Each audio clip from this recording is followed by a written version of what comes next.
We are rolling. Boom! Here we are.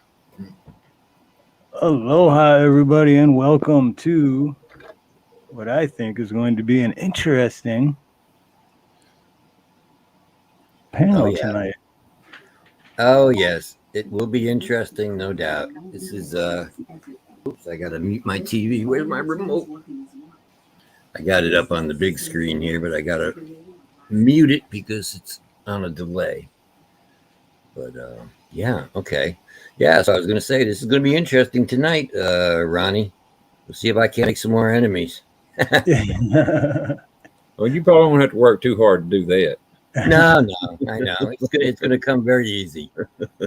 So, yeah. So tonight we're going to discuss First Amendment auditors, and anybody who would love to come up on panel, I would prefer that instead of debating you in chat. But I want you to come up and tell me where I am wrong about my opinions.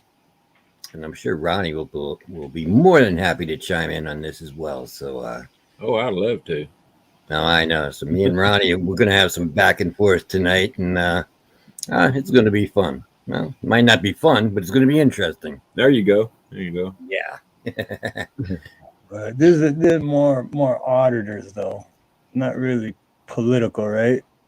Yeah. No, we're going to discuss, the First Amendment auditors. And yes, as people have kind of found out, I have my own opinions that don't necessarily go along with everybody else's here. And I want people to explain to me where I am wrong once we start talking about these things. Right. I almost be willing to bet that yours and my opinions aren't too far apart on this, Doc. No, maybe not. Maybe we'll not. Find out, but Yeah. And that's why I was interested in doing this too, because I think I said it a few times in like 3-4 weeks ago, but because I'm hey buddy, what's wrong? Hey Dougie.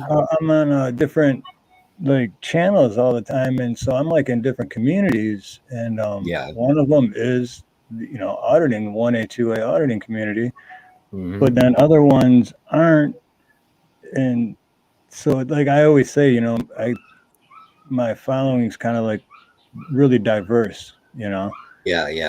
Like some people will come in and bring up politics, but then other people that communities that I'm in, their political thinking different, but then it like all kind of clashes, and it's like, hold on 1 second, I'll get my dog's going crazy. I'll be right back. Go ahead. So in the meantime, I will explain how I ended up in the 1A community.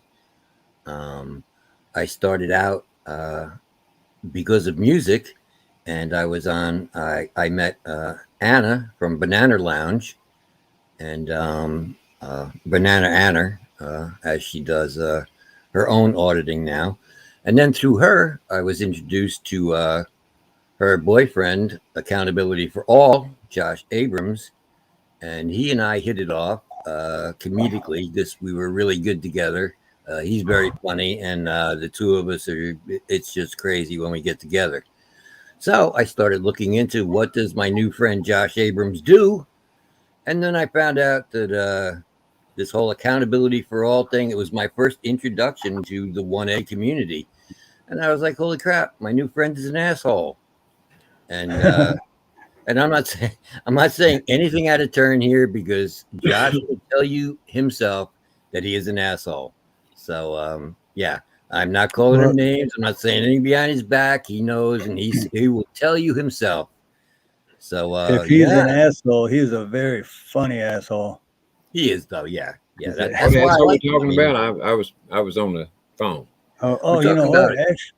Actually, we're I just thought of that. We're talking about this guy right here. AFA. Yeah. Oh, X is here. Hey, X bootlicker. What's up, X bootlicker? Buffering, the deal for real. Karen, Daisy, search and destroy. Wow, I wasn't looking. Yeah. I was clicking on them, but I wasn't looking because my dog was. I don't know what his problem was. Yeah, so I met Josh, and then I started looking into the 1A community, and realized that, in my opinion, I saw right through the whole thing. I I was like, oh, okay, this is this is bullshit. This is clickbait stuff. These guys, I don't know.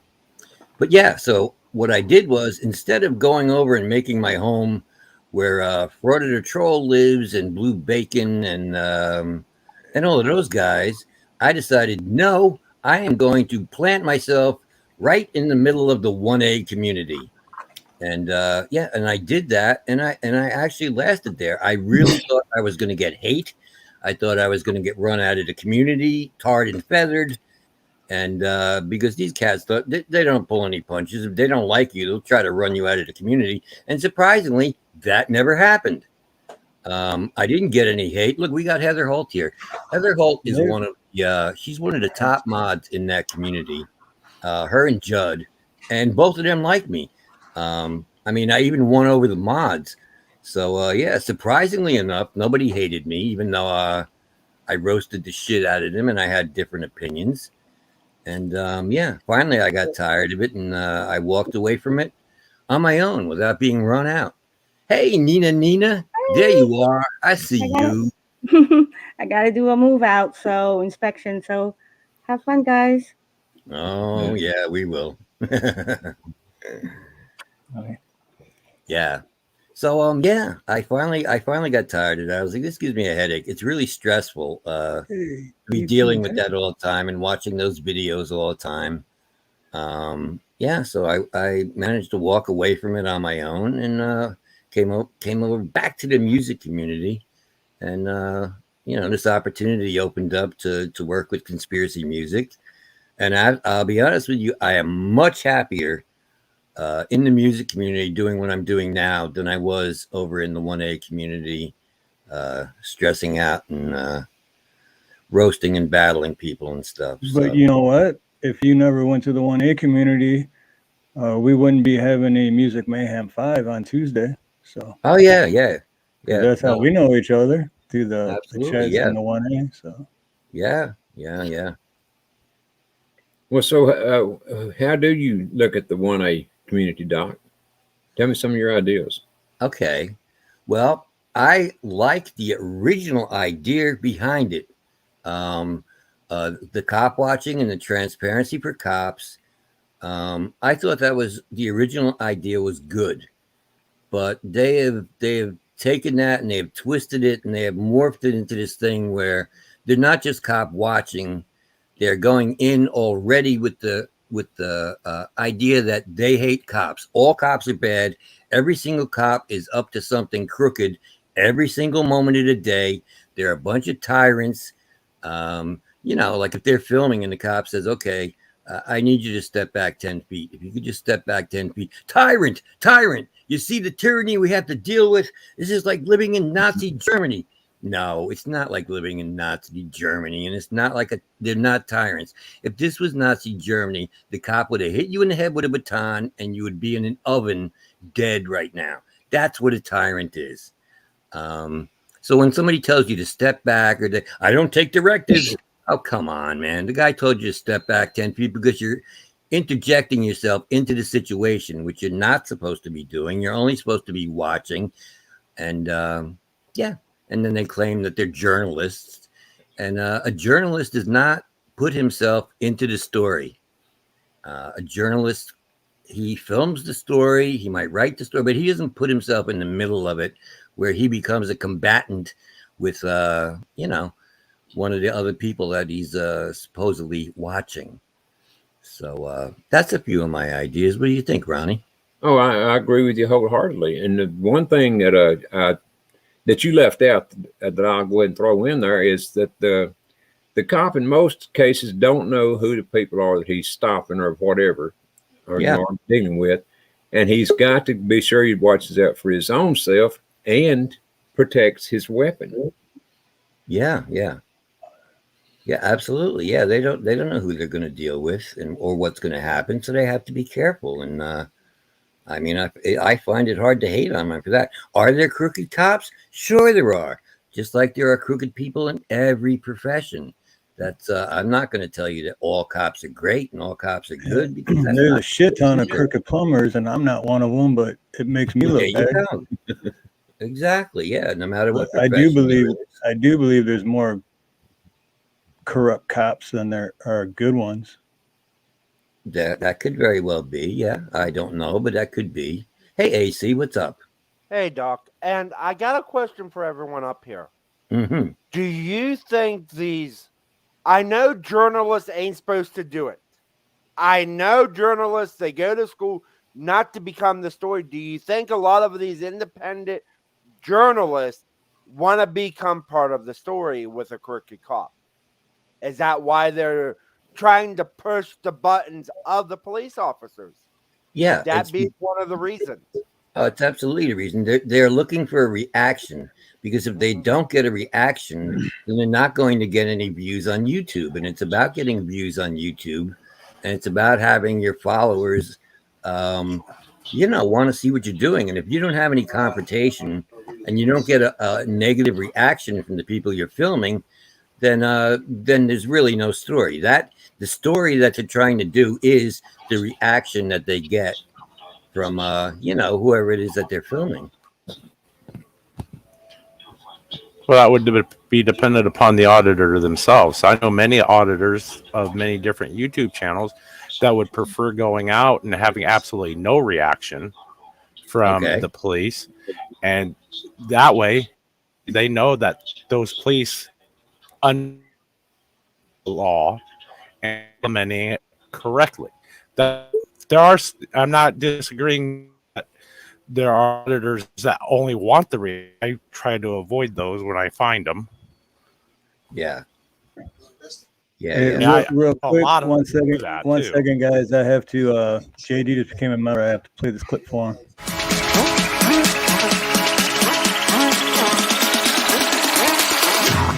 Yeah, let's go.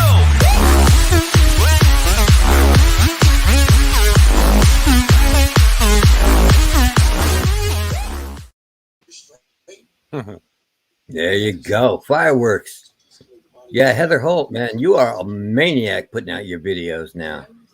You got like 5 videos coming out every day now. I don't even know where you find all of that stuff. Sarah's, hey, my flock. What's up, Sarah? People have to understand, right? It's like muscles on your body. You exercise your muscles on your body. They become used. Same thing with your rights. You have to exercise your rights. It's your civic duty to exercise those rights before you have those rights. Yeah, you think so? I don't know about that. I'm not sure what rights you're exercising. Look at our 2A rights. Stripped away from us every single day. They're slowly getting us stripped away because everyone, just comply. It'll be easier. If we just complied, like with our 2A, we just comply with the laws. We don't fight the laws. There wouldn't be any 2A more because they would have them all. We would have no 2A. You can't just comply. You have to fight for what's right. And that's part of America's problem. We've become too complacent. We don't pay attention to the laws. We don't exercise our rights. We're more than willing to give up our rights for just a little bit of security.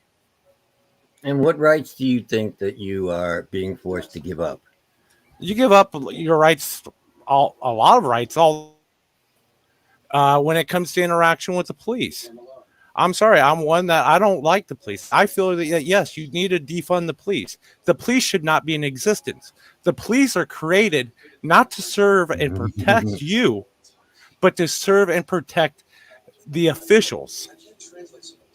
No, that's not true. The police is there to protect you as well. No, they're not. The police were created by the people, by the politicians that were in power in order to maintain order. They weren't there. They weren't created to help protect the average Joe Blow. Your police chiefs used to be owners of bars. They were put in that position by the elected official. Answer to nobody but the elected official. Now, don't take me wrong when I say defund the police, because yes, I do believe that there needs to be law and order. That law and order should be taken upon and given to the sheriff. The cities should be hiring the sheriffs, giving the sheriffs the money. The sheriff comes into the town. Not only is that sheriff going to protect your state law, your state rights, your state laws, your constitutional rights, but also enforce those city laws. That way there's accountability to the people. That makes a lot of sense. I have to admit, that does make a lot of sense. But I'm going to go against the narrative. What happens when you have a crooked sheriff like Villanueva in Los Angeles County? AC, I understand where you're going with that. Trust me. I'm not saying that all sheriffs are great and wonderful, because there are crooked sheriffs, just like crooked cops. Of course, I was about to say, you're going to get that with sheriffs as well, yeah. But there's some form of accountability to the people. Remember, our is a government of the people. Ray, there's accountability to the people inside these cities.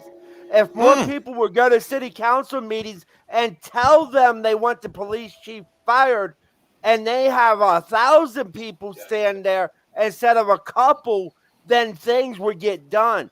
I agree with you, AC. I agree with you on that. You cannot just put it on one person. But let's live in reality now. That what you want and what I want is almost the same thing. Be at the city council involved. I understand that, and I agree with you. But let's look at reality. That ain't happening. Because most people think it's a done deal before it even starts. But see, we have these... If more people would stand up for their rights... Absolutely. This shit would get under control in a lot quicker way than just us yelling here on YouTube.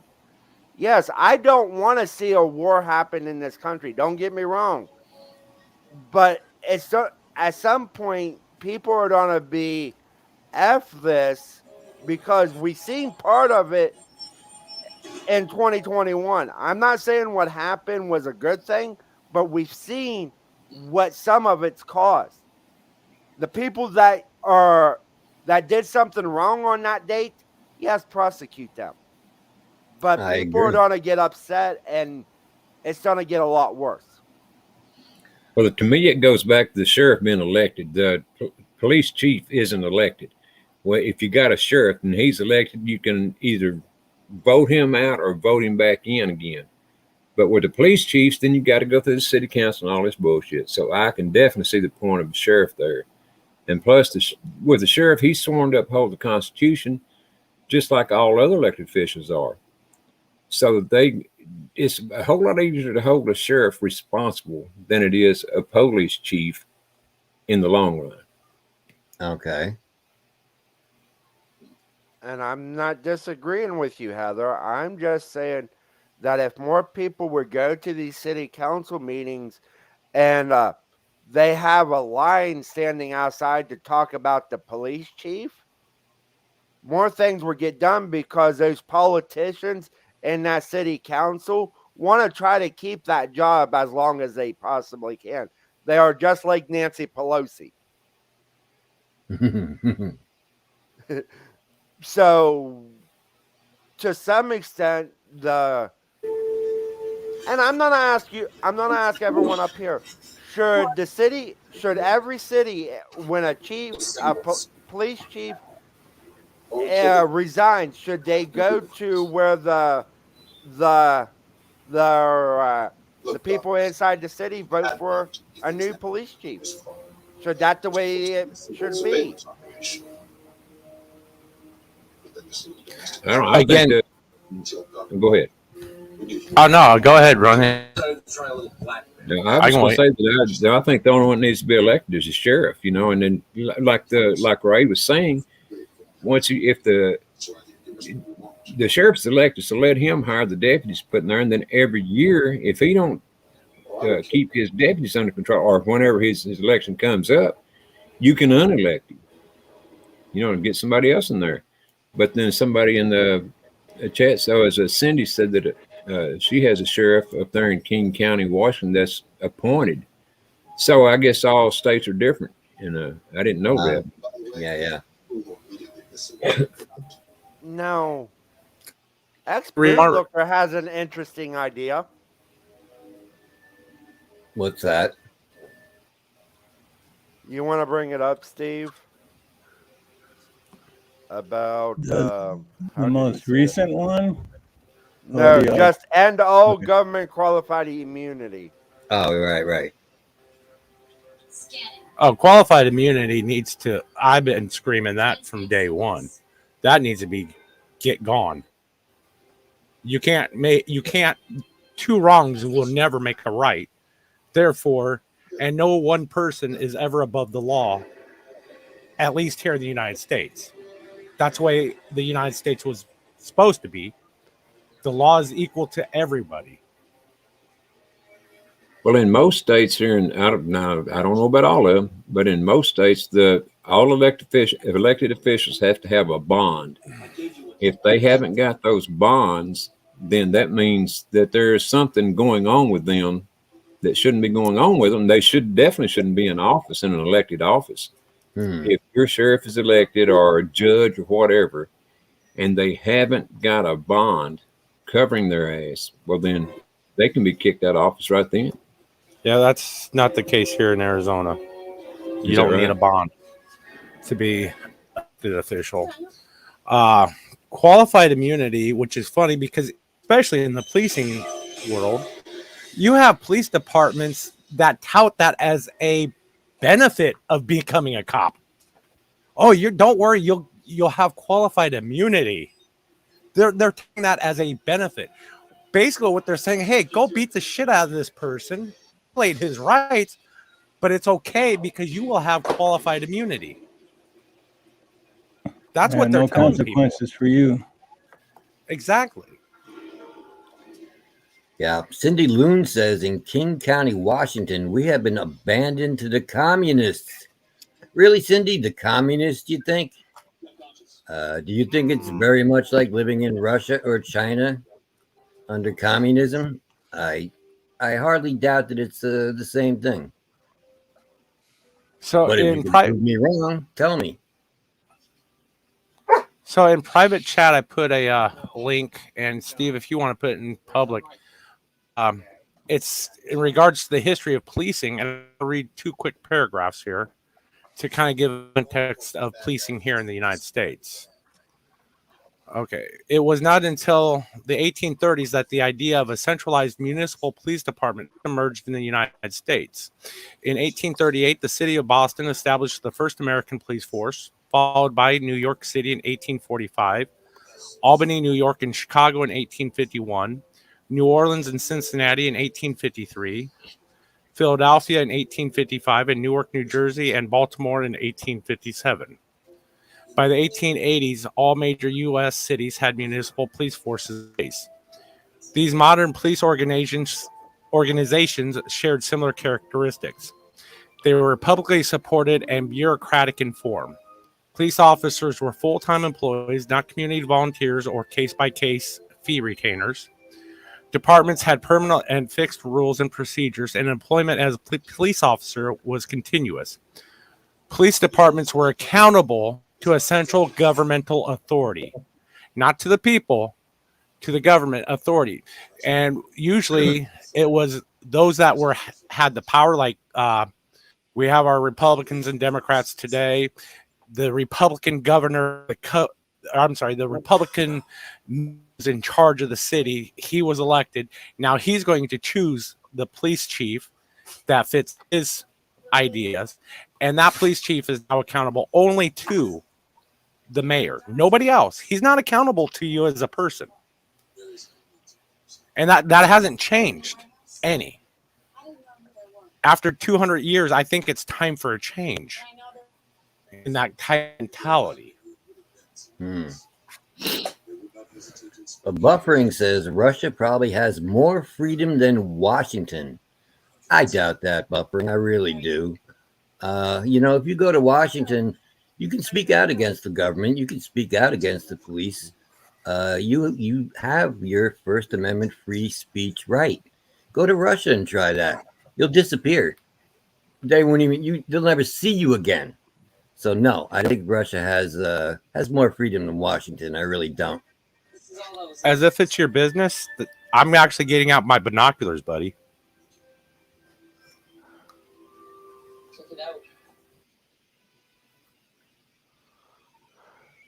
Or what's that? I didn't hear what you said about binoculars.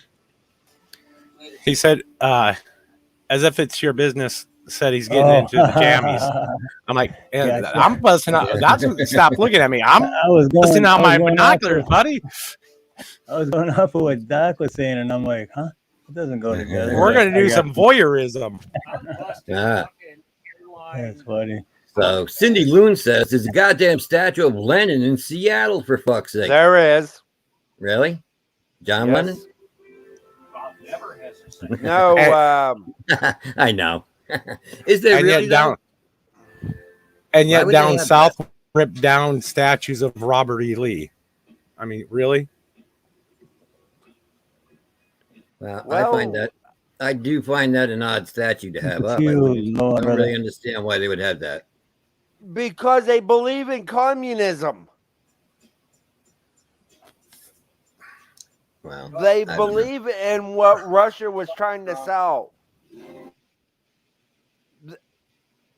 Doc, I don't know if you've ever heard of the book, but go read a book by Manning Johnson. It's called Color, Communism, and Common Sense. You see the playbook Antifa and BLM actually want. It's their playbook. Okay.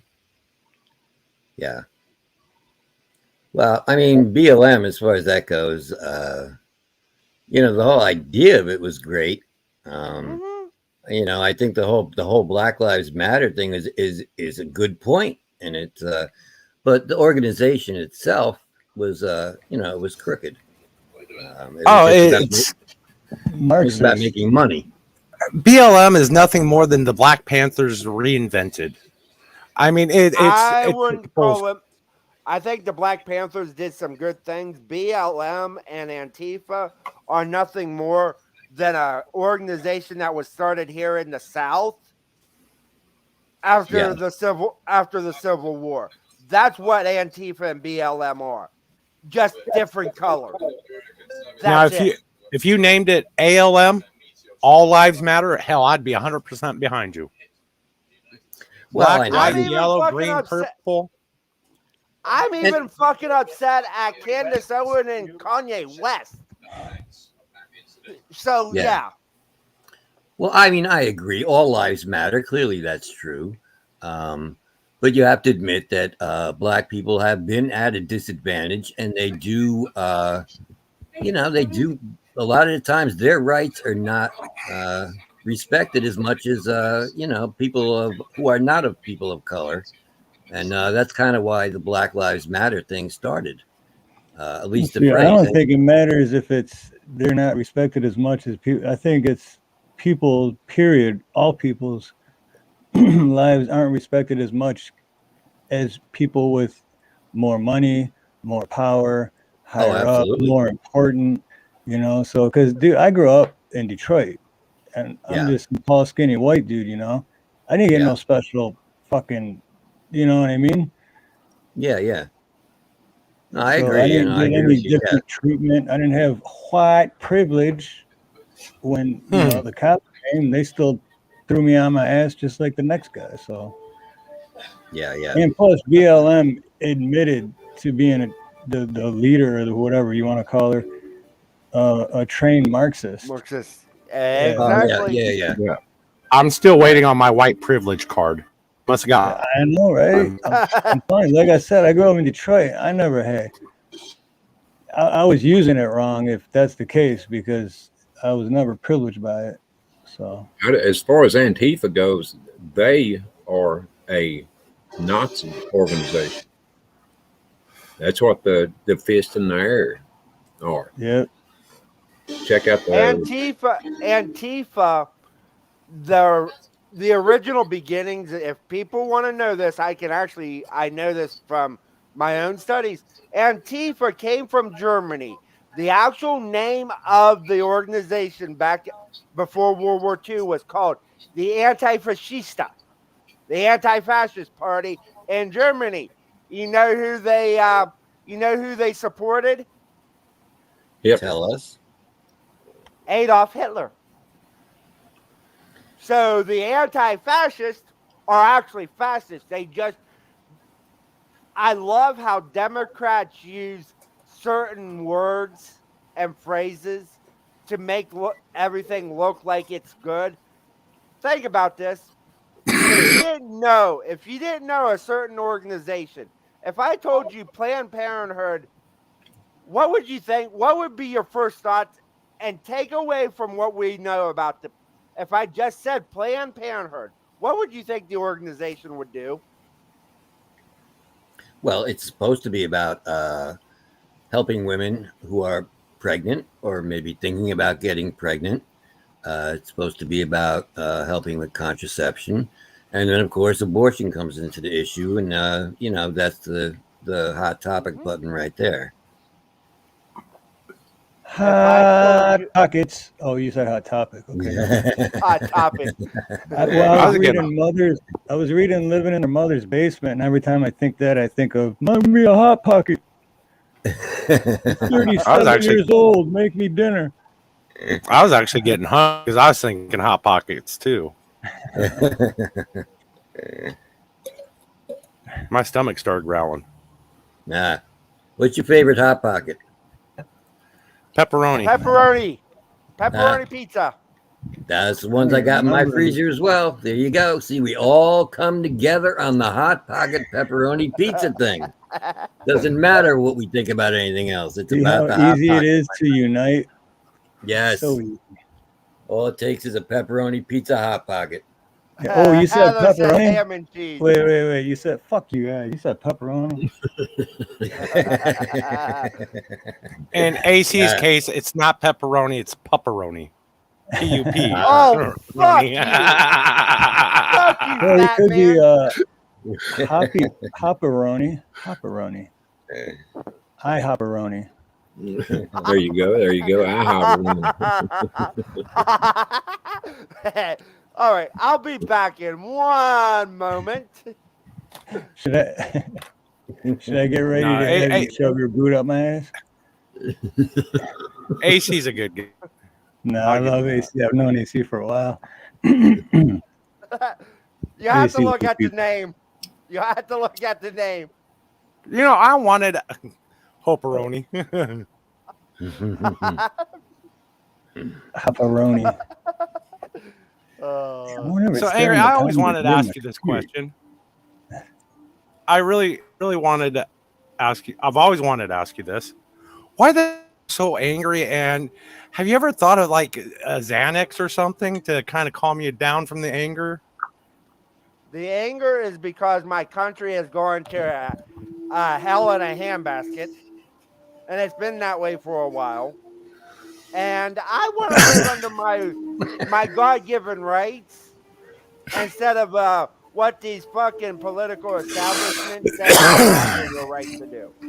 That's why the angry conservative is made. That's why when I get my country back, it will be the Hopperoni conservative.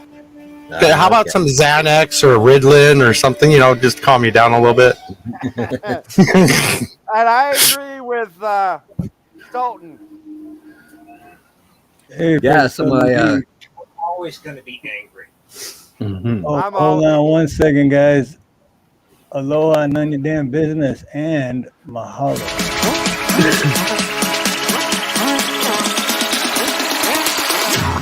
Yeah, let's go.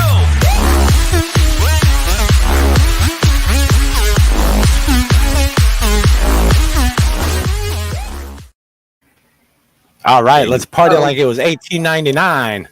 I really need to upgrade my laptop because this shit is running. Ed has a point.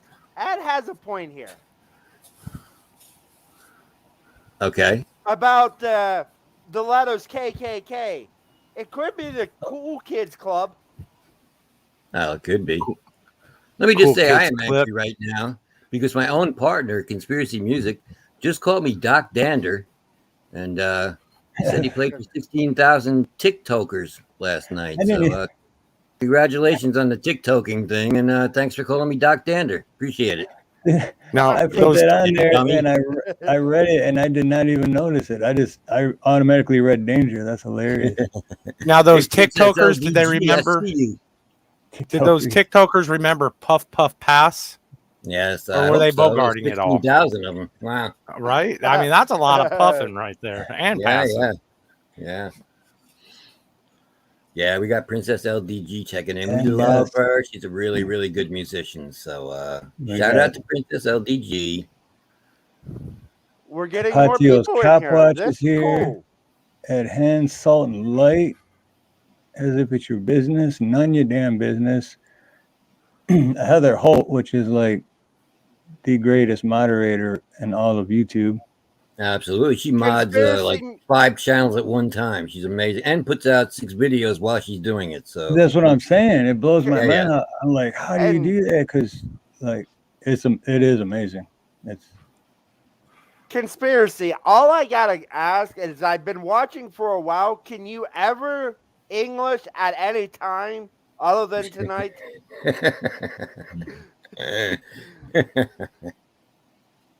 I just haven't said anything in chat, Steve, but I've been watching the music and all that stuff. I've been loving it. That's cool. That's awesome. And let me just say, Heather Holt, besides being one of the top mods and the hardest working mod in the business, she also has a huge rack, and you gotta love that. You really do. So I shout love out to Heather Holt's movies, and I agree again, Doc. I agree again. There you go. Hey, I'm always down for a good rack. Just there you go. If I only had the shirt on that I was thinking of wearing today. Oh, you said you're going to put your... The shirt says, "I like a big rack," and it has a picture of a grill. No, he's gonna. AC does like that weirdo up there in Canada. He has those humongous quadruple Z fake breasts that he hangs around his neck. And Hey, I will say this now. I'll shove this where the sun doesn't shine. So shut up. Yeah. Hey, there's the hopperoni. He just pulled his hopperoni out. Be careful. Yeah. I'm just saying I ship redwood, so that might actually fit.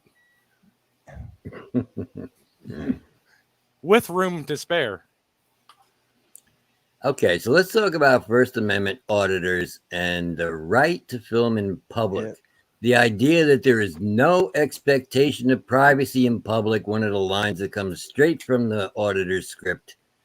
Well, here's the thing. The police are allowed to videotape you, right?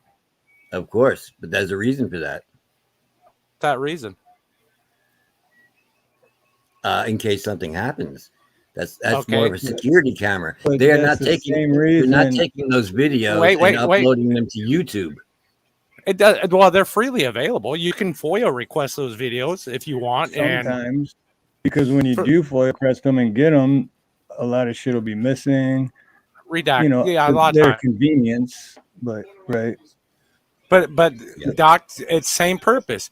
If I get pulled over by a cop, you damn right my camera is going on and I'm auto uploading to YouTube. Why? For my protection, because I don't trust. He's got a gun, although I carry 2, but he's got a license to kill. I don't. No, you don't. No. Well, that's my thing. I don't out here anymore because it's just fucking almost impossible. I don't carry a gun anymore out here. But I do have my front dash, my back dash, and then 2 cameras if I ever get pulled over, and all of them are recording. Because whatever happens, even if you get the FOIA request for the cop's camera, shit's going to be missing, or they're allowed to mute it.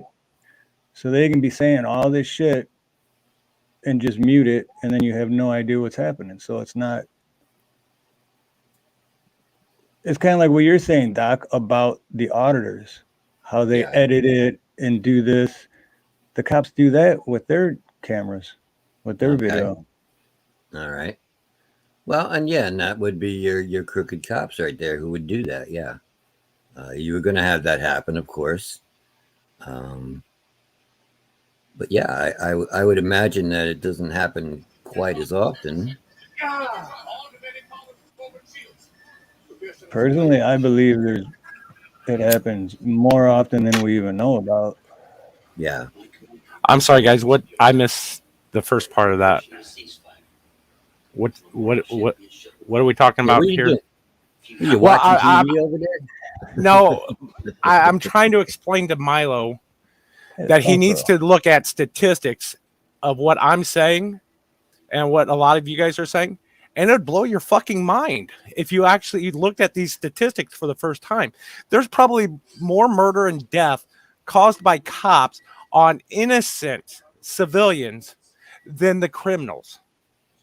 Oh, cops kill more. Oh, stop! Cops, I don't believe that for a second. Qualified immunity. Pull them up.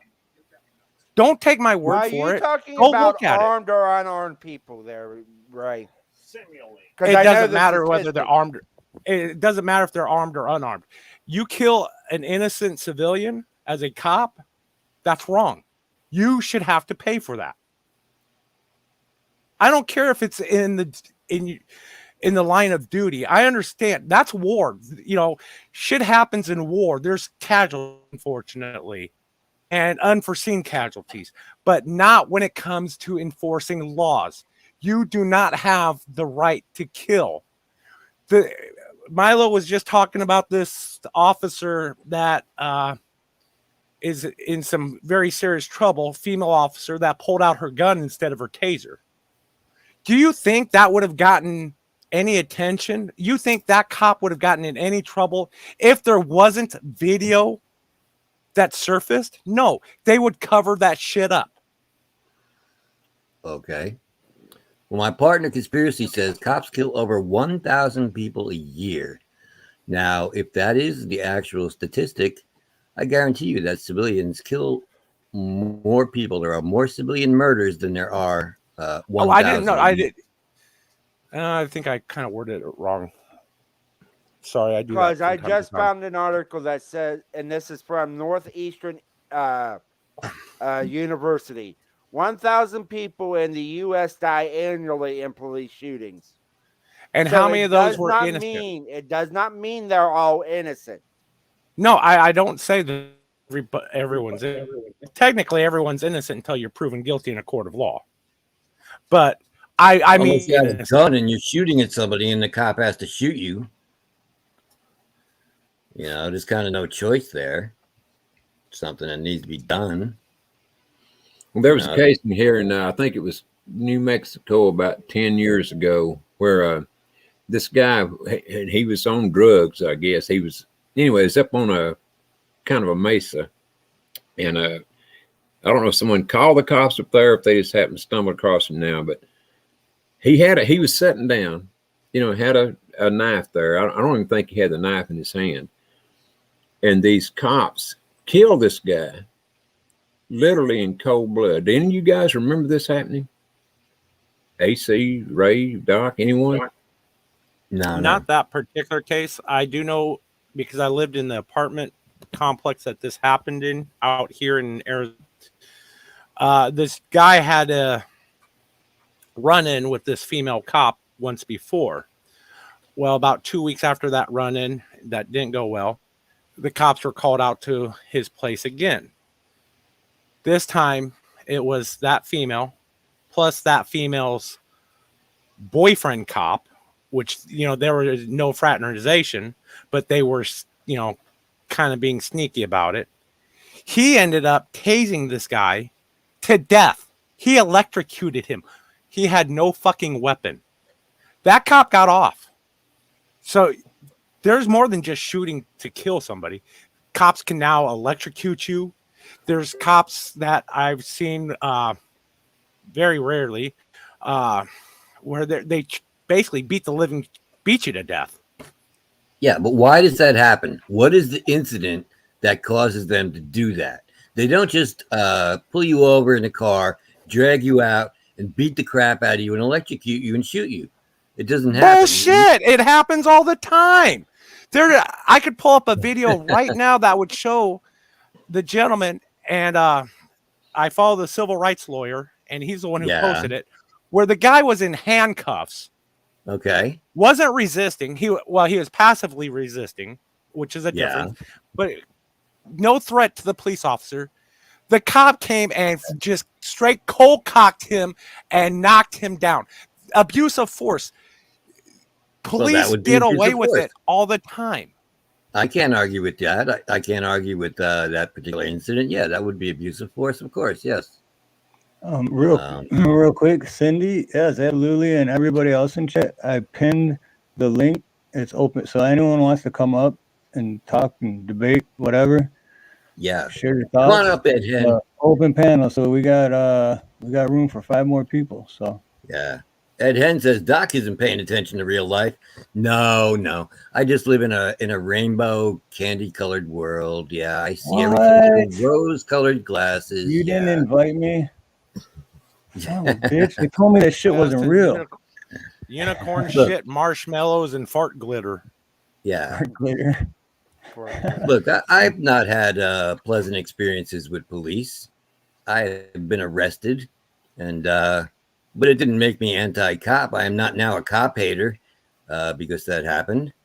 I mean, in all fairness, I threatened to kill somebody. I told somebody I was going to shoot him in the fucking head because I was mad, and I was arrested. So I don't hate cops altogether. Generalized, I don't hate them. I definitely believe that needs to be reform in it, because I see good cops, and when I see good cops doing good things, I'll take time out and I'll go say, hey, you did something really awesome, and I'm surprised, and I just want to say thank you. I've done that many times. Okay, good. All right, I like to hear that. At least that's a good thing anyway. I'm just completely for reform, and I think the best reform is, yes, defund the police, move the powers of the police to the sheriff. The sheriff now takes control and starts enforcing the laws in the cities. That's the way it should be. There needs to be better accountability. I believe that would be the best way. It would probably be the easiest way than to try to redo, the police departments in every city. Yeah, but power corrupts, and I would just be a matter of time before the sheriffs were just as crooked as the police, I would think. Yeah, but at least there's some type of accountability to the citizens. Right. The citizens can then institute a change somehow. But as it is, you can go to your city council. You could have half the city go to the city council and demand that the police chief be fired. They don't have to listen to you. Why are there gunshots in the background as you're talking about this? Not where the gun is going on? That is me. I don't know what the fuck's going on. What the fuck? Sound like a rifle range or something. Jeez, maybe we should be talking about this, man. We're starting something here, man. Police are shooting at fucking at Steve's house and shit now because we're saying this stuff. Wow. Sounds like it's starting World War III, don't it, Doc? It does. I'm hearing it. I'm about ready to jump underneath my desk. I know. What the fuck? I'm used to it. Me and my neighbors have on our properties right near the line, we have a shooting range out there. So I'm used to hearing gunshots. If you notice me, I'm just sitting back listening to it. I'm like, what the heck? I was wondering if it was one of my neighbors, but I know it's not because they're not home. Yeah. Well, Doesn't matter. I'm no longer used to it. I'm still not calling the cops. I don't give a fuck. Right. I used to live in the ghetto down there in St. Louis, where gunfire was common, but I've been, 20 plus years removed from that, man. That gunfire scares me now. Right. Well, I grew up in Detroit where it was, and I've been here 14 years, and it's not common here. So. Oh, okay. I'm not sure if that was gunshots, though. I'm still trying to figure out what the hell. I sounded like it was someone banging wood or something.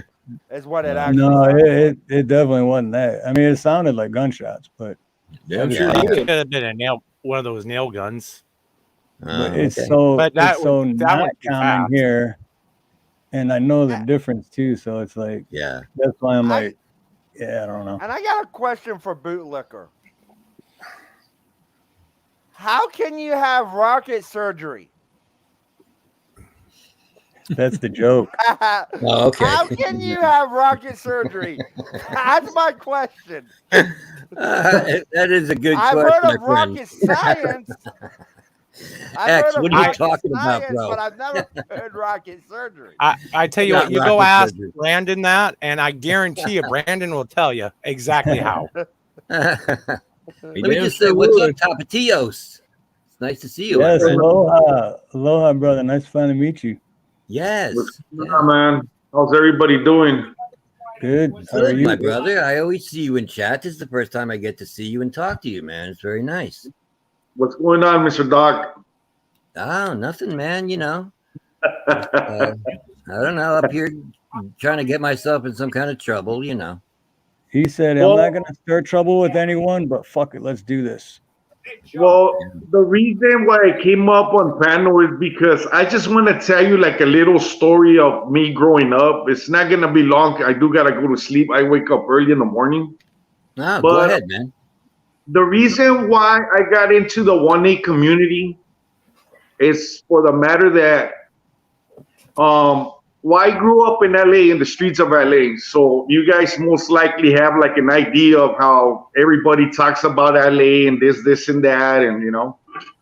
And back in the 90s, living in Los Angeles was like real. It was a real hard life. Yeah. I grew up around gangs, drugs, you call it, I mean, you name it, I was there, you know. Yeah, yeah. I always worked. As of right now, I still work. I actually pay my taxes. I mean, actually, they robbed me for my taxes. You know, Okay. I don't have to give them nothing, bro. But it's just the system that the government has that you gotta get taxed. Is that right? Yeah, well, that's how things get paid for. I mean, that's how you pay for infrastructure and things that need to be done in the country. Yeah, the money but has to never come gets from done, somewhere, though, right? and we have to contribute to it. So growing up in that community, bro, I grew up actually in the area of downtown Los Angeles, which was the hardest of LA back in the 80s and 90s. Yeah. Meaning that I used to see dead people like in downtown everywhere. But well, besides the point, that day that this happened to me, I had an incident. I had gotten out of work. Around that time, there was we had units called crash. I don't know if you guys know what a crash unit is, but now they're called gang units in California. Most likely there are gang units all over the state. Right. I was getting out of work that day. I was working in Santa Monica. I'm actually a painter. For you guys that don't know, I'm a professional painter. That's what I do. That's my profession. Cool. And that day, I had got in contact with one of my ex-girlfriends, and I haven't seen her probably like 6 or 7 years. But to make a long story short, I met her in a motel, and she was staying there. And I went to the motel. When I got to the motel room, there was only one person in there, and that was not the person that I was looking for. So I'm in the second floor of this motel called the Royal Viking back in the 90s. It's not called the Royal Viking no more. Actually, that motel is they dropped it down because all the crime rate that was going on, everything that was going on around there. And okay. the number one criminals there were actually the cops. You know, they were actually the ones that were controlling the drugs, prostitution, gangs, whatever you want to call it. It was the cops. Okay. So I ended up going inside that room. I was tired, and I was still waiting for my girlfriend, my ex-girlfriend, to get here because, like I said, I haven't seen her in a long time. So around those days, around those years, remember, guys, we used to have beepers. There were beepers before. Oh, yeah. I remember beeper days. Very Sure. good. And that's how we used to, you know, communicate with beepers. Now, if you guys remember, sometimes the numbers, we used to use them as letters. All you got to do is turn the beeper around and you'll see the message. Oh, okay. Yeah, what was it? And 370-455. I can't remember what. If you turned it over, it said asshole. Oh, okay. So what I did was, I mean, I knew I was in a hot zone, but at the same time, I wasn't doing nothing. So I wasn't worrying about cops getting me or going to that room or things like that. It was not in my mind because I was actually working. So I didn't have nothing to cover or worry about the cops. Right. So I texted the girl back and I told her, "Look, I'm gonna go ahead and fall asleep in the room, and I'll wait for you right here." Well, guess what? When I woke up, the room was full of cops. Oh, okay. I mean, full of cops. And just for the record, you know what the cops were doing, bro? The cops were throwing people from the second floor through the window. They were tossing them out. Really? Yeah, that's what they were doing. Now, I was about to jump from the second floor down because I didn't know what was going on. All I seen is that when I woke up, I seen the whole room full of cops. Sure. But what they were doing, they were beating people up in the bathroom and they were throwing them off the second floor through the window. Yeah, okay. So in the end, for some reason or another, they ended up taking me and like 2 other people, but they beated me so bad, bro, that I ended up in the hospital. Oh, shit. You know, I mean, I was looking like the elephant, man. I don't even know what's going on here. Wow. You know? So when I started reading the police report, right, they were saying that I was outside running around with guns, shooting at people. And I was like, running around shooting at people? I don't understand it. Yeah. So what these guys did, they have planted Uzi that I don't know where they got it from, but it was an Uzi. I don't know if you guys know a Uzi. It's actually. Oh yeah. I know what an Uzi is, and there is Israeli-made submachine gun used in light warfare. There you go. And it's not just a regular gun we're talking about. We're talking about a gun that spits 30 to 35, even more bullets. Oh, yeah. And, you know? So I end up in court. And all this, and you guys are not going to believe. You know how much time they wanted to give me behind it? Go ahead. For something that I never did. They wanted to give me 40. They wanted to give me 45 years to life in prison, bro. I was off by 10 years on that. I was asleep. When all this was going on, I was asleep.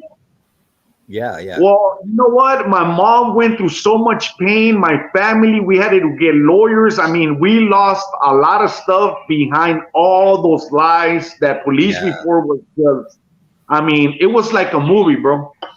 Yeah, I bet. Wow. I ended up in prison. I ended up in prison, bro. Because I was young, and my lawyer, we had a paid lawyer, and the lawyer said, you know what, you do have a record. I told him, okay, I do have a record, but that's called double jeopardy. Yeah, because you're sending me to court, and you're actually trying to bring something up for my juvenile record for me to get actually life in prison behind something that I have never committed. I don't even know nothing about it. And now I'm stuck in jail facing 45 years to life behind some crooked cops. Yeah. Now, the cops that arrested me, these guys were straight murderers. They were rapists. They were killers. They were killing young kids. They were tying up kids to the light post, beating them to death, and that's what they were doing. Now, I don't know if you guys are familiar with a division called Rampart. Oh, yes. Yeah. Okay, well, that's the division that got me. They were the ones that put me in prison. Oh, okay. After 3 years that I spent in prison, bro, one day I was watching the news in prison, and guess what happened? boom, it blew up. Everything blew up. Rampart scandal all over United States. I mean, this was horrible. Yeah. Now, the main dude, the ringleader of all this, he was an ex-Marine or Navy SEAL guy. Can you guys believe this? Yeah, He was yeah. like Yes, I absolutely can. Can you guys believe this? Yeah, He was Dominican or Puerto Rican, but Cindy, I think Cindy, you have to turn the your YouTube off in the background. Yeah. I think because we're getting feedback. So if you got YouTube out on in the background, if you could just shut that off. Steve, you might want to mute her first and then tell her. no. You're killing us here, Cindy. There we go. Yeah, Cindy, if you now that you're in StreamYard, you can shut the YouTube off in the background. Oh. Or It's just mute getting back feed. And Tapatitos, I understand completely that, yeah, a lot of these people are ex-military that think that they're God's gift to everything. And Not yet. So one day I was watching the news, right? I was sitting down because you have a place where you sit down and actually, interact with everybody. You watch the news and all that, and boom, there it is. The Rampart scandal started. Right. And there you sit in jail because of them. Lucky enough, bro, my brother, he's a general contractor. He was painting a house in the city of Whittier, uptown Whittier in California, which is nothing but rich people up there. And the Rampart scandal started. Right. And it ended up. Oh, we're still getting feedback, Cindy. Lucky enough, bro, my brother. Yeah. Can you hear us, Cindy? Oh. When I got you on mute? Oh, yeah, she can still hear you. Okay. Yeah. If you still have YouTube on, if you It still have ended YouTube up on, in there's my an brother. 8-second delay. It's just gonna feedback through. Okay. Sorry, go ahead, brother. Tapatios. So lucky enough, my brother ended up meeting the owner of the house, and guess what? The owner of the house ended up being my lawyer in the end. Oh, really? nice. Thank God, right?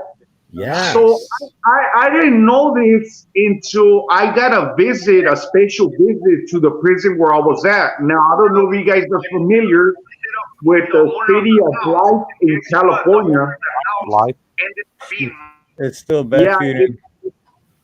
It's right on the border of California and Arizona. Okay. And all of a sudden, I get a special visit, and it's this guy in a suit and everything, and he asked me, "Hey, are you David Lozano?" And I was like, "Yes." He's all like, "Well, I'm here because I'm gonna represent you in the Rampart scandal." And I was like, "Whoa, wait a minute." And that's when he told me that my brother was painting his house, and the guy representing me, right? Wow. So, yeah. So next thing you know, just for you guys to know, I wasn't born here, guys. I was actually born in Guadalajara, Jalisco, Mexico. Okay.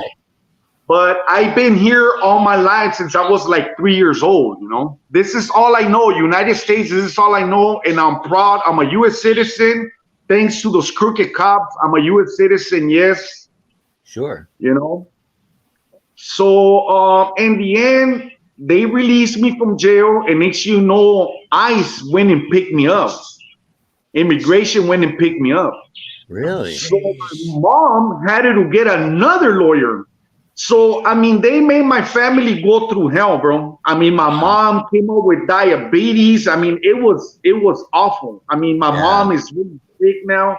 I mean, it's just they tormented my whole family, Yeah. But at the same time, I'm not the white sheep, bro. I'm not an angel either. I mean, I did, my dirt and all that. But at the same time, why are you gonna accuse me of something that I didn't commit? Why? Yeah. And make my family go through all that? Why? Because you're the authority? Because you have a badge? Yeah. Yes. That's And that's awful. That's sick, and that's disgusting. I mean, what kind of a human being is just gonna throw people in jail just to make money out of you, because that's all they do. You're actually money for the government, bro. You know. And that's how I ended up in prison, guys. I ended up in prison. I did 3 years behind it. But here's the key thing. When the cops raided the motel room, there was a lady right in front of us that actually seen everything. Oh. And after 3 years and a half, Eternal Affairs found that lady, and that lady went to court and testified on my behalf. Oh, okay, nice. So okay. Yeah. And to explain why something like that would happen with the way our policing system is and was set up, I want to read this. But before I do, Steve, I understand it's open panel, but did you really have to invite Brandon in? I mean, under Doc. I mean, Brandon. I just saw. Oh, I didn't even see that. Yeah, I heard he hops around once in a while. So, but anyway, let me read. And this is, guys, this is done by a professor at Eastern Kentucky University. But anyways, the American Police Department shared two primary characteristics. They were notoriously corrupt and flagrant and brutal. This should come as no surprise in that police were under the control of local politicians. The local political party ward leader in most cities appointed the police executive in charge of the ward leader's neighborhood. The ward leader also most often was the neighborhood tavern owner, sometimes the neighborhood purveyor of gambling and prostitution, and you controlling influence over neighborhood youth who are used to get out the intimidate opposition voters. Again, we have a system that was born out of complete corruption and evil, and we've really nothing to change that in 200 plus. We have people that are in high middle class, white, affluent, white middle class, trying to police minority neighborhoods where they don't understand. There's a different culture. Every neighborhood has a different culture to it. Sure. You're rich, you know, it's hi, how are you? Let's do lunch sometime. In the barrio, it's completely different. Of course, yeah. And you have people coming into a neighborhood that we're all human beings, bro. What's the difference? We're human beings. That's how it should be. Because there is a cultural difference, that white upper class cop or whatever doesn't know how to interact in a proper manner in that particular neighborhood. That's why they shouldn't be public officials, bro. If you cannot interact with other cultures, you got to understand one thing. United States is full of people from all over the world, dude. When you go to the academy, you gotta learn how to talk and communicate with different cultures, bro. If not, don't be a cop. Don't put yourself in a situation like that.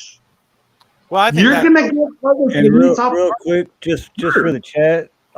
This is 1A. This is free speech, but it's still my channel. The only thing that's not allowed in chat is hate speech or racism.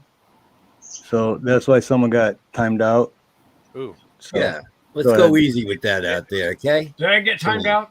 Oh, in chat? No, not me.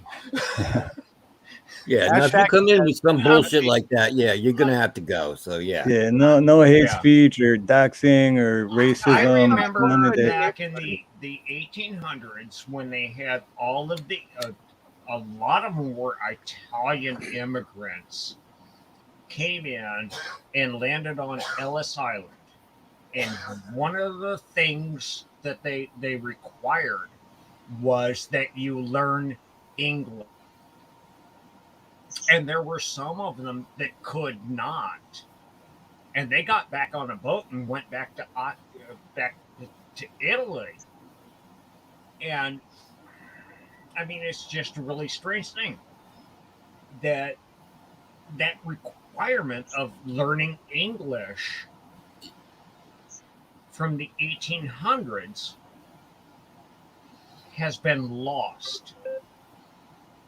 And I'm not saying that it's a bad thing or a good thing, but there are a lot of grandmothers of Mexican, because they come from Mexico. I'm not being, but they come here and they can't speak English. They've never been able to understand English, and they have to have like the granddaughter or the daughter translate for them. I've got no problem with that.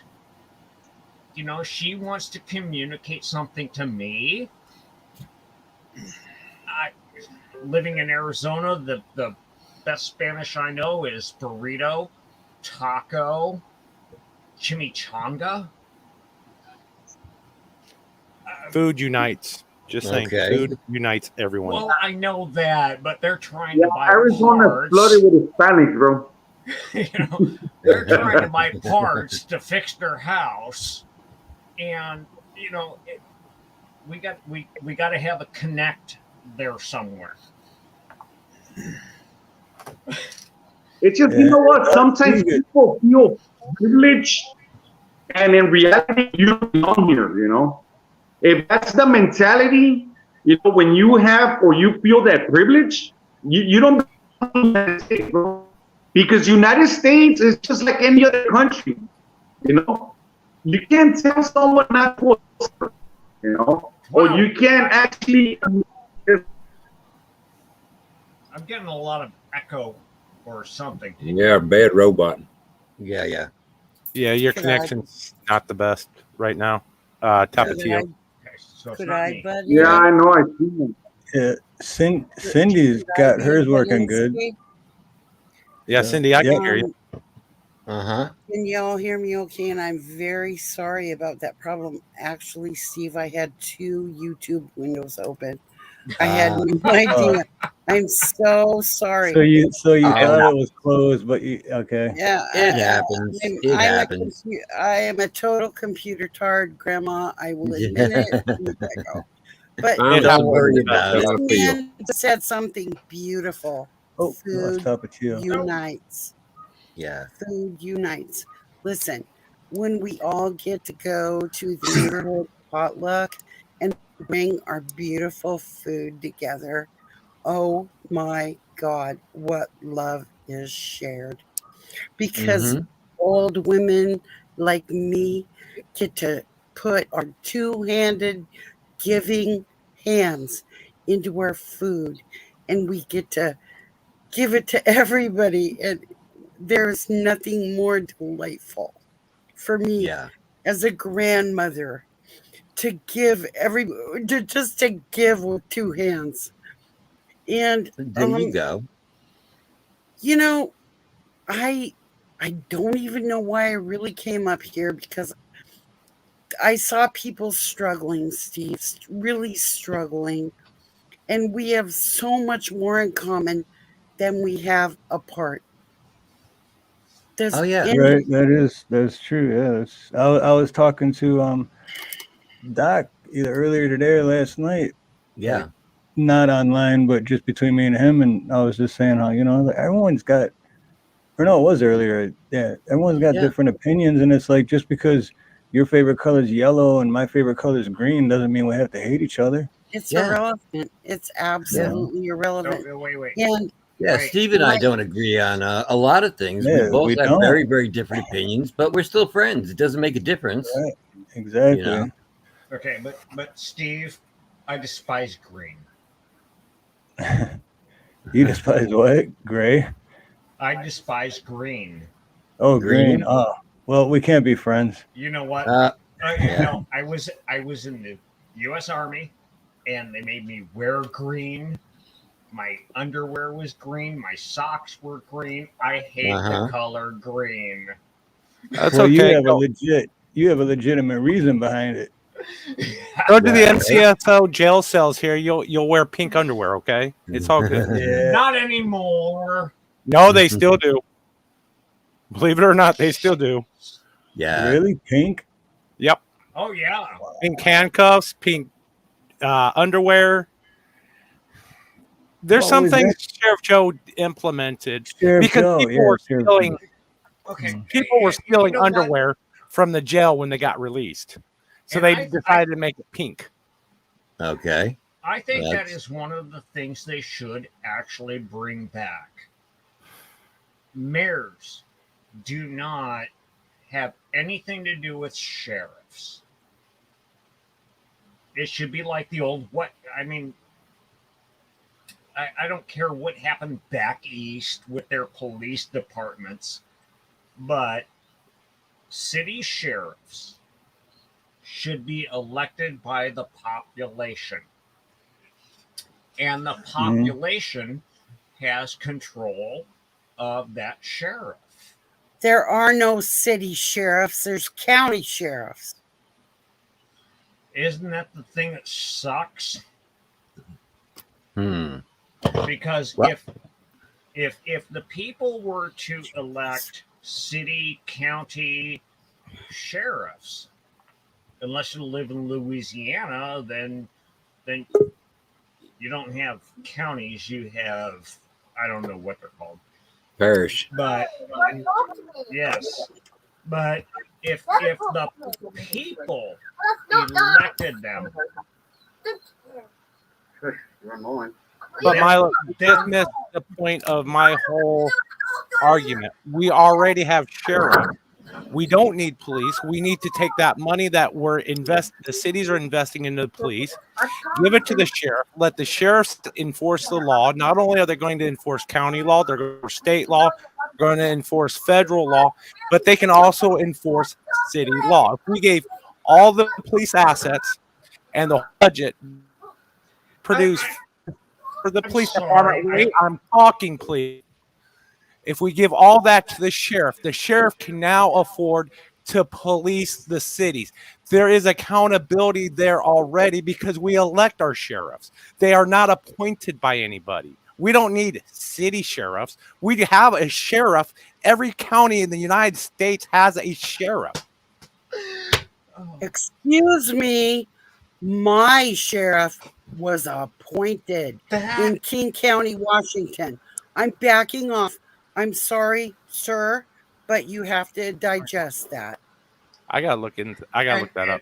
And I'm gonna state right now, in Arizona, we got a sheriff in here that all of the opponents of our last sheriff paid to get in office. Yes, they got rid of the sheriff that fed him ostrich bologna, because ostrich out here is actually plentiful, but that was wrong.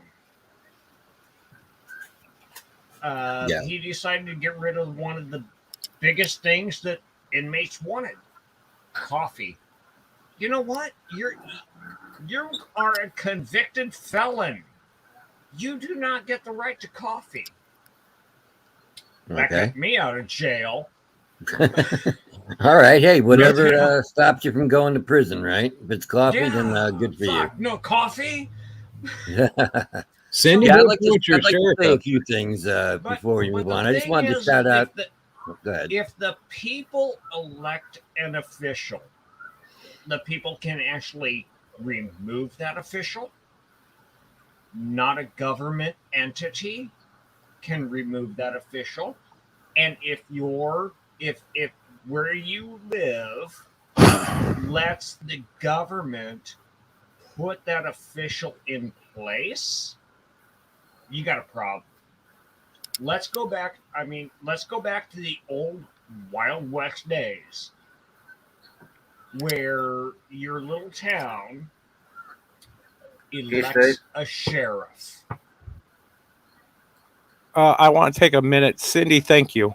You gave me some new information, and I looked up, and it looks like at one point in 2020 there was a ballot to change it from the sheriff being appointed to the sheriff being elected. I don't know how that turned out, but Thanks. I was under the impression that all sheriffs were elected. I just learned something new, so thank you. Who appoints the sheriff, Cindy?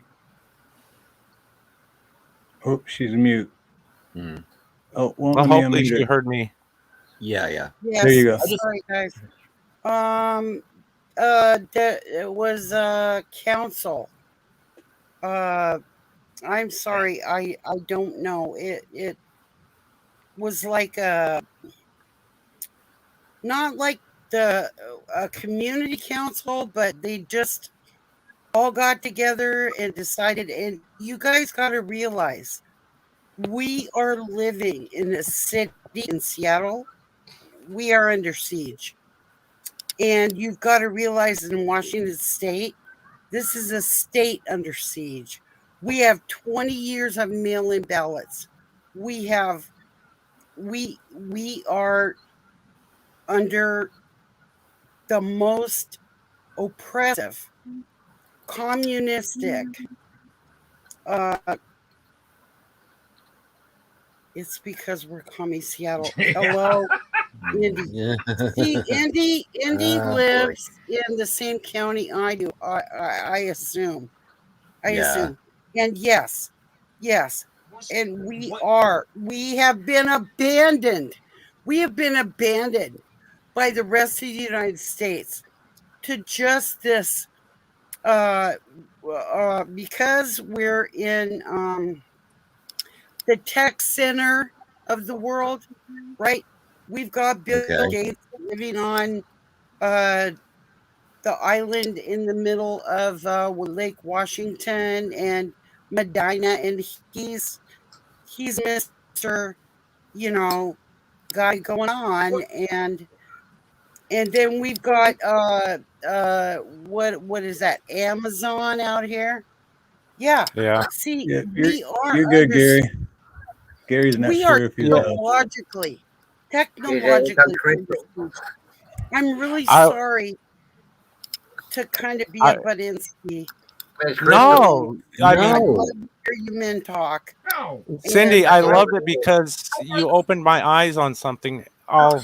To give some background, when the King County Charter was adopted in 1969, the office of sheriff was an appointed position. In 1996, county voters approved a charter amendment, making it an elected position. But apparently, approve any such a thing, Ray. We didn't approve any such a thing. We Cindy, have been can I under finish? this tyranny for Cindy, decades. can I finish? Can I finish, please? I'm sorry, please. Excuse me. I understand. No, I understand that. I understand your passion, sweetheart.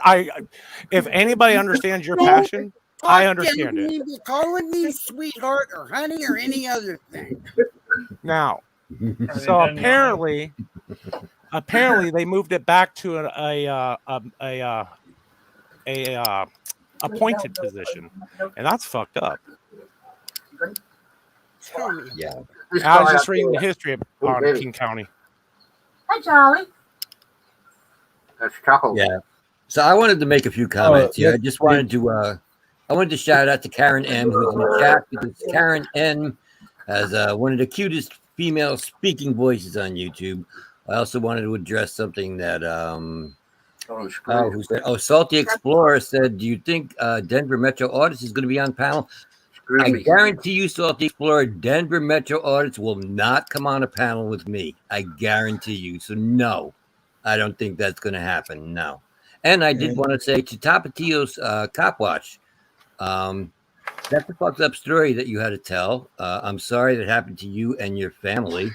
And I really appreciate you coming up and sharing that story, because that was very interesting and enlightening. So, yeah, shout out to Tapatios, man. And we appreciate you, brother.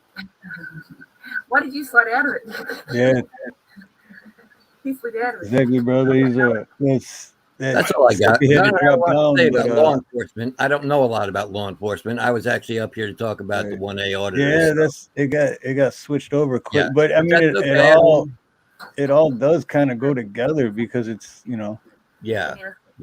But it's basically the corruption of, and like, I don't remember, I quickly read earlier, someone said something about People take it seriously. You know, it's once you get power corrupts. I think you said it earlier too, Doug. Yeah, I did. Yeah, power corrupts. Yeah, power. It doesn't matter if you go in like to be a politician or a cop or a sheriff or whatever, but if you go in full-heartedly to help and make a difference and make change, you're coming out corrupt. I don't care who you are. It's just that's my belief. You know. Yeah. Yeah. I just want to say something here real quick. I saw the Gary Hawkins jump up here. There was a dog on there. The dog ran off, and then they're all grabbing their noses. Oh, did the dog fart? No, we was laughing, and we put our glasses on. Serious conversation, so we chucked our goggles on. We gone inconspicuous. Hey, you know what? What was that song? We all need to wear sunglasses. I don't know. I was going with the Men in Black, but hey. Her future's so bright she has to wear sunglasses at night. That's two different songs. That's like it's not rocket surgery. That's right. Brain science. Cheers, everyone. Thanks for having us. All right, on. Nice to meet you, Gary. And yeah, see you in chat all the time. So, I'm sitting there agreeing. Speaking of, I'm gonna go grab me another beer. I'll be right back. Ronnie, are you still with us? Or you just listening? I'm here. All right. That's why we put our glasses on and try to wipe out. Because we don't have a First Amendment, so we were quiet about it. Like, girl, I'm actually agreeing with you. I'm actually laying down the fact that you, and I'm supporting your facts. Oh, and Milo, real quick too. I wanted to say thank you for your service. Welcome to life, Ray. Thank you for wearing that green all those years. I'm alive. We're slowly getting to know you all in here, but we're actually kind of new. But bear with us. You'll like us. We're funny fuckers. We're Aussie. Oh, let's go. Joe Biden said he had to go take a nap. He'd be right back. I mean, AC said he had to. He didn't say he had to take a nap. Don't even go there. We said, you know, I don't know why AC didn't put Brandon on there instead of what he did. You know, everybody knows him by Brandon. Yeah, I like the fact that he used Joe Biden. I think I like that. He's sleeping now, though. You know, he's a sleepy guy. He's old and incoherent. Okay. So what are you going to do? Incoherent. Here. I'm going to say this. Put him in the old folks home. I remember back in the 90s, they said the same thing about Reagan. Oh, yeah. I don't think he was that much of a fucktard. He's going to get another beast. Ever. The crap this current administration is doing right now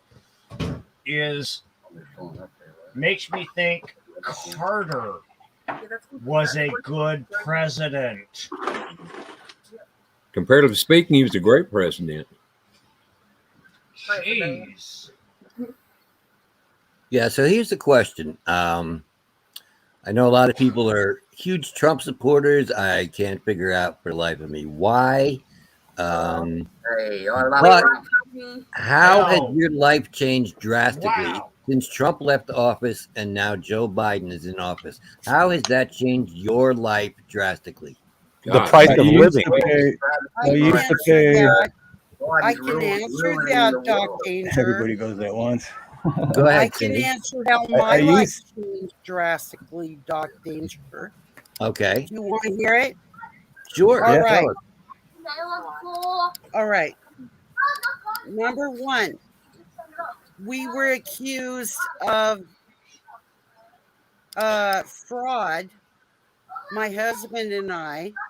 Okay. From unemployment in Washington State. Number two, we had money that was earmarked as a quote unquote, what do they call it? A stimulus? Yeah. Well, that money was not put into our bank account. It was put into another unnamed bank account, and they won't tell us who is the owner of the bank account that our stimulus checks were put into. Okay. Number 3. Now, I'm going to tell you, this is every government agency I deal with. Number 3, property taxes. I had some guy out here telling me that I had been building on my property. I had not even driven a nail. But they charged me another $3,000 on my property taxes because they said I had made improvements on my property. Now, number 4, have I gotten to? Yeah, both of our bank accounts got hacked, and all the extra quote unquote money we had in our accounts got frozen because of some hackorama. All right. So, do I need to go on? I mean, let me tell you what. Excuse me for being white in America, and I'm not even that white.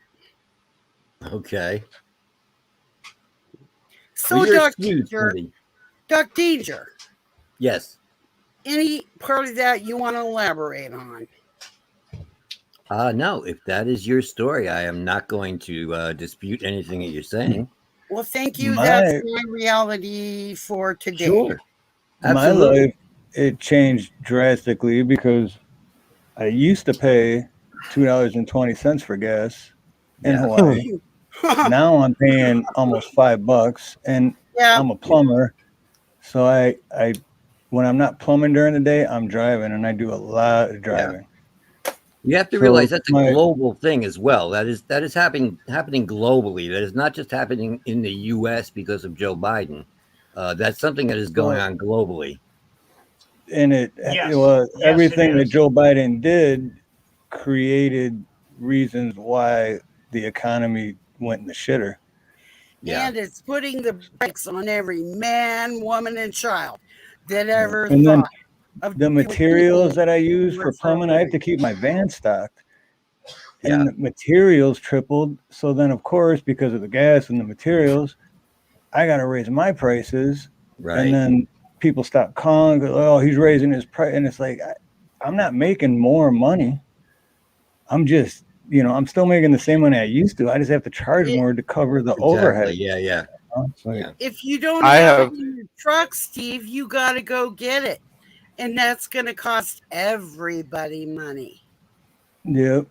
I have personally seen in my job as a social worker a drastic increase in people seeking assistance in SNAP and unemployment between now and between the two presidents. So it's been drastic. Trust me, I see it on a day-to-day basis. I deal with it on a day-to-day basis. I'm not a Trumpeteer. I think Trump is a perfect kick in the balls Uncle Sam needed. Well, I don't know. He's the most corrupt president we've ever seen, to be honest with you. But that's not. Well, how is he corrupt? That's what how I don't is he get. Corrupt? I mean, he took no salary. He actually donated his salary to charity. How is he corrupt? More so than Joe and his son. Joe, yeah. Well, I mean, he has a very extensive. Tell me, how is he more corrupt? Yes. Hey, Doc. I want you to do me a favor. Sure. Show me evidence that Trump has ever been convicted of a crime. It wasn't him in the 1980s that got convicted for not leasing to black people. That was his dad. Show me a crime Donald Trump, as a private citizen, has ever been charged with and convicted of. He is not. He has not been convicted of anything. So how can he be corrupt? You say the man's corrupt. I was a Trump supporter. I had my doubts about the man, but the thing about it, I want to see evidence. I want evidence shown to me. If Donald Trump took nuclear secrets, like people saying, like you're gonna say, why ain't he in? Why hasn't he been taken to D.C. and had charges filed against him? That is espionage. That would be an espionage charge. So please show me that Donald Trump, the Ukraine thing that Donald Trump got impeached for, that was Joe Biden. I can show you video proof of Joe Biden, President Biden himself, saying that he got a prosecutor in Ukraine fired. I can show you video evidence of that. I know. I heard that. Yes, I did hear that. Yes. I am not pro Joe Biden. I'm not a Joe Biden supporter. So let's not get there. And I love the fact that I'm being yelled at by Joe Biden. This is so cool. I love it. I really do. This is what you call a twofer. Yeah. 2 for 1. No, it's great. Hey, I did say down in Florida that no one fucks around on a Biden. So what's that tell you? Yeah. Yes, he did say it, and I can bring that video for you. But the thing about it, Donald Trump, the federal government since the 1980s have been going after Donald Trump. I think if they had something of corruption on the man, I think he would have been in prison by now. You would think, but he's kind of the ultimate Teflon Don kind of thing. Things don't stick. I don't think he's actually all that. First of all, I just want to say hi to everybody on the panel. There's a few of you on here that I've never had the pleasure to talk one-on-one or, in a panel. So I want to say hello to all of you. Hey, welcome. Second of all, I think you could categorically, Doc, say without a doubt, that Bill Clinton is the most corrupt president in the history of the United States. Oh, no. Oh, yeah. No. Kennedy was. Kennedy wasn't good. I'll admit that. But Kennedy was the most corrupt president because all of his family was involved in that. Yeah. Well, I understand, and I will agree there was a lot of corruption, but here's the thing. But the thing is that the Biden administration covering up hunters. Oh yeah. Mm-hmm. There's no denying that. Is the biggest thing out there. But the reason I'm saying this is, and the reason I say Bill Clinton, is when you make a claim of the most, right? You say the most corrupt. Mm-hmm. To me, part of that, and disagree if you want to, that's fine. This is just my opinion. I'm stressing. Yeah. That to me, that qualifies to be the most corruption is the impact and the wide range of long-reaching impact. And I think you can see, as of today, right now, just how corrupt Clinton it was and how the Uranium One deal came about. Yeah, and I think you could also say that and how it's affecting us now, and how that helped to allow our land. I'm going to say that so we don't get Steve nuked, but our land to get them the I think they call themselves the mother. Is it the fatherland or motherland? One's Germany, one's Russia. I think it's the. Well, Germany was the fatherland, and I think Russia is the motherland. Yeah. So the motherland. I'll say it's called the motherland. The motherland used its resources in connection with the foundation, and I think it also connects to who came after Little Bush, because they also had a lot of impact with his wife being involved in all of those things. So I think, and what we're dealing with now is so much there. Also, I also look at another way of judging corrupt as also being morally corrupt, when you say what is it, define what is that created a cultural landmark of, you know, this idea of defining what language means and telling people that language doesn't mean what it does, and that we also have right now going on in our society. But to the other question, I want to say this to Doc, because even though I love Doc to death, he's triggered me now. That's okay. Go ahead, my brother. Doc's not doing a job if he's not triggering at least one person every night, I think. That's right. I think he got me triggered with the corruption of Trump, because I do support Trump. I don't want him to run in 24. That's a whole nother story. But yeah.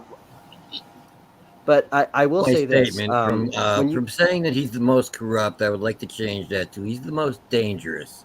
Let me say that. Let me put it that way. Who's the most dangerous? I will no, disagree with that too. Not the most dangerous. Trump's the most dangerous? I think so, yes. Oh, my God. Current administration. No, the guy that's in there now is the most dangerous. He's got the nuclear football. Well, and I think also we saw what Trump did with football, and no, he doesn't. It's his handlers that have that. Yeah. Yeah. Okay. You know what? But if he pressed that button, it's nuclear war. And I got that in the hands of the person that we currently have in the administration that might wake up and try to hit the nurses button and hits that one instead. Well, see, luckily it doesn't work that way, though. Yeah, it's not just him that can push that button. No, there's a system that has to go through. There are other people that are involved in that. He can't just decide he's going to push that button and do it himself. There are people around him that has to go through. That was the same criticism they had of Reagan in the 80s, right? Like we all saw the Land of Confusion. Claimed. Yeah, there was. We all saw the Land of Confusion Genesis music video where they make him look like he's that was so funny. An ape and all that. Yes. But, yeah. And that is what I'm referring to. Right. Doc asked a question hard ago before I was rudely taken down by my internet service about what has changed since Brandon took over. Well, number one, and I don't know who else answers because I couldn't hear anything, but number one, the price of gas has gone sky high because he closed the pipeline. He closed federal oil leases.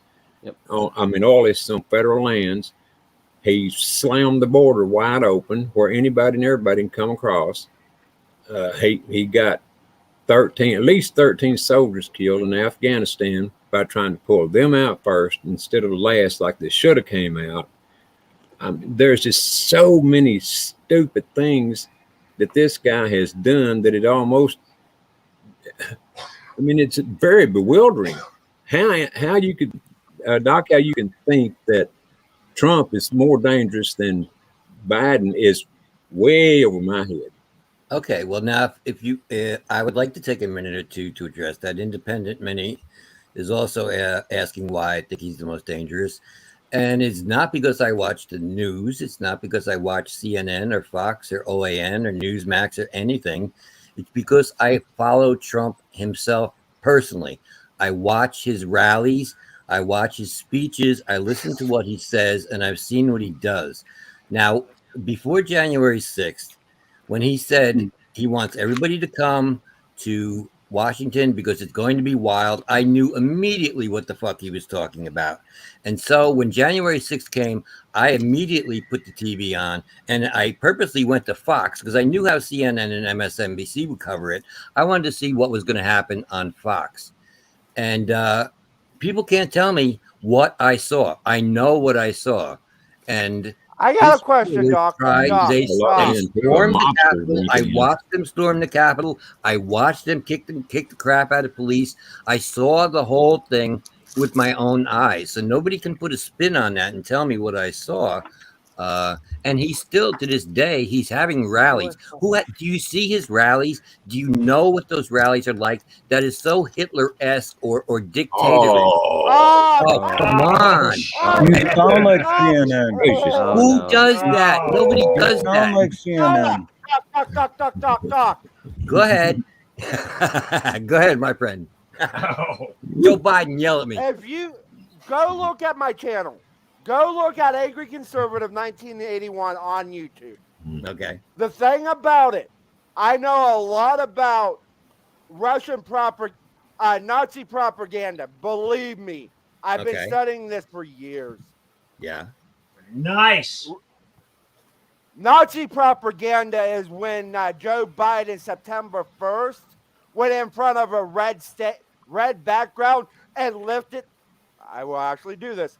Lifted his hands and went, "Ugh!" That's Nazi propaganda. Believe me, I have pictures of Hitler doing it. I can show you the evidence.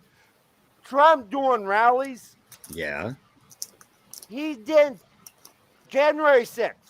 You brought that up, right? Yes. Can you tell me something? What did he tell the people that was at his rally to do? What did he tell them to do? He has a way of speaking where he says something, but it is not actually saying it. Statement. He said, we're all going to march up to the Capitol. I will be right there with you. And they were already geared up. He knew what was going to happen.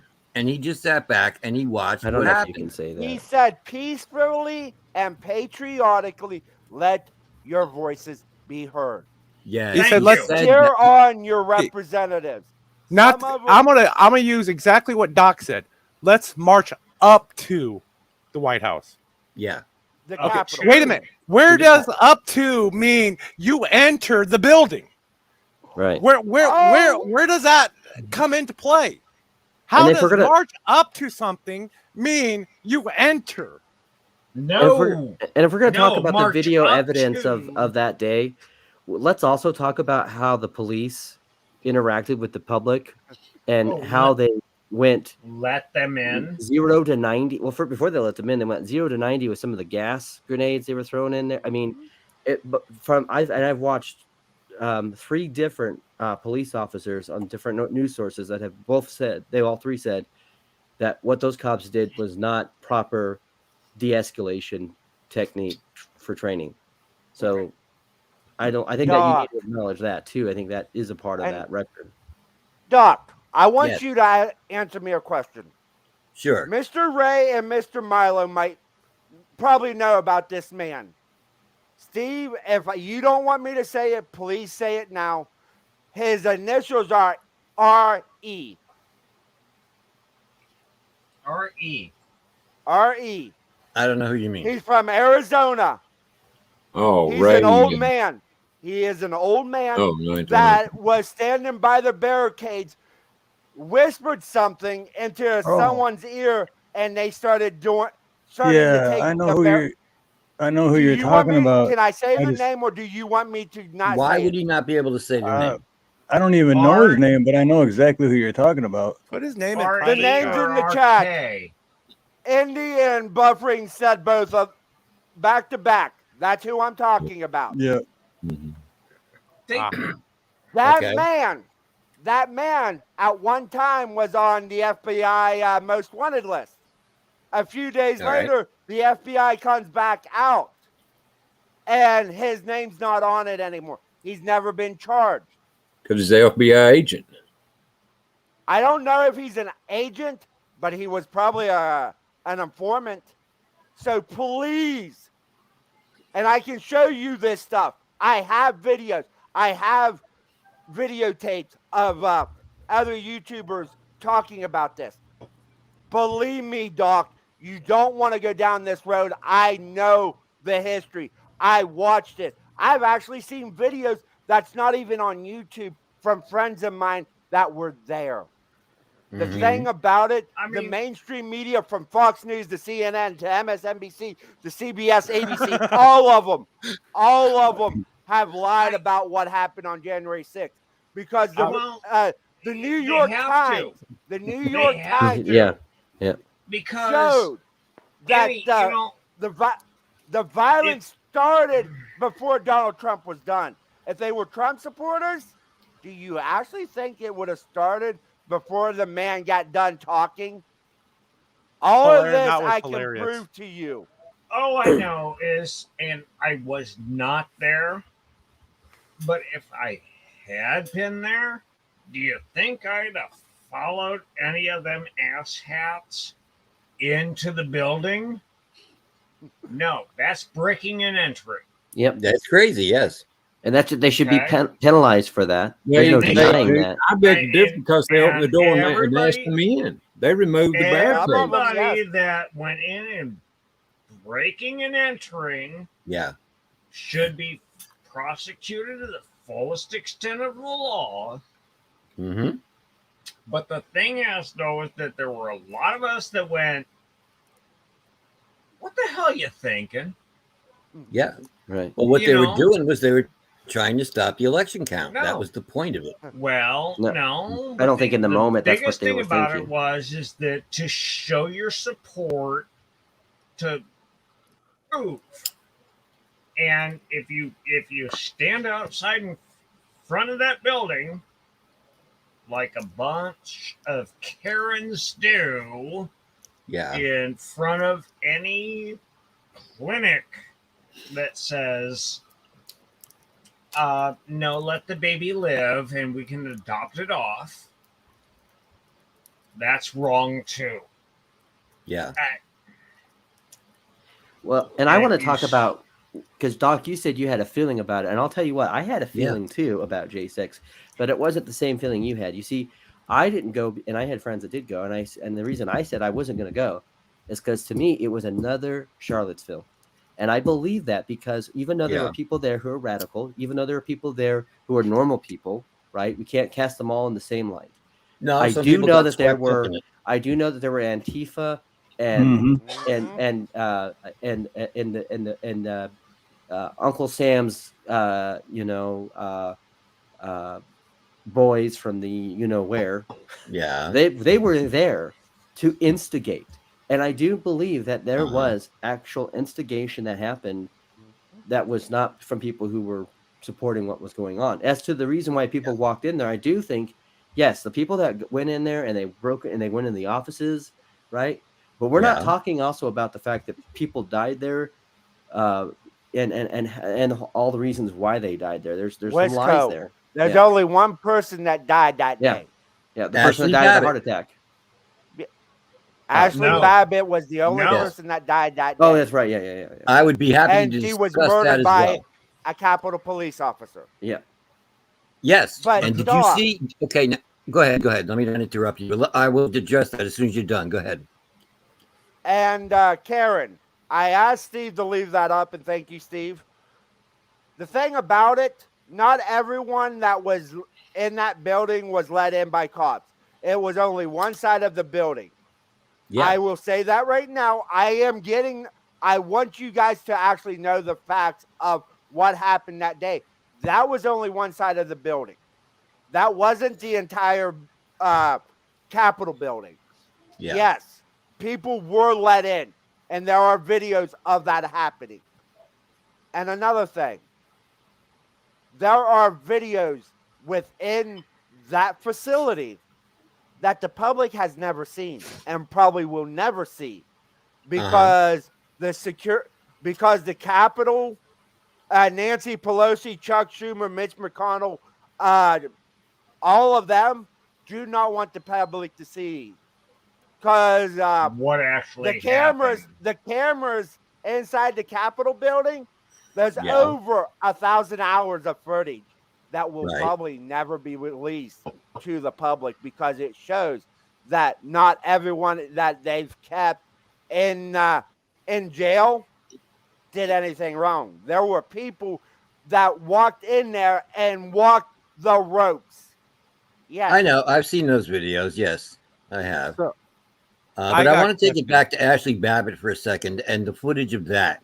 Did you see the crowd that was banging on that door? Did you see? They had maniacal looks, and they were like foaming at the mouth. Supporters. There's been people identified in that group banging on that door.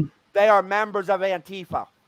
Okay. And the one guy whoever they were, admitted member of lunatics that were trying to Antifa. get in there and they looked crazy. And if I was on the other side of that door, and I feel bad for Ashley Babbitt because she got caught up in this. She was the first one to go through that window, and she got shot. But I guarantee you, if she didn't get shot, I mean, her getting shot is the only thing that stopped them from going in there. And if they had gone in there, there would have been a lot more deaths than just Ashley Babbitt, because those people were out of their fucking minds trying to get in there. Right. I don't think And that would it's have been because proven. I think they wanted. So I think they wanted that police officer knew who was a friendly and who wasn't. My And opinion. It's been proven that the guy that was leading them is that black dude. That is also another video of him with some like white lady, and he was all excited because they're making this happen and admitting that you're going to have the best video footage of ever, and he's the one that led him to that. So yeah, CNN and the black dude, yeah. So that's a Trump hater that caused that to happen. Okay, but Doc. So the reality is that it's a complicated you issue. There are lots all of understand, right? You understand that they were invading, quote unquote, foreign ground. This is not the United States of America they were invading. You You're all right, understand that, right? Exactly. Hello? Washington, D.C. is not I'm part not of the sure US. what you're saying. Yeah, it's foreign ground. Yep. How is it foreign ground? Explain to me, because I'm only asking because I don't know. So just No, explain. I don't know if that's true, but I've heard that. I just don't know if it 10-mile Square. around DC. 10 mile square. That is foreign soil. These are political prisoners on foreign soil. Absolutely Y'all get correct. it? That's Right absolutely on, correct. Thank you. Right now, so many people are unsubscribing to me so fast, it's ridiculous. But Doc, they're I'm not gonna tell unsubscribed. people. You know what it is, Doc? It's because Yeah. we all like you, and we just want you to think with an open mind, and we understand where you're coming from. We know, okay, but I've learned a lot of things along the line too that changed my mind about a few things, but I mean, that's look why at me I'm up now. here. I'm That's why I'm up anti-government. here. It's like, I don't tell care me. if it's Trump or Biden, whoever. I'm anti-government. I'm not trying to drag your dick through the dirt, dude. I am just telling you the truth. But Doc, the thing about it, like with me, I don't, and Steve knows this. Steve knows this about me, and Ronnie knows this. If I don't have the facts to back me up with what I say, I don't say it. Okay. There are facts out there. Go over on Rumble. Go look. Put January 6th into Rumble. You will see videos that ain't on YouTube. There are videos of Capitol Police standing by a door when other police officers are getting beaten. There are videos of it. Yeah. Well, I mean, the thing about it, what I'm saying, I have proof, either video evidence or timelines from liberal media news sources, because I do not, when I say stuff, it's backed up by the liberal media. I use the liberal media because I'm checking my own bias. My actual name here on YouTube is called The Angry Conservative. I don't use Fox News or OAN or any of them most of the time, or because I want to check my bias when I'm giving facts. Well, it's awful easy to find the facts about stuff. Washington, D.C. being a foreign soil, because that's what it absolutely is. I know and that. When you look at the White House with the prisoner of war flag over it, that is exactly what it is saying, that it is a captured operation. By whichever side you want to look at, it's got it captured. That's up to you. But I'm saying that Washington, D.C. and the City of England and the Vatican are all a triangle. They make a triangle. That's Okay. why we got a triangle on our dollar bill. That's what it's all about. No, come on. No. That goes way back. Yes. That's what it's in there for now.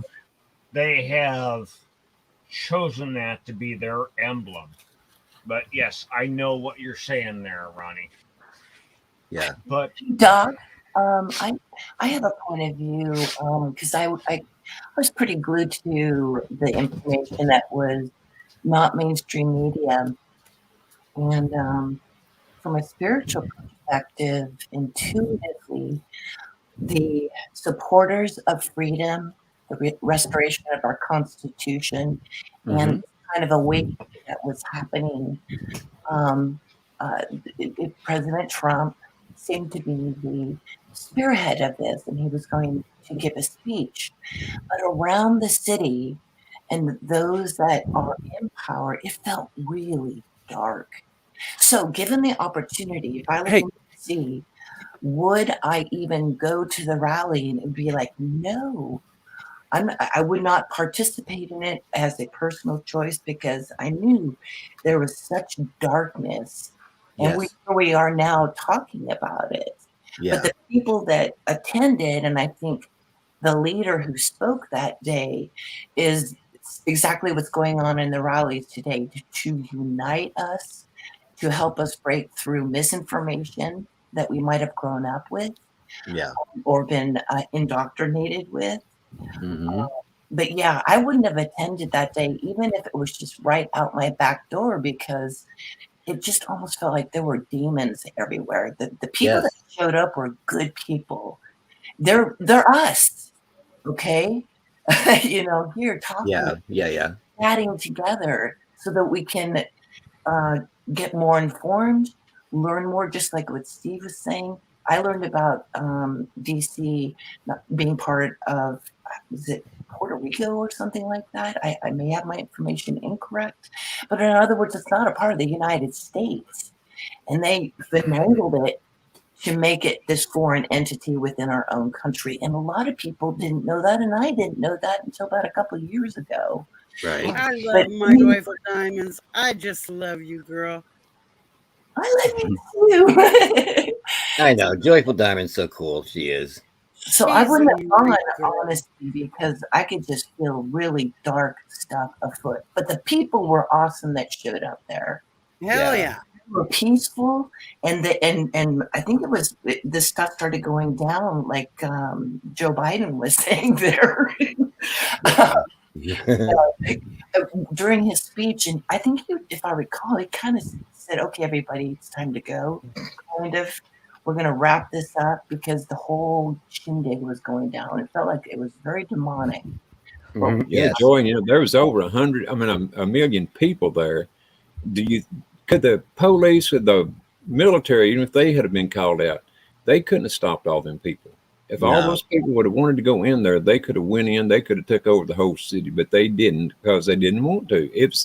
This whole thing was led by Antifa, Black Lives Matter, and the mainstream media. What about Oath Keepers? And also the J. Edgar boys. FBI. J. Edgar's boys. I do have a question though for the. I would like to point out something that Joyful said is the restoration of the Constitution. I don't think the Constitution needs any reformation. We created that for a reason. We have made many amendments to that Constitution during the past. And I think that the current administration wants to make amendments to it, but they don't have the votes to make those what they call reformations. And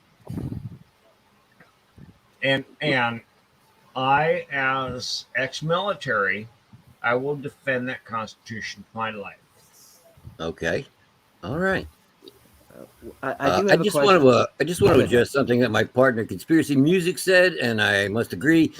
The opinions expressed on here are those of Doc Danger and Doc Danger alone. They do not represent Conspiracy Music with Doc Danger, our music show. They have nothing to do with conspiracy music. It is just me.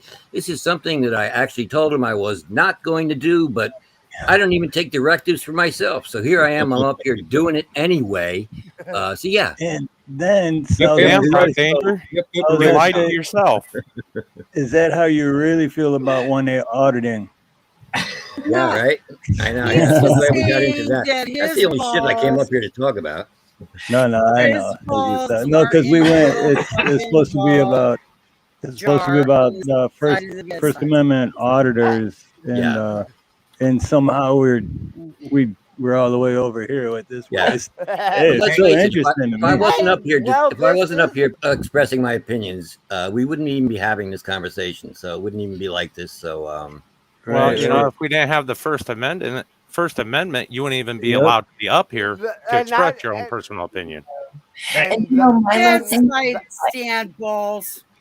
Yeah. Hey, Milo, thank you so much. They're in a little bowl on the side of the bed. Hey, Doc, put a disclaimer up there that says opinions are like assholes. Yeah, everyone has I'm one, the biggest asshole and they you're all ever gonna meet. Except for mine. Mine smells like roses. There you go. And no, you're not, Cindy. You're not. Quit lying out your damn ass. I would like to make a clarification. As I was speaking, it's about us remembering the Constitution. So I used the word restoration, but you're correct in being more clear about that. But it's just getting us excited about it again. Say, God, that's you're joyful. Yes, let's get excited about the Constitution again. Let's. Yeah. How about I got an idea. Anymore. I got an idea. Let's take our kids that are in school right now and make them read the Constitution. Crap. Let's teach them how to read for the freaking. No. I got to learn that first. Yeah, they need to know that first. Well, that's how Ronnie and I were talking, and somehow we were talking about med beds, and I joined him on panel in the spirit of this, what's going on in chat. And suddenly we got talking about lovemaking, and it was probably nothing that he had ever intended, and then so I ended up with Steve on his show. Let's talk about lovemaking, I think that's the way the energy works. When you get up on panel, it just flows. Yeah, it's why for the most part, when people are like, "What's the topic?" I'm like, "There isn't one. Like, it could be anything and everything, So." Yeah. But let me ask this question, because I wasn't here for most of it because I was at another stream co-hosting. If it's sex, it's overrated. So did you guys come to a conclusion? Do you think that the chat came to a conclusion about what, was it like a formal debate, or was it just let's just kind of express our own opinions about it? The latter. Express your own opinion. Okay. It was actually supposed to be Chariot Rain that was going to do the show tonight. Yeah. Which that would have been very interesting, actually. Yeah. Let me say something about Joyful Diamond too. This is off topic entirely. But I was watching Joyful Diamond. Plug your ears, Auntie. She was speaking about how she had a dream, and I think Ronnie was in it, and she was dancing on the ceiling and on the walls and stuff. And I remember thinking, like, who has a dream about YouTubers on panels? But no, Joyful Diamond, you triggered me apparently, because then that night I had a dream about my YouTube crush, Robin Cheyenne, who is a fantastic musician and a really great talent. And it wasn't sexual or anything, but we were together, and then she left me because that's how all my dreams go. They always go south, my dreams. And then the following day, I had a dream about my partner Conspiracy, and we were in this we were in a GTA type city. We weren't playing the game, we were actually in the city. And it was weird. But yeah, thank you, Joyful Diamond, for triggering me actually having dreams about YouTube panelists now. Doc, I just knew that at first you were going to say you had a dream about me too. I said, "Oh no!" Yeah, That's what I was waiting for. I was waiting for. Hey, Steve, No, that's great. And I will drop this with Doc. I got something lined up beside me that shows a timeline of the event on January 6th. Okay. And I will put the link in the private chat. Yeah. This is what it says. Around 1 p.m., pro-Trumper rioters, including members of the Proud Boys, overran the first set of barriers outside the Capitol. All right. 1:10.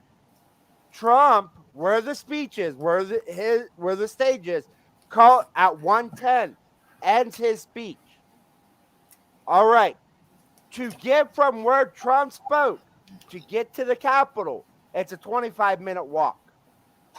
I seriously doubt that. No. I saw something since then that said the Secret Service tried to get him off of the steering wheel. Bullshit. Oh, yeah. Yeah, he wanted to go. I'm sorry. Did I say that out loud? Bullshit. But it was a funny story though about the steering wheel thing. That was a funny story. I have to admit that was pretty creative. That was long arms. It was. But thank you, Whoopi Goldberg and CNN. Because the article I have is actually from CNN, but from where Trump did his rally to get to the Capitol, it's a 25-minute walk. So the people that went to the Capitol early, in my honest opinion, weren't Trump supporters. They might have said they are Trump supporters to make it look like that, but I seriously doubt if you went to see the president on that day, that you was going to leave his speech early. That's a good point. AC, I've heard that story before. One man in a library can kill the president going down Dallas Avenue. Ah, yes. I know that story. I actually thought this was going to go the direction well. of DMA there for a second when we talked about libraries. But this, don't get me started. Doc, this is why, because about a year ago, a little over a year ago, actually, I started my channel because I wanted people to tie in the things of Nazi Germany into what's going on in the United States today. That's why my channel started. That's why you get the angry conservative, because I do my research. CNN is trying to hide stuff. For crying out loud, one of the guys that was up at that door with Ashley Babbitt actually sold his videotape to CNN. I'm not surprised. I kid you not. They actually had him on CNN live showing his video. Yeah, I know. I'm aware of that, yes. But okay, look, okay. I told him to do it, okay? I grabbed the steering wheel. I said, get over there now. But they wouldn't listen to me, okay?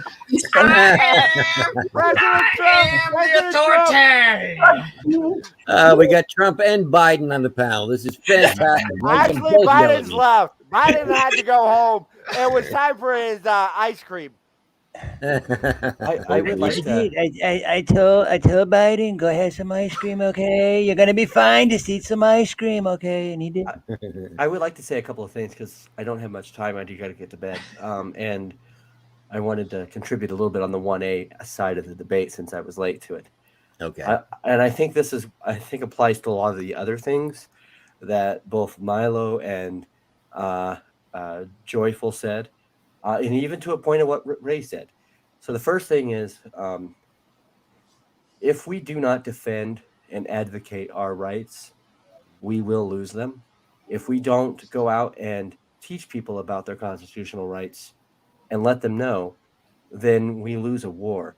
I do believe it's great for people out there to go out there and teach and advocate and show people that not only do they have a right to do certain things, but that right is afforded to everyone, not just to a few people. That is a great thing. that needs to happen. And if we talk about law enforcement problems, I agree. We should, and I have it in my county where we have a good old boys system when it comes to the sheriff's county about how I back that guy, and then 80% of the local party backs that guy because that guy was backed by the previous guy. And I've seen like 3 or 4 other candidates who are great people, who are pro-constitutional people, and they barely get like 10% of the vote. So I do think that, okay, elections are important, but I also know that the way they are framed and the way people advocate for things, we have to go in there and really educate people about the importance, especially from a sheriff's perspective, because they are the only constitutional law enforcement agency that is there. So the other thing too is, but before we can correct the cops, before we can correct people who are abusing our Constitution, or even the president himself, we as the citizens, we as the civilians of this country, we who are the everyday people who have for too long allocated so much of our rights and so much of our own responsibilities to over-eager, over-corrupt bureaucrats. We have to get that back, and we have to do it with ourselves by reading our Constitution. I think we should always thank people like Milo who served this country to protect and did an oath to protect that Constitution. We should teach our children about the Constitution. But I also believe that in that format of talking about being a First Amendment auditor, we can be people advocating for our rights and not be complete dicks. And if we can't get to that part where the only reason I'm doing this is because I either want to get clicks, views, money, or because I know it's going to make me more popular or whatever. If you as a person have that moral fiber that says, because I'll tell you what, I've done auditing and I've gone into places and I go, I didn't do it the way that some of these guys on YouTube do it. And I'm like, but it feels icky for me to do it that way. And Absolutely. So let's advocate for our rights, but let's do it also with morality, because what good is freedom if we also don't share peace, truth, and morality, and show love and kindness as we're doing it. That's just my take. I agree with everything you said, Wesco. Beautiful thought, sir. I do too. I mean, being as that, serving in a conflict, do I believe in being in conflict on something as simple as what everybody is clamoring into the streets on, and then y'all go ape shit and start destroying buildings? That's not what I supported. I love debate. Yeah. If you want to debate and we can discuss a topic, and that has been lost on our society today. We don't discuss anything. We argue about it and then burn a building down. Right. Yeah, I just wanted to just chat because they've been saying all night, Doc Danger doesn't know what the fuck he's talking about. I don't, to be honest with you. I really don't.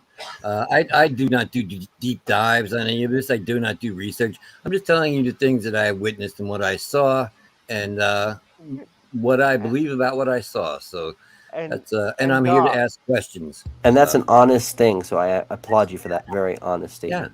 Yeah, you and me both, Cisco. Good job, Doc. Good job. And Doc. Yeah. If you think I went hard on you, it's because no. I hate the mainstream media. I hate what they have created in this country. We got people going after one another. Yes. Because not everybody does as much research as I do. And I do a lot of it. Believe me, I know things that have happened with January 6th, with other events. And the thing about it, as much as I love the man, me and freaking Ronnie disagree on things. Sure. And I care about the man, but I want Correction, people AC. to. We disagree on everything. Not everything, Ronnie. There are a few things we actually do agree on, but yes. But the thing about it, I want people to know the truth. I know here on YouTube, a lot of the things I say could get me pretty much shut off. That's why I was asking Steve if I could say a name, but when people in chat said it, I was like, all right, I will just let him see the chat. Yeah. Because I You don't really have to say it. Yeah, it's really an issue if you say that name out loud. It becomes an issue. Really? My certain question words, is, names, and my phrases will hit question the is, algorithm. where is he? Where is he? Well, it's the weird thing to me is anything that, like YouTube is on the left, and anyone on the right says anything that anyone on the left doesn't want to be said, we get silenced. Yeah. We get strikes. We get And you got a good example of that today with Rakita Law losing his channel. He lost his channel today? Yes. What? He's I saw him live today. Really? Okay. He was nuked. His channel is gone. No shit. Okay. Dang. So, but that's always made me wonder, like who's really the bad guy? Is like, speaking of Nazis, what they do when they didn't like when people said things? Yeah. Get rid of them, right? Like, yeah, no, you keep disappear, your mouth man. shut. You're Like, dead. they don't want the truth spoken. So if anyone speaks the truth, they silence you. Yeah. I want to address something that my friend Charlie Gabaldon said. He says, I sure hope everybody here reads up on what they vote for. And I believe that's a good point. That is why I do not vote myself, because I don't follow politics. So I don't know about these people. And I don't want to go into a booth and just start pulling levers willy-nilly, because I don't claim to be a Democrat and I don't claim to be a Republican. So I'm not going to vote like on a party line thing just because. I would want to know about the people that I'm voting for, and I don't, because I don't follow politics. To be honest with you, I find it boring. I really do. Yeah. So And that's can we why please? I don't vote, because I don't want to waste a vote on, just go pulling levers for, for no reason. I would rather people know what they're doing and voting for. I Doc, have I something respect to that. say about that. Is the simple fact is that when you go into that voting booth, you're voting for the lesser of the two evils. I agree. Yes, I agree with that statement entirely. Yes. And evil is still evil. And talking about voting, can people, because we do this in our county, in our town, but can we stop just voting for judges because they go unrun or unopposed? Because judges shouldn't just be able to be reelected every time because they want to run and because no one goes against them. Okay. No, that's kind of crazy. I got one on kinda that crazy. because I got one on that because every judge that was running for re-election, I voted no. I don't know who you I do too. are, but no. Yeah. A lot of them got reelected, but I don't care. Yeah. But I voted no. Right down the party line. No.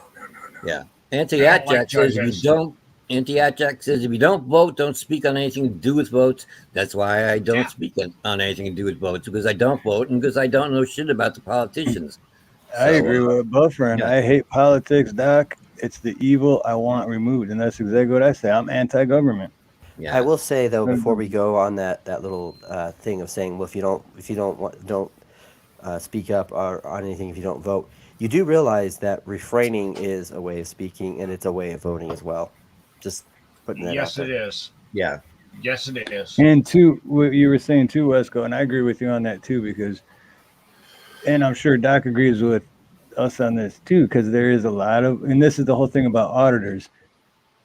A lot of auditors out there do it different ways, and there's a lot out there that I don't agree. I don't even watch because I've seen one video and I'm like, nope, that's not, like you're purposely starting shit.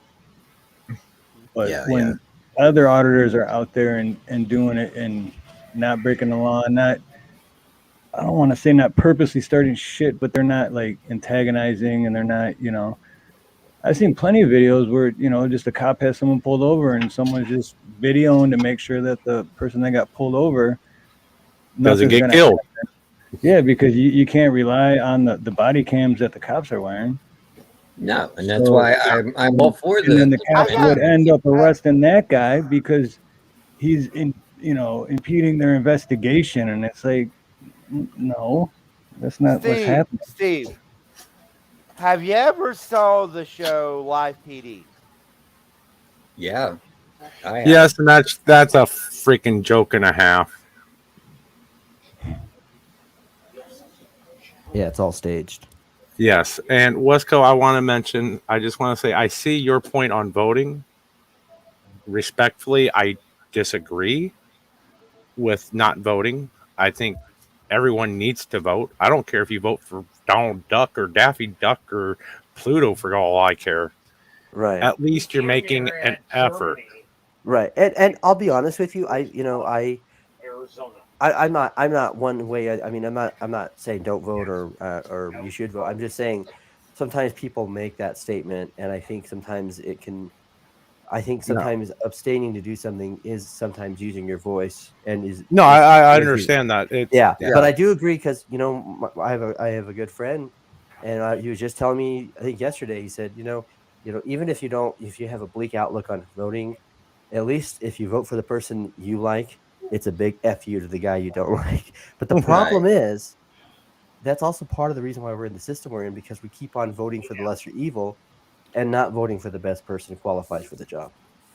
Well, I would respectfully disagree. I think the reason we're in a situation that we're in is because we keep giving up freedoms and our rights. We're allowing the federal government to control everything, in which the federal government was never designed for that. The federal government was designed in order to regulate how each individual country of the United States, and yes, I said country because a state is a country. Washington is a country. Hawaii is a country. Arizona is a country. Blah, blah, blah. Go 50 down the line. Mm-hmm. The Constitution is designed in order to regulate how each individual country, the 50 countries, interact with each other and how we interact with the world stage as a group. Okay. We have given the feds and to provide way fundamental too much rights that all power. Americans believe in. I call the Bill of Rights. bullshit on that. Go ahead. And you got anything further to say besides that? 50 states created their own state constitutions. And yes, many of the things they put in their constitution were regulated by the United States at that time. But the federal government has changed so many things, and now we have lawsuits for gun regulations and abortions and all of that crap, which should be regulated by the state, but the federal government wants to take control of that. Okay, so you just called bullshit on me, but again, you're reiterating exactly what I said in different words. So where's the bullshit?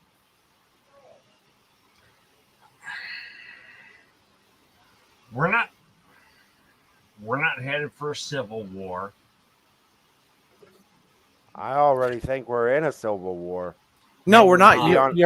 not. We're not headed for a civil war. Mm-mm. We're headed for a national divorce. We're not possibly, headed though. for a civil war, because you know what? There ain't enough people to support their side. No, we're not headed to a civil war. We're just headed towards a communist state. No, we're not. Yeah, I don't know about yes. that. Every day that we allow our federal government to dictate how we live our lives in different states. Each state, like I said, the definition of a state in the context of the time of the writing of the Constitution and Declaration of Independence meant country. Yep. We are independent countries. Each one of us, well, except for me and Milo, we live in the same country. We're all different countries. I don't know if I agree with that. And that's the reason why the South called themselves the Confederation of the States, because they held that view that they believe was the historical view of the state being an independent entity. Just want to put that a confederation, a group, yes. A group of people, of individuals, independent, that work to a common goal. But I will say, Ray, to the one thing about the Constitution is that the Constitution does judge how those things how we interact together and how we are on the foreign stage. But they're also, particularly as well, the importance of the Constitution is that because we did have times where states in our country refused basic rights afforded to us under the Constitution, and that had to be fought over with federal oversight, especially when it came to the integration of the schools. Mm-hmm. Yeah. Yeah, no, I'm not saying anything against that, but the thing is, when the federal government tells you how many kids you can have. Oh, we're getting there. Yeah, well, I know. I don't think we're there yet. No. But I don't believe we're going to a full communism. But I think it's a corporate oligarchy is what we're in. Yeah. That's the word I've been searching for the last 6 months. Thank you. There you go. I knew the word. I just couldn't remember the word. Thank you, Wesco. I saw, it was on Facebook, and I saw a stupid meme today that said, when those of us want to be left alone, and you're going to make us fight. And it was from the first Rambo. And it's just like, don't piss us off. Yeah. We're not dealing with this shit. We're gonna uphold our beliefs. Yeah. Well, Wobbly Boost says we resist fighting each other astonishingly, given all the encouragement, and that is true because, yeah, I mean, we are very much encouraged to be divided. The country is divided like it's never been divided before, like we have never seen before in history. But yeah. The only time we've seen that division in our country was the Civil War. Yeah. And that was about 160 years ago.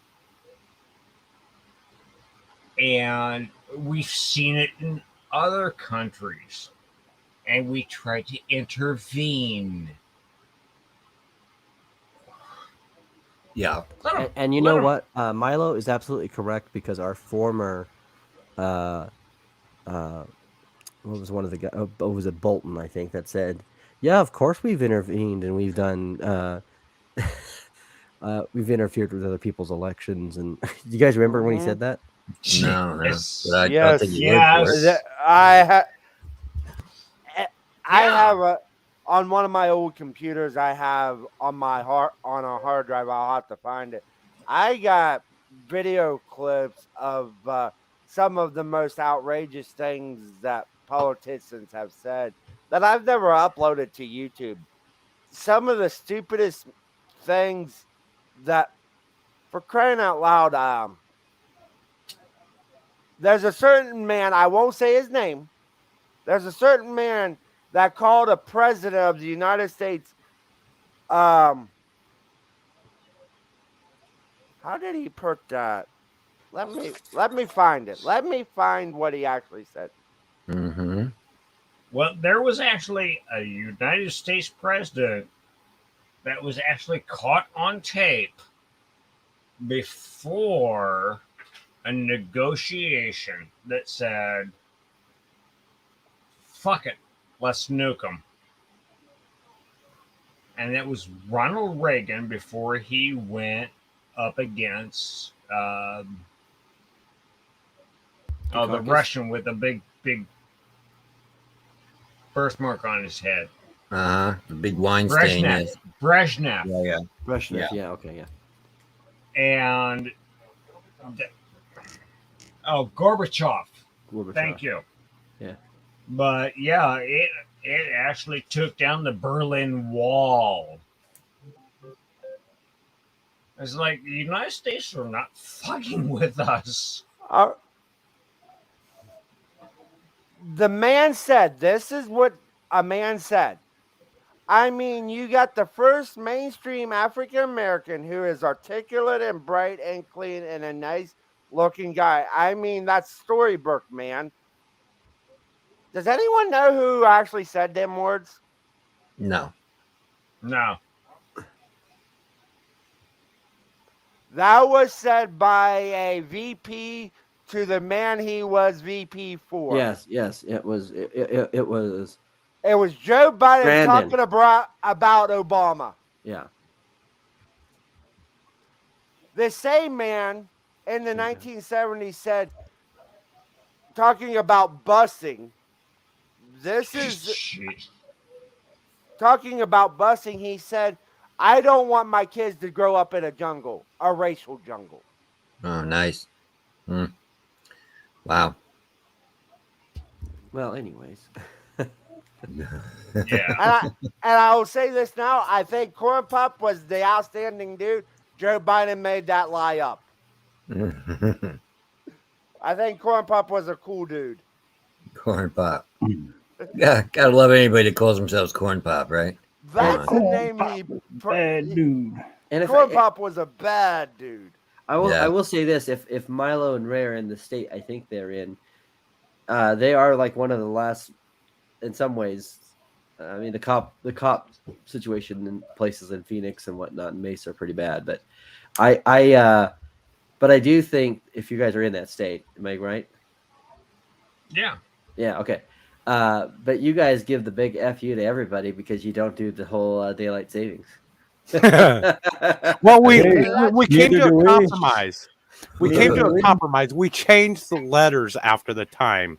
Yeah. From PST to MST. Yeah. Yeah, exactly. Yeah, you made a comment. So we don't do daylight savings either. So I got a funny story about that because my wife and I were going to Phoenix for a concert and we stopped in, I think it was in Flagstaff, and I just zoomed right through the reservation, and I wasn't even paying attention to time, and my clock was on Colorado time, which is an hour ahead of you guys, and I go in there and I'm like, McDonald's, they still serve breakfast up to, like 10:30 or something like that, and it was like 11:30, and I was like, you guys, I want an egg McMuffin. She's like, well, I'm sorry, we're only serving lunch. I said, what the beep? It's 10:30, and she's like, no, it's 11:30.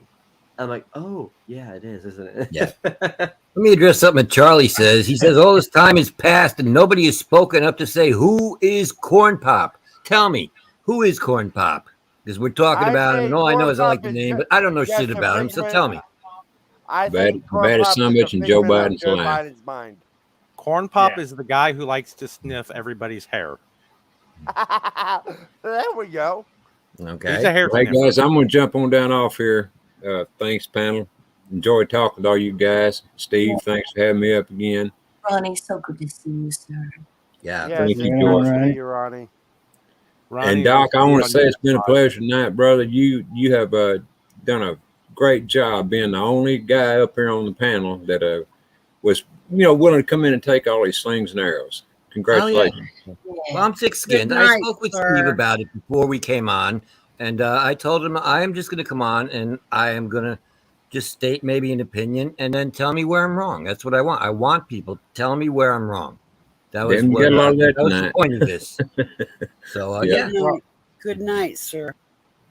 Doc and Wesco, if you guys could, before you leave in private chat, at least place your YouTube channels. I wanted to. Makes it easier for me to find you.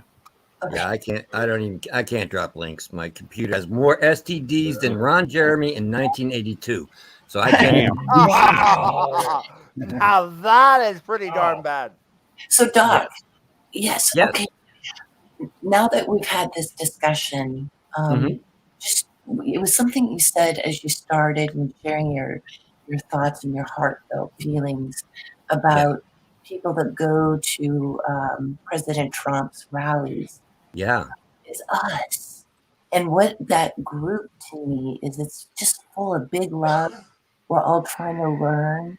And it can be easily twisted, with people with their hands up. For example, I saw some kind of mainstream media thing, how they were spinning it, and they have no clue.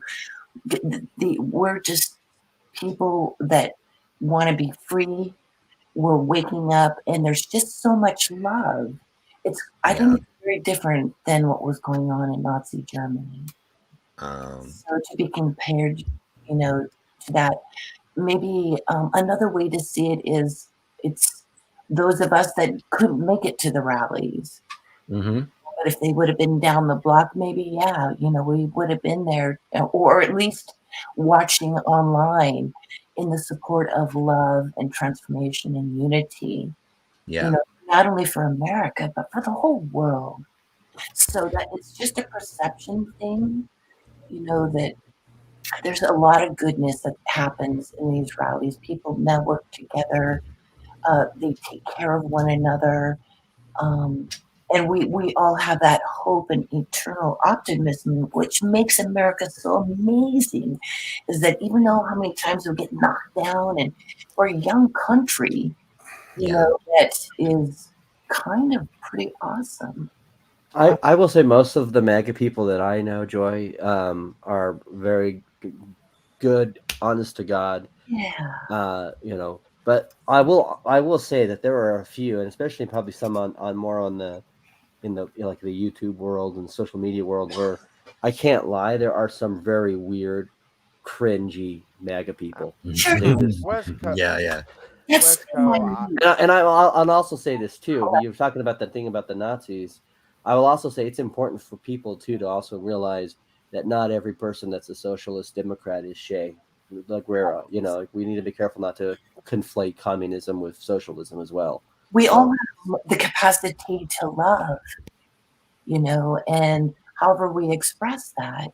So just, understanding that the people that go there and why there's so many of them I think it's just a love vibe, and that we're getting excited because we can feel that change is coming. And you sound like you're describing the hippies from the 60s. I love her optimism and her positivity, man. She's so nice, man. You're such a sweet person. You really are. Maybe Trump is the new age hippie movement. Could be. I don't see it that way. And Westco, I will say this now. I know a lot of people that lean both ways on the political aisle. I will say that right now. But I don't want to deal with anyone that is extreme right or extreme left. And yes, there are crazy people that support Trump. I don't think I'm one of them, but you guys tell me, am I right or wrong about myself?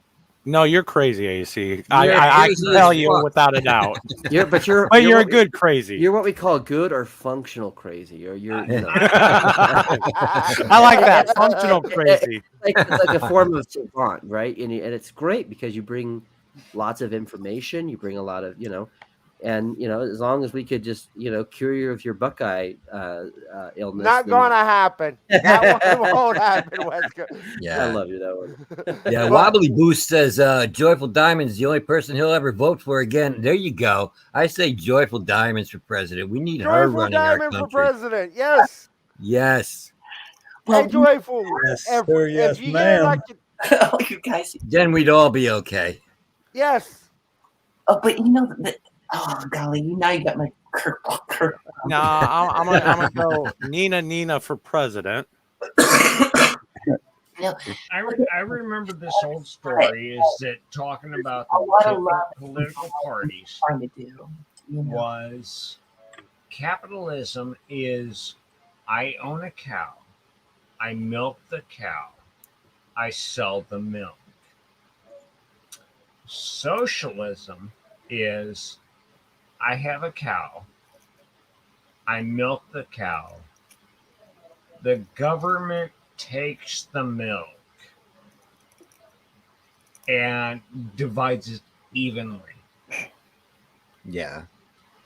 Communism is I have a cow, they kill the cow, and they divide the meat evenly.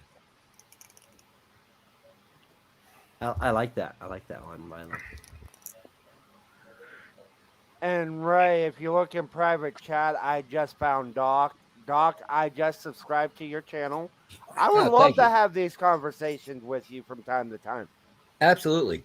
I enjoy it. No, I enjoy it. I have thick skin, so I'm not offended by anything anybody says. So, like I said, I admit myself, I don't know what the fuck I'm talking about. It's just what I see, and it's just my opinions. And yeah, I'm here for you guys to tell me why I'm wrong. No, and you're open and honest about it, and you're open-minded about it. That's what you know. I try to be. Yeah, you have to be, man. You really do. Beautiful thing, Doc. Oh God. Well, I know for a fact that AC is very thick-skinned. Mm-hmm. We've had it out a few times. Okay. More than a few. Ray, come on. More. Oh my God! Hold on. Really? Let me finish, please. Can I finish? Jesus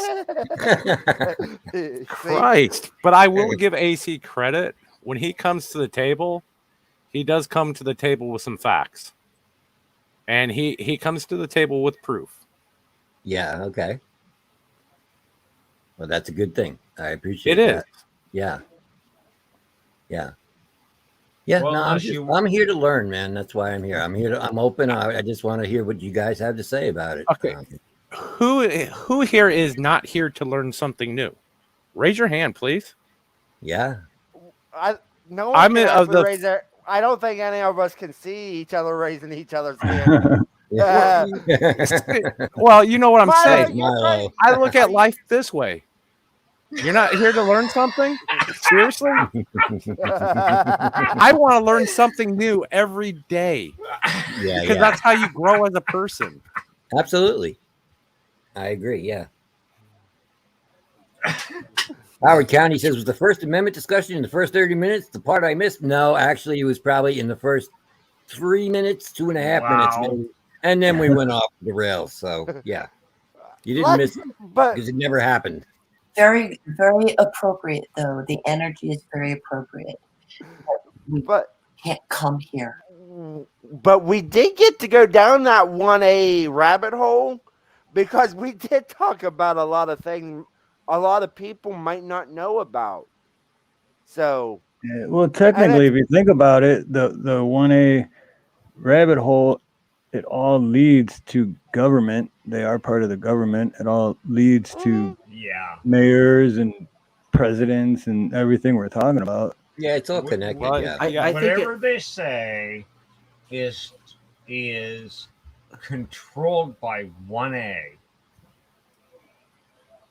Well, without 1A, we would not have had this discussion and the many discussions that we've had in the last 3 hours without the 1A. So yes, this is an exercise of 1A. Like except for religion, unless Doc's religion is just to say how he feels, which that's perfectly valid of religion, I guess. But we've exercised all other parts of the 1A because it's the freedom of speech, it's the freedom of religion, it's the freedom to assemble, it's the freedom to gather information for the press, right? And it's the right to then also redress our issues, and so that's the only one that's really not that in the religion. So it's freedom, but the 1A is so expansive with everything that it grants. So does the media Double Dog really have the right of 1A when they spread disinformation? Yes. No, not really, because it's not, because medias don't act as an individual; they act as a conglomerate, and the corporates don't have. But Westco, the individuals in those corporations do, but not the corporations themselves. But newspapers and news media does have 1A because it's freedom of the press. So yes, they do have right. 1A. They do have the freedom of the press. There's no denying that. So yes, even if they're doing false information, they have the right to speak that out. I'm just saying. Hold on. That they sorry, I hate being sick. They so the practice of doing the rights is that the individuals are out there. The problem we have is that we conflate the media in its infrastructure as the press, and then only assume that those people are the only justifiable press, which is a problem. But yes, they do advocate that right. Newspapers do, they are technically a property of one person, but as media has developed over the years, it's become a conglomerate. It's become and so it's not just a handful of people who are responsible. I mean, maybe they are in the shadows, but there's so much bureaucracy. We don't even think about that with the government. We always talk about the bureaucracy in the federal government and centralized government. We don't talk about that and how it's implemented in centralized corporations and NGOs. So yeah. Well, news media was supposed to be neutral. That was originally the thing, but it's not anymore. Now there's an agenda behind, but every with news all of them. organization. Yeah, with all of them. Yeah, absolutely. Yeah, there's an agenda there. It's not neutral. It's not just reporting neutrally. They do have an agenda. So the media does have a right, but the problem with our media is that it's so toxic, it's so poisonous, and it is distorting people's reality to so much that it's causing a lot of the conflict we have now. I'm gonna say people need to look up when they have time, because I will do streams about this at some point in time. Look up Operation Paperclip, Operation Mockingbird, and Operation Lockstep. Yeah. Of course. It goes without saying. Wesker, you knew where I was going with that one. Yes, I did. Yeah. Because that shows you, with the news media today, what's actually going on. Well, and that's why I will say this, because we're going back to the old conversation that Doc had about what's Biden done. I will say the single-handed decision that came out of his administration, whether he was complicit, because there's times when he's been confused about what the administration policy is, and he's conflated with that and confused that. But with the way they did with the pipeline and closing that off, that was a huge decision that had a drastic impact before world events revolving around the motherland came about. So, but the other thing is, I also want to say this. So we have to be careful of putting too much on the POTUS, because there are entities that are controlling the media and the parties, both the parties. And the reason I say that is because if you see the last 20 to 30 years, you've seen the Democrats developing this neoliberal system, and that only went on steroids under the Clinton administration, which is why I speak about them with the corruption, because they really jilted that idea. But now, when you've got look who our current the Secretary of Defense is. Look at what they're trying to do. They're not anti-war. They used to be. And that tells me that they have, and I'll be honest, and I don't want to get too much into this because this is one of those meltdown conversations, but the Democrats typically have not had a good, this is the best way I'll say it, have not had a good policy with the nation in the Middle East that has a star on their flag. And all of a sudden, even our current POTUS has been saying things that support it and say, well, we'll do this and do this. That to me shows that there is a puppet master that's directly involved in that. And I believe their last initial is A. So that's just my opinion. So some of the stuff that we're doing and what we got done is because the company's involved with it.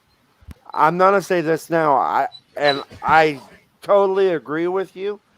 And the thing about it, we don't get in the U.S. Congress. I'll go there first. We don't actually have conservative and liberal by the definition that most of us grew up with. Right, they're all K Street hookers. That's what they are. That's what they are. Hookers. What? Mm-hmm. They're all K Street hookers. Yeah. Yep. But the thing about it, people want to go because under Trump, and I'm not going to give the man some credit with this one. Under Trump, we didn't get into any new wars. Right now, we're on the verge of 3 or 4 different wars with the POTUS that we have. And well, okay, first off, within the last 2 weeks, POTUS had a speech at the White House where he was looking for a dead congresswoman. Yes. I'm going to ask it, can we just sue the Democratic Party and Joe Biden for elder abuse? Yes, let's all agree with that. And I think we should also put his wife in the lawsuit for that too. No. That's why I said Joe Biden. I find her guilty as fuck for letting her become president. I see what you did there. Yeah, I just want to shout out Firm Audits. Firm Audits is joining us, and I wanted to say about him, I'm so glad that he changed his name to Firm Audits, because originally it was Flaccid Audits, and he found that didn't really work that well. So he took some yeah, he took some Viagra. Yeah. Nobody likes flaccid. No, you don't want to be Flaccid Audits. No, you want to be Firm Audits. See, now this is the thing. See, I'm a musician and an artist in the comic, and that's why I tell you, don't listen to anything I say politically, because I don't know what the fuck I'm talking about. That's not what I do. Oh, and by the way, we do not give political advice. Research your candidates and do your own judgments, because we do not give any advice on this show of any sorts. I give advice, and this is the advice I'm going to give. Mm-hmm. Believe none of what you hear and only half of what you say. Or none of what you hear and believe none of what you hear and half of what you see. I'm sorry. There we go. No, for me, it's only believe half of what I say. That's just for me. Yeah. I will say this is my advice, and Doc will love how I'll take this at is that you need to follow the money, because money talks. And also, dirty deeds are not done cheap. They're hell expensive. They're very expensive, yes. So follow the money and where people are spending that money. Yeah. Inflation has set in. Dirty deeds cannot be done dirt cheap.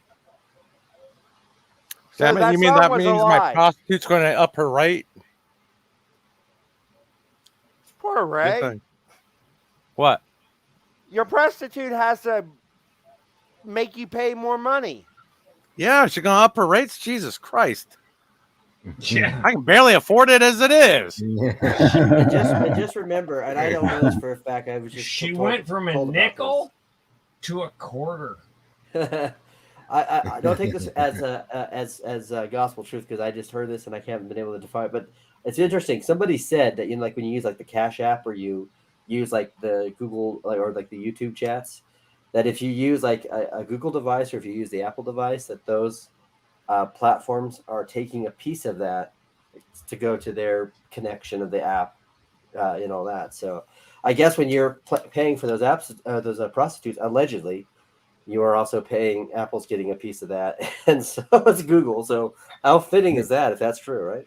Interesting. I do have to get going, guys, because I probably should get some sleep and knock this cold out. So right on, brother. I appreciate you coming up, man, and hope you feel better. Yeah. Good one. Feel better, Resco. Thank you for hanging out with us. Yeah. As always. I like talking to Wesco. I do. I think he's an interesting He's a dude, very man. smart man. Yeah. Yeah, it'd be better if Ray was.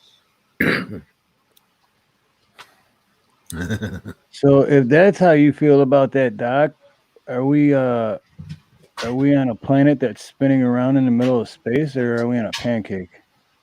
Well, I am going to go with the belief that we live on a globe. I have been taught that my whole life, and maybe I'm being compliant. Maybe I'm just listening to I don't know, nonsense, but I believe that the world is round and not flat. And I guess it really depends on if at the point in time when you actually listen to the Catholic Church. Okay. How does that work? Well, because originally the Catholic Church said the earth is the center of the universe. They did. Somebody proved that wrong. Well, they put him in jail. That happened. The world is flat. Well, I guess Columbus proved that wrong. Pretty much, right? Not necessarily. Go ahead. Okay. Amerigo Vespucci did prior to that, but we go. When Columbus got back, and they all went, no, it's still flat. Okay, we're spinning all the other planets around, but we're spinning around on this fucking disc. Really? I have no idea. I just find it interesting, and that's what's funny every time, because I don't believe. I believe it's one of the two. I just don't know what I believe. So because I don't care enough. You know, to be honest, like, yeah. If it's flat, if it's round, doesn't change my life whatsoever. It's neither. It's pear shaped. Exactly, Doc. That's what I always say. Yeah. Like it doesn't. Like I don't lose sleep over it. I don't care. But it's funny every time I bring it up, especially in chat. People just start. It's fight, and they just like, and it's like, dude, it's entertaining. But I don't care. Oh my God! If they had absolute proof, like let's say tomorrow that someone showed up and at my door and was like, "Look, it's absolute proof, and there's no way of denying it. It's this or it's that," and I'd be like, "All right, cool. I'm gonna go back to what I was doing now." Yeah. You know, like, okay, we found go out back for to sleep sure. now. Yeah, it's like I'm just gonna go back to my regular life that I was living. All I'm gonna 2 say. seconds ago. The only thing I'm going to say what proved everything wrong, and we don't have to go that far back. We can go back to 2020. How many people did you hear falling off the edge of the earth? You know what? We don't know because they fell off. But someone was probably watching it and probably yelled to the next person saying, "Someone just fell off. We got another 6 feet." I can go even back further than that. Is back to Adam and Eve, and Eve is probably the first one that said the Earth is flat. Yeah. Well, the Bible does say that when everybody in the four corners of the world hear the gospel, then Jesus is coming back. So wait. 4 corners? Yep. That means a square. Not necessarily. So now we've gone from flat to round. Now we're square. That's funny because I always say I don't care if it's triangle, but I guess square works too. Yeah. Well, I mean, I tend to believe in the space program too. I don't think it's fake. I mean, we've kind of seen footage of what the world looks like, and it clearly looks round. You know, unless you want to deny the whole space program and it's all faked and the moon landing was fake and we go into all of that bullshit. But Let's not go there. No, that's a deep rabbit hole. That's what I'm saying. I just believe what I see. So it seems to be round to me. Hey, Doc, you know, I was raised exactly. Good way to put it. And I intuitively feel it's a sphere. Regardless of all the conspiracy around NASA and what we've been told, it just feels round. Yeah. Okay. Yeah. So. Yeah.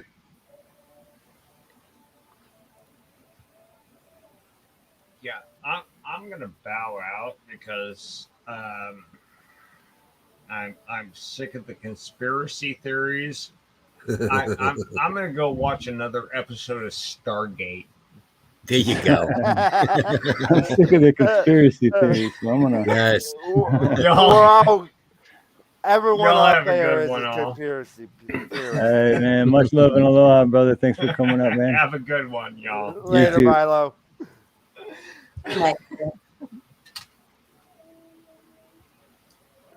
Oh, for Now tell me how you really feel.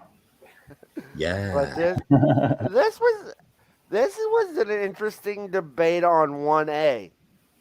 Yeah. I know we got off the audit situation, but this was.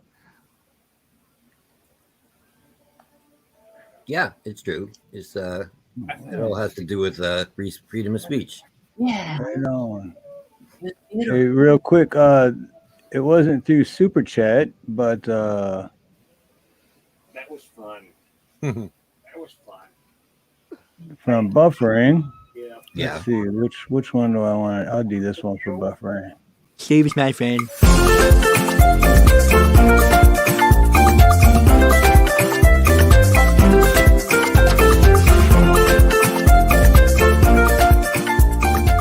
Ice cold beer. Oh, and you know what else? I want to show this real quick, just because we got a nice number of the like buttons, but anyone that hasn't hit the like button, Do it! Just do it! Do it! What are you waiting for? Do it!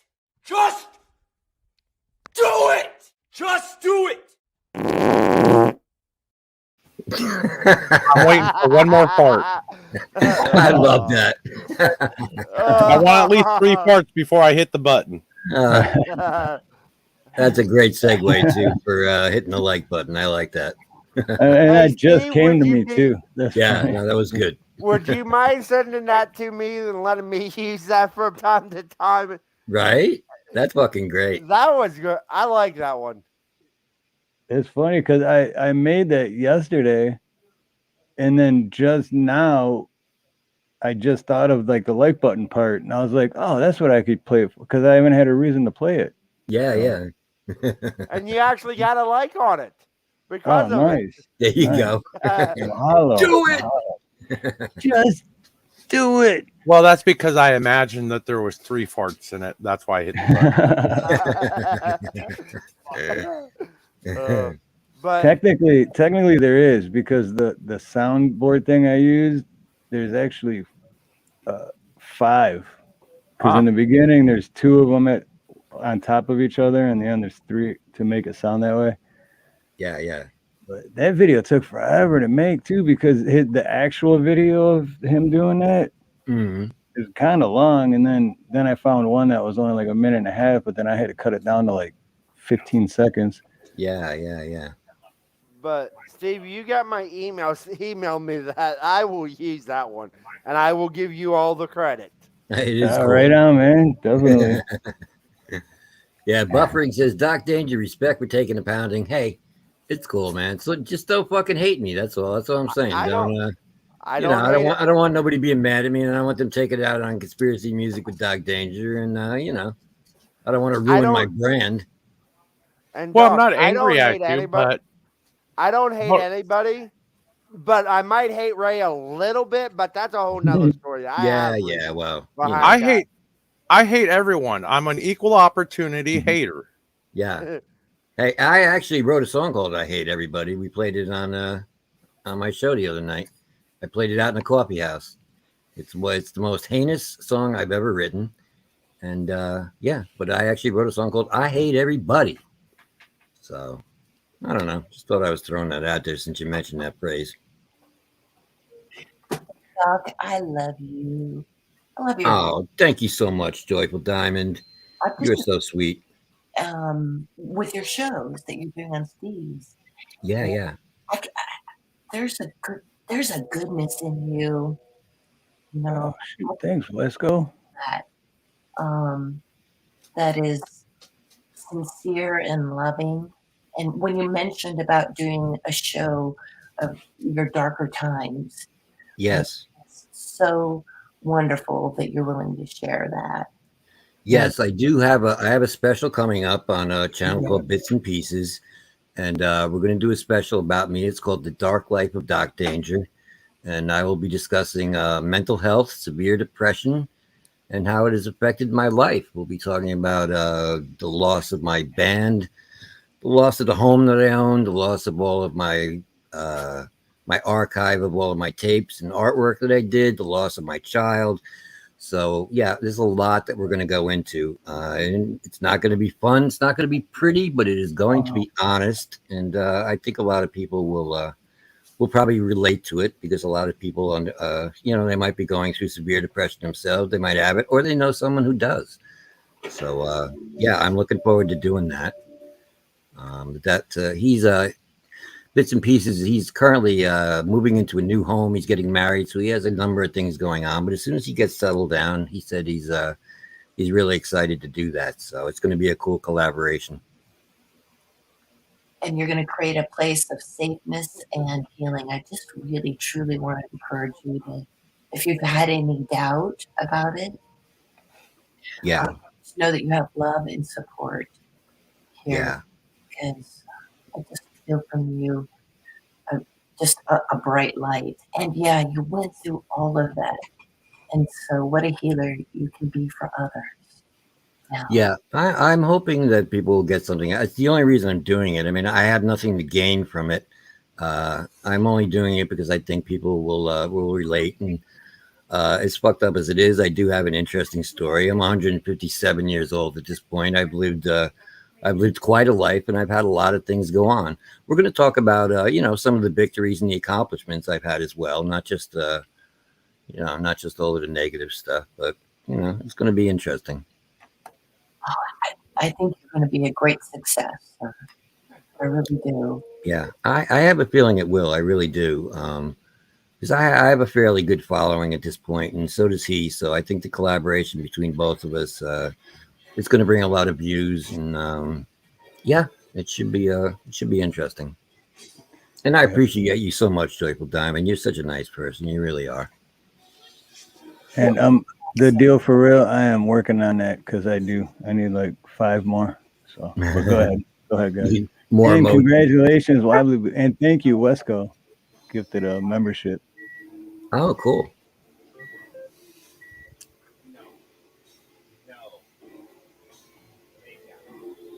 So let's see. This for you, Wobbly Boost.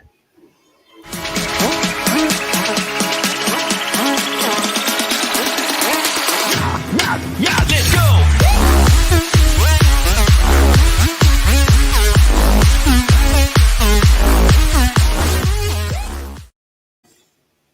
All right, I saw a Nebraska Cornhusker cheerleader. All right, Steve. And it was for Wesco too. He gifted. Those are really cool, Steve, by the way. I just felt my heart open up, and I was kind of tearing, even if it was only, 5 seconds or something? Yeah. Really short. It's like, this is really awesome. I love when you do that for the members and then for people that book you. Very sweet. Yeah, I agree. That is very cool. No doubt. Yeah.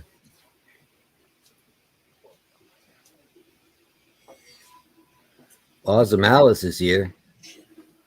And She wants to Alice, know what is First Amendment auditors. They videotape police doing their jobs. Well, not just police. No. But city officials. City officials, librarians, public businesses. They're basically an annoyance, is what they are. If they did it properly, it would be a good thing. But unfortunately, the majority of them are doing it to get a reaction, for clicks and views, and to make money, to be honest, and to put things up on YouTube. That's basically what the majority of Mr. Back from Doing Time is here.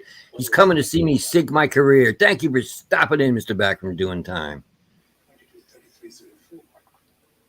You got out again? Yeah, he's a great musician, Mr. Back from Doing Time. He's a really, really good musician. He's a great artist. He always seems to get out of prison late.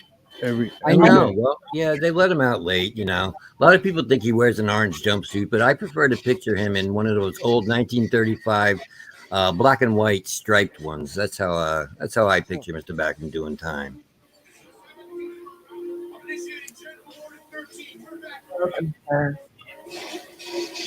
forgot something to have a post on this because I wasn't really clear on the subject tonight. I know what.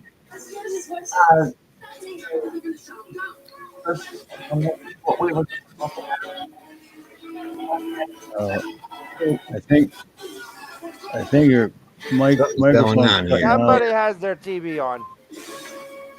Charlie Gabalden says he's still in a Right, Turkish prison. right, I'm because sorry, you're- Charlie. Yep. Ever been to a Turkish prison? No. But I know What some was there people that from? go to Oh, Turkish bathhouses. It's kind of was it weird. Airplane? I think that was from Airplane. Yeah. Chili DeCastro likes to go to Turkish bathhouses. Yeah. It's one of his things. Goes in there and drops his pants and tells What's people, up, Playboy? look up my rectum. What's up, Playboy? What's up, Playboy? Hey, Playboy. Yeah. Oh, so tomorrow night, Conspiracy and I will be doing the Conspiracy Music with Doc Danger Road Show, where we take our show from our channel and we go over and we do it on somebody else's channel. We're going to be on Ironton Auditor's channel tomorrow. There he is. There's my partner right now. We're going to be on Ironton Auditor's channel tomorrow night. It's going to be good. It's going to be a large crowd. It's I actually have larger than what we're used to. I have a link for that. I'll post it. I have the link. Oh yeah, and I have the StreamYard link if you don't have it. And I see how you are, Steve. Don't know if you I sent it had to to me put yet or not. Conspiracy and Doc next to each other because they're a team. Yes, they are. Hey, Mr. Back from Doing Time. How you doing, my friend? I put you next to me, AC, and right below me. Just think Yeah, if so- Zach was here. I made you my little spoon. No. Me and Nina might get upset. Yeah, so But since we're outside- going to be on outside, Ironton Auditor's channel tomorrow, I'll be able to do something a little different. We will be playing the music videos like we usually do. Conspiracy will be playing live, but because I'm over there in that community, I will be able to have the opportunity to roast the shit out of Chili DeCastro.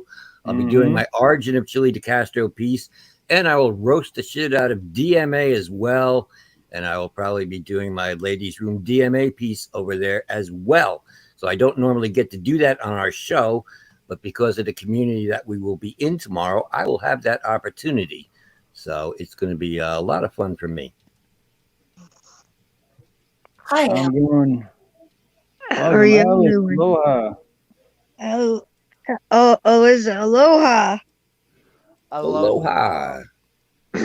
There we go. I just put the link. Hey, y'all down here. Oh, did you? All right. I was just getting ready to do that for Ironton Auditor. All right, cool. Yeah, yeah. But That's the actual. That's the link to the actual show, just so people know. Yeah, yeah. So we're expecting probably 150 to maybe 200 people watching at one time, whereas we're normally 20 to maybe 30 people watching. Who's we? I just played for 16,000 people. Yeah, on TikTok. I know you told me. Or on When you told me TikTok. Doc Dander. You rat bastard. Are you My- conspiracy? Are you turning to the dark side? Are you turning to the dark side with TikTok? Oh no, no. Actually, I was on a channel on YouTube, but the YouTube host was also streaming through TikTok, and he has. Okay. Just to say, he has. What a channel lot. was this? What channel were you on? I was on a channel called Wally's World, but that's not the Wally's guy. World, really? Oh, But okay. that's And not he- that's not the guy that has the big TikTok. Oh, well, that's what I was wondering about. Who's the TikTok guy? Unidentified S4. Oh, okay. All right. Yeah, I'm familiar with who that is. Okay, I didn't realize. Well, actually, with him doing music, it picks up a lot of views. Like the main lives that make the most views are the ones with music. Because one of my friends, he does like music promotions. Like he works at the one of the venues, and he uses his TikTok to show like some of the new upcoming like artists that are trying to get out there, and a lot of them are using TikTok. And it gets that because the social media gives you even with the TikTok, as long as you're using the TikTok for the right things, it can pick up and advertise good for you. It's You the can make ones good that money. are misusing it is a problem. Mm-hmm. Same as with anything, right? Yeah. Does anyone Yeah, so know what the Conspiracy's difference? here. He's got his guitar out, and I'm having a feeling that he's going to play us some music. Nah, you guys don't want to hear my fucking guitar hacks. Well, with the First Amendment auditors, like, are people just like using it for clickbait, or are they actually trying to educate? Most of them are using it for clickbait.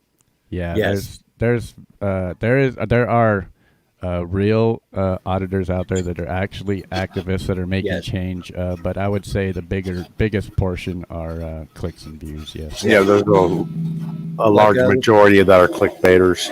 Yep. Yeah. Yeah, because like during Go the ahead. protests, right? We had the protests, right? You seen the people that were getting in the cops' face and stuff. That was like, that wasn't First Amendment. That was more of agitation.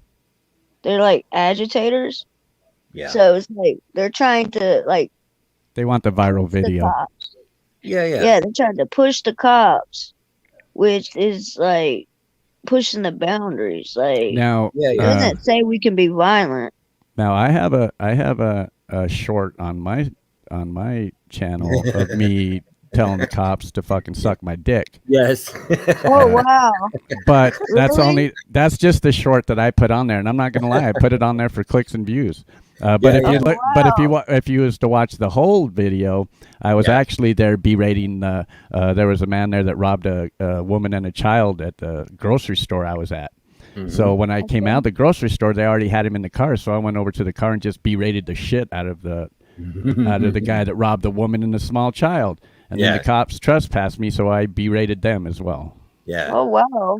You're a wild one. No, I he's got a crazy. question for everybody. You know what the difference between a truth and a conspiracy is? What's that? About a year. Yeah. About a year? About a year. That sounds like a haircut. You know, what's the difference between a good haircut and a bad haircut? 2 weeks. Okay, that's a good one. I like that. Yes, Ironton Auditor, whose channel we're going to be on tomorrow, he is actually an actual auditor. He is one of the guys who actually does it properly. He's not trying to get clicks and views because he's out there berating people. He goes about his cop watching and his auditing in the way that it was originally supposed to be. So shout out to him for doing that. Well, so like he's the type that educates. Like, I think that's the problem. We got too many.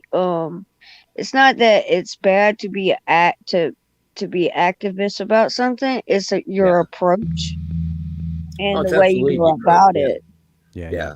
And I hate when these guys say we're here to teach you. I'm going into a library so I can teach them. I don't want somebody with 100 IQ points less than me teaching me anything. Stop it. Well, you know what's funny about my situation was so I'm doing the live stream and people are in chat. You know, I'm fucking standing next to the police car and I'm telling this guy, "You're a fucking piece of shit. You know, you'd never fucking do that to a real man. Have to rob a woman and shit." Yeah. Well, after that, I walk away and I walk all the way to the edge, like all the way behind the police cars. I was way back there. I was getting ready to end my live stream. I'm like, "Yeah, everybody, you know, make sure you show up Friday. We'll be live streaming this Friday and blah blah blah." And then both of the cops walk up, so I'm like fumbling trying to put my camera around, you know. There was no reason for that. I was already leaving. They didn't have to come and tell me, you know. Yeah. So what does everybody think about listening to Conspiracy play a little music for us, just to change the mood? I was about to say, for everyone, we're going to take a small break to hear some awesome music from our sponsor, Conspiracy Music. Yeah, you did good yesterday, man. Like, yeah. Yeah, I'll play one. That'd be awesome. Whenever you guys are ready. Go for it, my friend. All right, here we go. Oh, hold on one sec. Take me off there for 1 minute. Oh, all right. He has adjustments to make, so we're going to have to wait a second. And, yeah, well, I'm already up here sinking my own battleship tonight. Yesterday, Conspiracy left me alone for 10 minutes unattended, and everything went to hell. The next thing you know, I'm roasting DMA. DMA shows up in the chat, and I roasted the shit out of him. I read him my ladies' room DMA piece just so he could hear it, and he had nothing to say about it. He was invited up on panel to come up and dispute anything, but he's a pussy, and he would not come up. So, just so you know, Doc, you can have opinions outside of the channel. I do. I go outside of the channel and I express my opinions. I just don't do that on the channel. I mean, you're good, bro. Yeah. No, I don't think I'm not upset or anything. I'm not. No, I didn't think. I like to make a joke. If that didn't happen, if that didn't happen, we wouldn't be having this live stream right now. No, it's true. Oh, it's true. Perfect manifestation. Yeah. What would you guys have had to talk about if I didn't come up here and toss out some of my my observations? You betcha. All right, here we go. Who knows? All right, ready? All right. Yeah, let's do it. A word or a few music from our sponsor. Conspiracy music.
Yes, and that is Conspiracy Music playing live for you. I am Doc Danger. We Good do job. Conspiracy Music with Doc Danger every Friday night at 1 a.m. Eastern Standard Time. Saturday nights, you can catch us over on Camp Gmail at 10 p.m. Eastern Standard Time. And then we go on at 4 a.m. Eastern Standard Time to do our own show from 4 a.m. to 6 to 10 in the morning. That's Saturday nights. And then Tuesdays, you can always catch us over here on Music Mayhem with Steve Harloha. And yeah, we are all over the place. We really are. We are the only show that does a road show. We are the only one who takes our show on the road and goes to other people's channels. Other communities, everywhere. Yeah. 420 communities, drama communities. There ain't a community I'm not afraid to get up on panel and play. I don't give a fuck. No. Music is music wherever you go. Everybody loves music. I want to give that performance a 9 out of a 10, and the only reason you don't get a 10 is because the vocals, they were just missing something. There was just something about the vocals that just wasn't there. Yeah. Fair enough. Yeah. I wanted to address that. I'm gonna be a little nicer. I'm a little nicer than Ray. I give you a 9.5. Okay, I thank you. can't give you quite a 10 because you have to live up to my standards. And a 10 is Garth Brooks. That's all I'm saying. Hell, AC. You said 10 was Garth Brooks? Yes. Oh, bro. Oh, jeez. Okay. All right. He is my favorite singer. Come on. What kind of guitar is that? That is an Epiphone. Oh, wait. wow. Okay, wait. Ronnie doesn't get credit for saying No, guitar. I like Garth Brooks. Now, Awesome Alice has got the new best way of saying guitar. Can you say guitar again? Guitar? Your guitar. Ronnie says it. Ronnie says Everybody it's quiet. Everybody quiet and let her say it one more time. All right. What kind of guitar is that? I love it. I'll be honest with you. It's a guitar. It's a cheap Epiphone 100. You can probably pick them up for under $500, brand new. You can find a lot of used ones for around 150 to $200. But the best thing you do is you take it, and it's a 100B, and what that is it's got a bolt-on neck, and they're really good guitars. If you take it in, spend $125 at your local guitar shop and have them do the whole setup on it, and I've been playing it for 3 years. So the sound, it's like the reason it sounds the way it does is what kind of like speaker you using, like sound system? I just use an effects pedal. Oh, okay.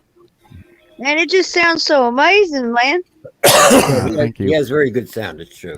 Well, yeah, I he get a makes lot of that thing compliments on talk. It's like, remember you? What was that? A guitarist that made it talk, like in the night. I think that was Peter Raw. Frampton. Yeah, Is that him? Yeah. Yeah, man, he that was was really like good. my jam right there. Peter Frampton was the first concert I ever went to when I was a teenager. Yeah. When, So, like, do you just do the panels, or do you actually like do gigs, man? I do gigs on YouTube and Twitch and TikTok and Discord. I don't do them live. No, Not like, live, live no. in person. Yeah. Don't need to. I don't Yeah, need, it's like the new age gigs, ain't it? Yeah. Yeah, I don't need to. I have thousands of people on YouTube that are willing to watch. Yeah. Which That's is a what's shock up. to me because I didn't think I was that good, honestly. Yeah. No, I don't people love think him, so, man. They really certainly. do. Yeah, they really. Yeah. I mean, just you can tell just by how much the channel's growing. It's freaking so fast. It's amazing. Yeah. See, I'm old school. I'm used to performing live. I was always a live performer. I have not performed musically on YouTube at all yet. So, but that's coming. But I could just take my guitar and my effects pedal and my headphones and just take them down to the local bar and plug it into their mixer if I wanted to. Mhm. But Well, Doc, don't. you could pop your cherry with conspiracy music and like do the thing, man. Oh well, yeah. Well, as soon as I do something, it will. That's where it will premiere. It will be on our show for sure. Like, it would yeah, be cool Doc's to out see. east. He's in New York, Mister, back from doing time. Doc's in New York. It would be cool to have like one screen that's the drums, and then another one doing the piano. Then you got the guitar, and then you got the singer. That would be like an epic like live show. You know Well, what I'm the saying? problem with that is you can't really do that with a bunch of musicians because there's a delay that occurs when you're streaming. It's called latency. Yeah, it's called latency. It's a delay, and everybody is hearing something different. So the music is not going to come out properly. Everybody's not going to be playing at the same time. There's going to be a lag between the musicians. No, they're not all in tune. Is that what you're saying? If you could No, find they're out in the tune, lag, but they're not in time. It's more they're not in time with each other. Yeah, because if we have I'm playing guitar and Doc's playing guitar, Yeah. and say I'm the one running the stream, so I play a chord right now, it's instant, but Doc's takes 0.35 seconds for his signal to get here. Yeah. Now you add that up Okay. about 3 or 4 or 5 seconds, then Doc's going to be about a Yeah. second and a half behind. You know what I'm So saying? whatever I'm playing is not going to be in time with what he would be playing. so then But that's doesn't someone that you make can it? find out. Because when you play like that, don't you like? Doesn't that make it out of tune for you while you're playing because you're not hearing, or is that not? I'm not a musician. I don't know. Yeah. Now, Well, you wouldn't be out of tune, but he might be on a different chord than I would be playing at that moment in time. Right. I guess what I'm asking is like, so when you play, you're not listening to the drums. You're not listening. You're just playing what you're playing, or. Well, he can hear his backing track. Oh yeah, I That's can hear the thing. backing Yeah, track. the Yeah, back- that's what When these you're are for. playing with other people, though, you have to be able to hear their instruments so that you can keep up with Yes. them, right? Yeah. Okay, that's what I'm saying. Okay. So it would be choppy, basically. So what do you Yes. play, Doc? I play guitar but I played bass professionally. But I started out as a guitar player, and and I play keyboard a little bit, and I enjoy playing drums. I kind of play a little bit of everything. Now they I do play the air drums. they do have a program. They do have a program that takes care of all the latency, but you have to pay for it. Yeah. Much love, AC. Thanks for coming out, brother. AC That's left, man. Yeah, I wanted to address something Howard County Observer said before. He says, well, this is in reference to my ladies' room DMA joke. Restrooms have an expectation of privacy, so he would have never done that. Yeah, thank you, Howard County Observer. Shut the fuck up. It's a bit. It's a bit that I'm doing. It's a joke. I'm taking what he does and I take it to an absurd, extreme level, and that's what makes it funny. So yes, don't take it so literally, my friend. So like, Doc, you're Yes. old school, right? I am. Like, what was the best like show you did when you did the live shows? Because like, I'm used to the live shows. This watching live music is a little bit different for me. I'm used to like going and actually sitting there and getting the experience. Oh It yeah. is an experience with the live, but it's Absolutely. like I don't know, man. Like just sitting in front of the speakers and your whole head just vibrating. Oh yeah. I love it. Yeah, that was one of the reasons when I started playing bass, I realized that I loved it because it was bringing the thunder. When you're playing through a gigantic amplifier and you're you're playing in a club, and you got your monitors in front of you, and everything is mic'd up, and everything's going through a huge PA system. The bass is bringing the thunder. If you're sitting out in the car in the parking lot, and you're smoking a joint, or doing whatever you're doing, it's the bass. It's those sound waves that carry out into the parking lot. So I found that I really enjoyed playing the bass.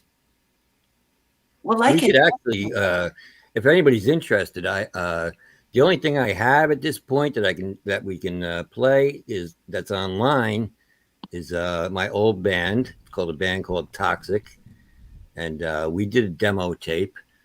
It's called Wasteland, and it was a four-song demo. It got the band a record deal with Roadrunner Records 6 months after I was screwed out of the band. I will be discussing that on my on the special, The Dark Life of Doc Danger. I will be talking about how I ended up out of the band that I founded, and so we had that. We could play that if anybody wants to hear it. If you're ready for some old school metal. I play bass on this. You still got time, Doc. You can like start a whole new one, man. And innovate. Oh, I'm not done yet. Yeah, I You know still what I have all mean? my equipment. Well, yeah, what happened was like 5 years ago, I lost my wife, and I put my guitar I'm down sorry at to that hear that. point, and I hadn't played since. Oh. But now, since I'm back in the music community, and I listen to Conspiracy Play, and I listen to all of these videos that we play, I'm really getting inspired to pick up my guitar again. So I do want to start recording again, and that will be coming soon. So I played as a teenager.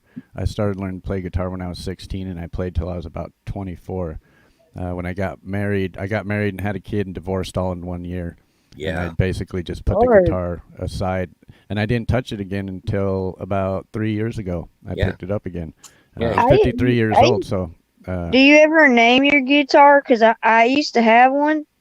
It was I like an electric. I named it Sassy. I don't. Sassy. You know, Okay. because you strum her one way, she's jazzy. You strum her another way, she's classy. But overall, she's just sassy. This is Nope, I my don't. guitar, Sassy. I had to get a kid size one because I'm little. But boy, that thing would make some noise. It was nice. Yeah. Yeah. I don't name my guitars. No, Well, I I have was just nothing to do. wondering. Yeah. So You you're ain't never saying named yours? it was sassy and had a lot of swag? No, it was jazzy and then classy, but overall she was sassy. Yeah. That's what I named my guitar. There If I you na- go. I like the piano, though. if I was to call my guitar anything, it'd probably be fucking piece of shit. Yeah. You could probably make a Yeah. song. So would you guys like to hear something that I did? We're going to take you back to 1986 to that demo tape. Wow. Yeah, so prepare to have some metal. That's that big hair, like. Yes, did it you have was. the, We like, were big the- hair. Wait. I got to get my LSD ready. There you go. Get it ready. Everybody smoke up. Do whatever you got to do. We're going to the dark side of the moon. God, I feel like we just did this yesterday. We did. Oh, okay. Deja vu. Which one do you want, Doc? Wasteland? Yes, give me Wasteland. Okay, here we go.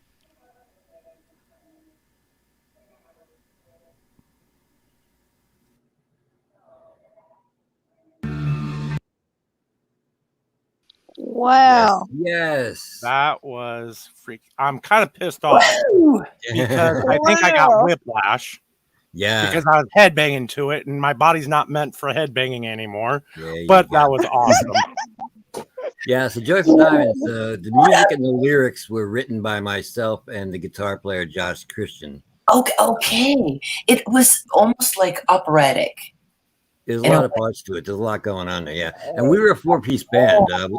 In the studio, we added a rhythm guitar, but when we played live, we didn't have a rhythm guitar player, so the bass had to be able to, to keep up with the guitar, especially when he was soloing, because we didn't have a rhythm guitar player. So, yeah. And the singer's name is Mikey Sanders. Wow. And it took 6 months of auditioning. It was like 6 or 7 months of auditioning singers before we finally found Mikey Sanders. And the drummer's name was Sal Didabo. So. What was the mosh pits looking like? I know they were epic.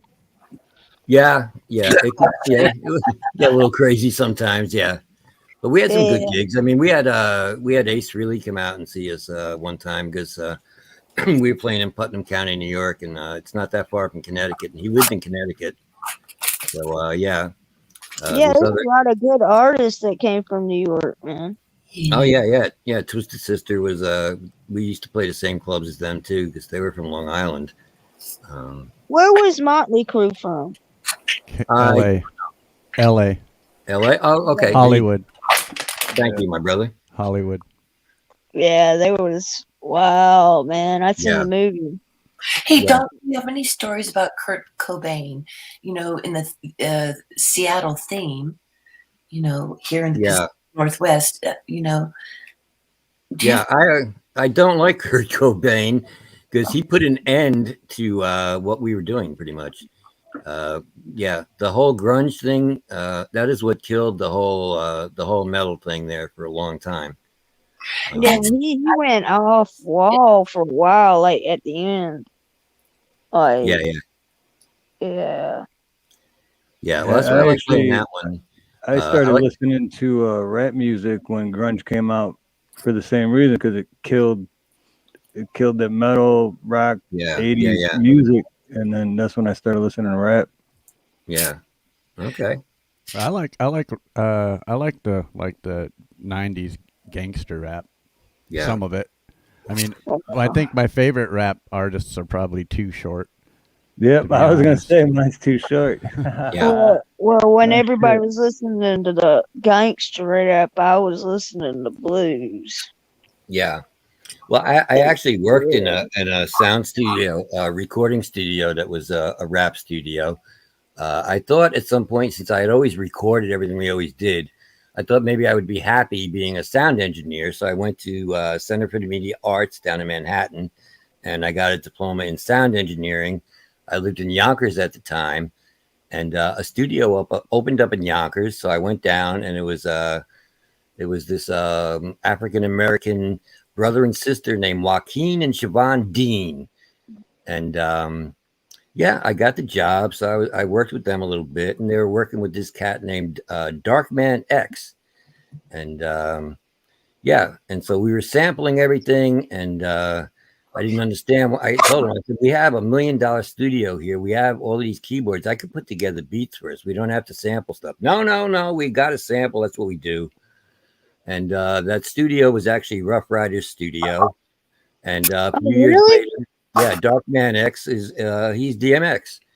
And yeah, a few years later, he blew up because they had a professional producer come in. And the first thing he told him was, you need to stop sampling things. You need to make your own music. And I was like, well, I said that shit 2 years ago, you bastards. But yeah, so yeah, I worked there for briefly. Man, you've been around, man. I'm 157 years old there. Oh wow. I've done a lot of shit. I really have. Yeah. So like in New York, like, okay, I know they had like, what was some of the, like, you could bring the grunge back, man.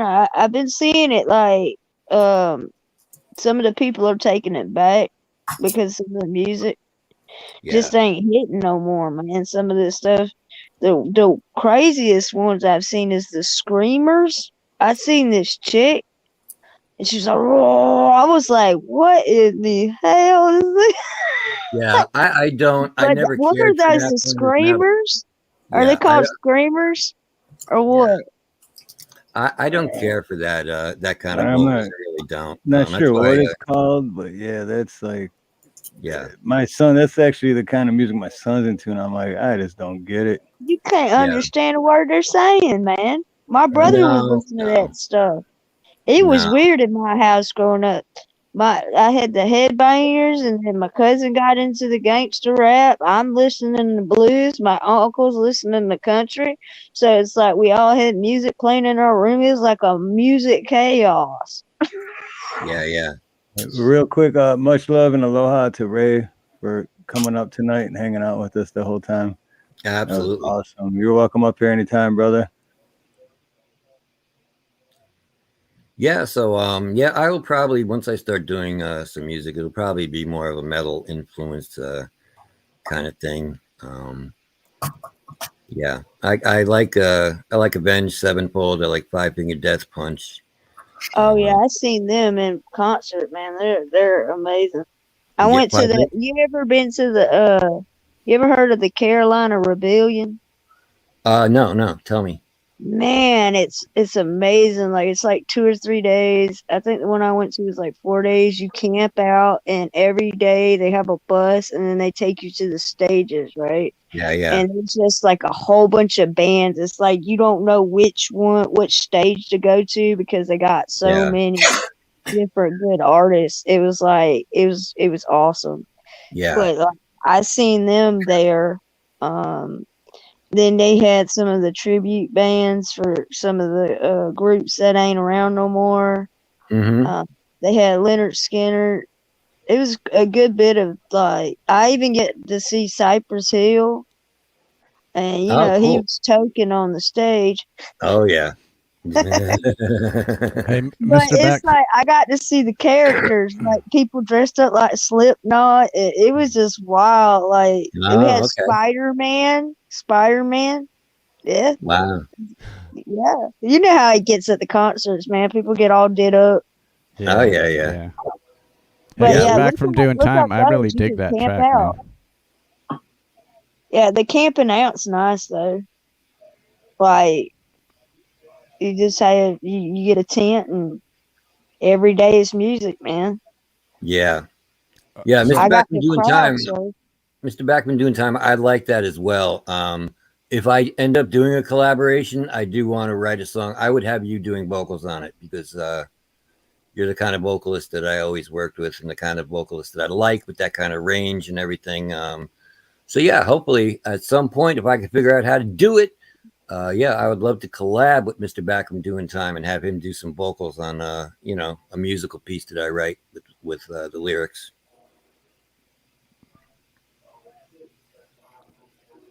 So anyway, absolutely. That's so awesome. Yeah, we basically played the tri-state area when we were doing it. We played New York, Jersey, and Connecticut was where we were.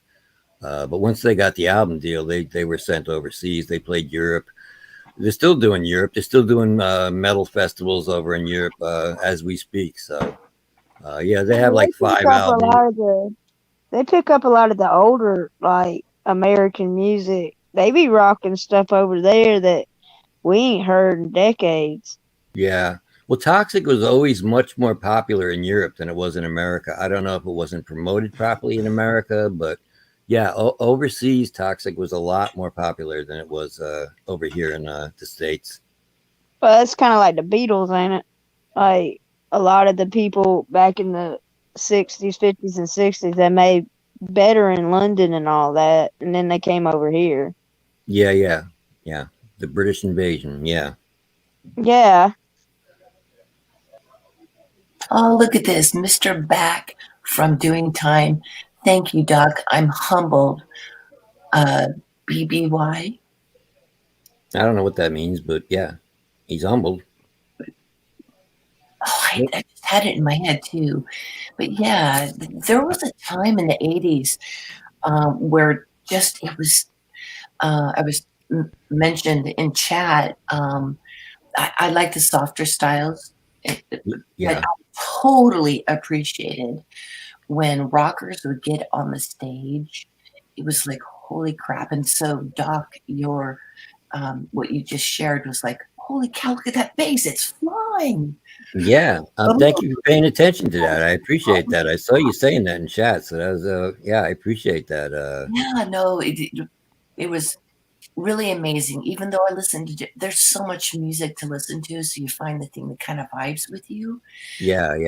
And again, it was the rockers back then. So did you have like a favorite rock band that kind of was, you'd think about, Doc? That inspired you? Yeah.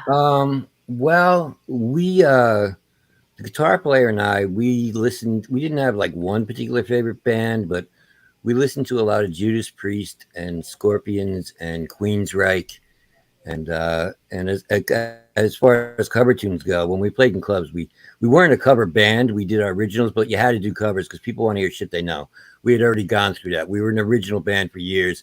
And when you do an original stuff, people start yelling out songs, play this, play Freebird.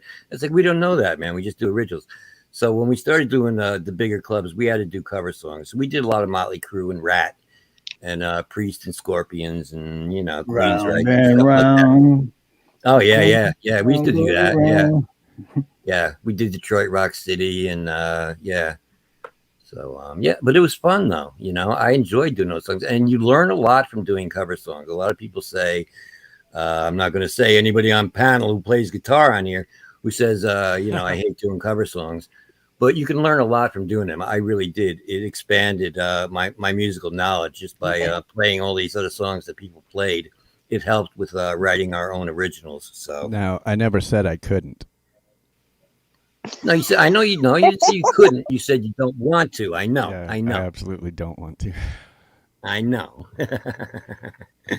But like I said, you can learn a lot, and it's actually fun, man. I enjoy it. But I like playing live. I like having an audience. So I used back when I started learning how to play at 16, 17. I used Metallica tablature books, Iron Maiden tablature books. That's how I learned how to play.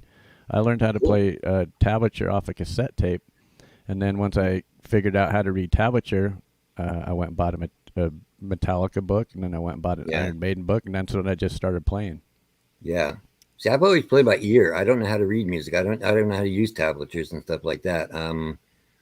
I have a natural ear for it, I guess, which is why I can play a number of instruments. For some reason, I have the ability to like pick up any instrument and be able to make music with it, to write a song with it.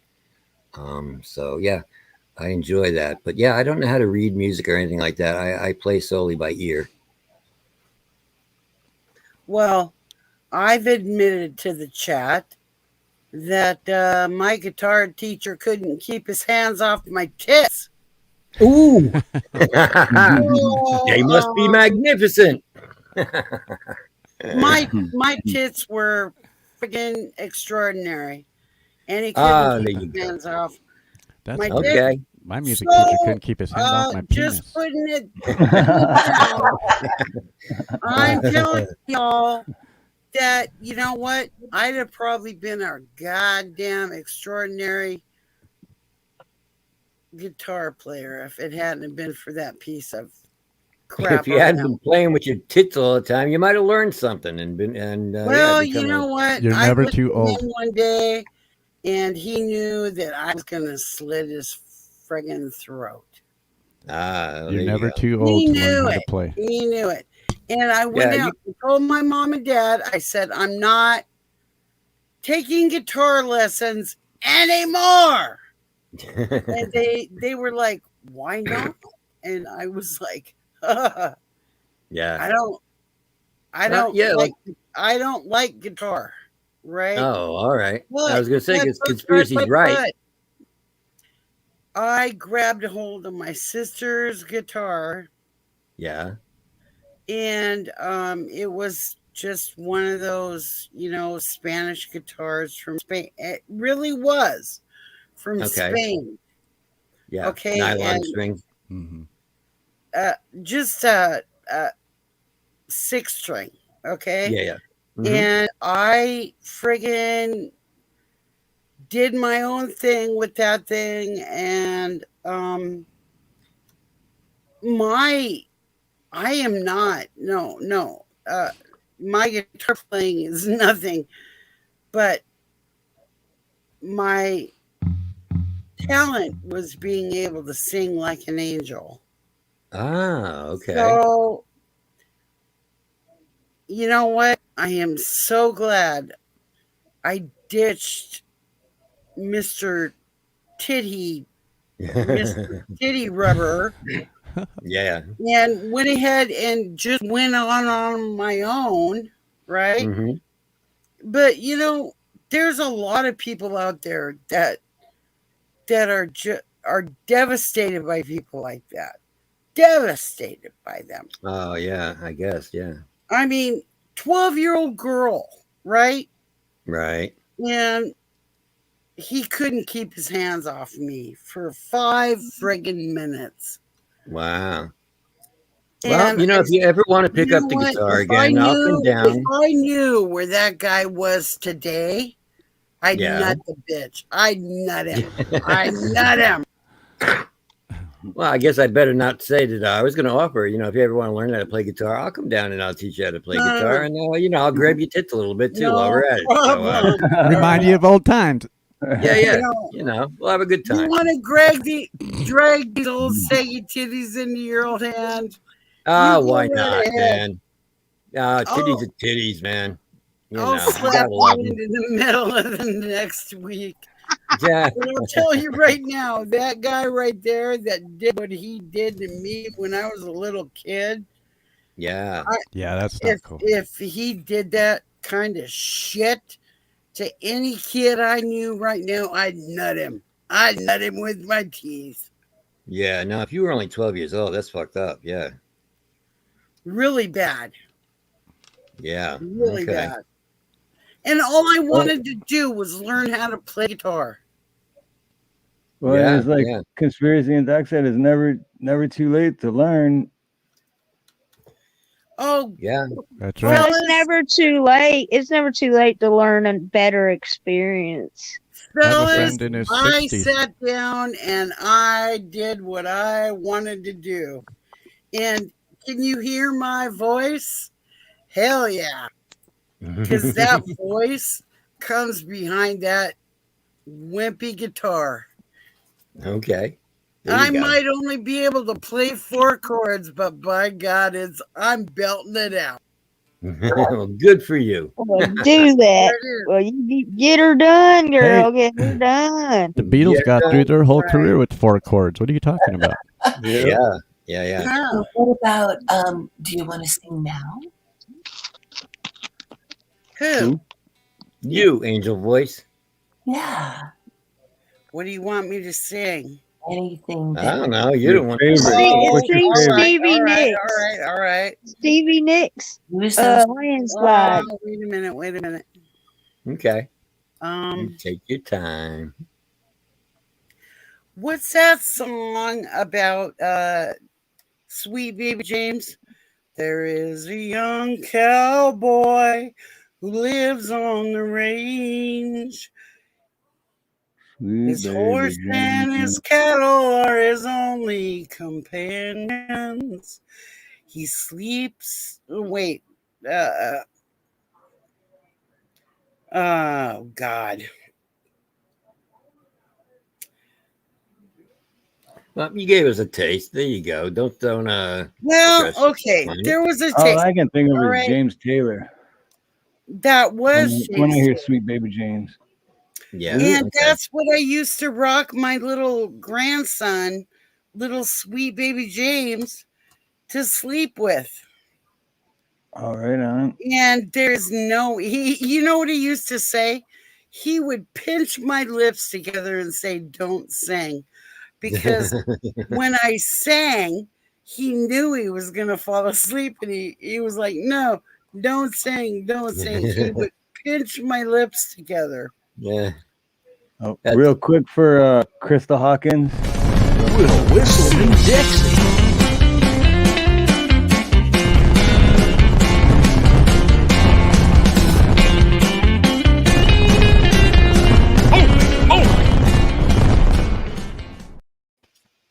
Boom! There's the fireworks right there. Oh, that Hey, was Virginia Roots, I see you. Virginia, aloha. Good to see you. Well, I'm sorry that happened to you, Sydney. I mean, we got all kind of bad people in this world. Hi, Virginia. Yeah. Yes, we do, Cindy. Yes. We do. But Cindy, if you want to sing, I'm sure everyone here would love to hear. Oh my God. Well, you get a Sweet Home Alabama. Crystal Hawkins again. Oh, Crystal Hawkins again. Uh-oh. She giving you some bones, man. She was my friend.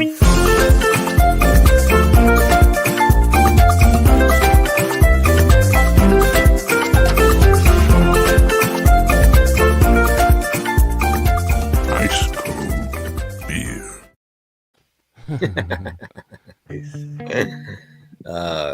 Yeah, And Crystal, don't forget, you. just in case anyone. On account of that frosting with 10 miles behind me, 1,000 more to go. Oh, well, there's a song that they sing when they take to the highway. A song when they sing when they take to the sea. A song that they sing about their home in the sky. Baby, you can believe it if it helps you to see. But All right, then. There you This go. song's for me. So good night, you moonlight ladies. Rockabye, sweet baby James. Yeah, okay, guys. You know. Well, thank you for that, Cindy. You know this song. Yes. And you know what? You could put your little grandkid to sleep with that, and he's gonna hate you forever. Yeah, well, they're fighting sleep. They don't want to go to sleep, so. No, don't sing, Grandma. I used to sing to mine and dance with them. Yeah. I can sing a little bit. Oh, you can sing. A little bit. Yeah, let's hear Conspiracy do another song for us. That's what I say. I can only sing a little bit though. He only sings half a song. He's not big on singing whole songs. He's going to give you half a song, but yeah. Yeah, Doc's right. I'm going to give you half a song. Yeah. He's gonna get your toes wet. Yeah. But you'll dig this, But- man. Let's listen to Conspiracy for a minute. I never really claimed to be a singer, but I'm starting to delve into it. So You know what? Want me to see. we'll see how this goes. Best thing in the world is for everybody in this world to realize they have a voice. They have a voice and they can sing. Everybody can sing. And if we all get together and sing the same song, there is nothing that anyone can do to stop us. Except for maybe tear gas. Amen. Tear gas might Amen. stop us. Car. Okay. Am I right or Let's am I do wrong? this. No, you're right. You're right, Cindy. Here we go. All right. So I'm not really a singer, and you're only going to get half a song. But it I goes want to something hear like it, baby. I've got a little black book with my poems in. Got a bag with a toothbrush and a comb in. And when I'm a good dog, they sometimes throw me the bone in. I've got elastic bands keeping my shoes on. Got those swollen hand blues. Got 13 channels of shit on YouTube to choose from. I've got electric lights. And I've got second sight. And amazing powers of observation. And that's how I know.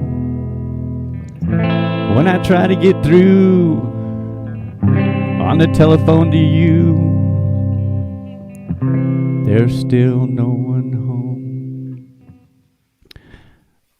And there is. Love you, Yeehaw. bro. That is Hell Conspiracy yeah. Music.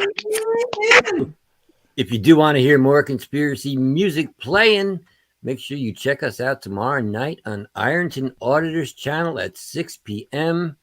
We're going to be taking our show on the road over there. It's going to be great. He's going to play. We're going to do music. I'm going to roast people, and we're going to have a good time. All right, now I'll play a regular backing track. Is he going to be talking about there was a woman involved in all that and stuff?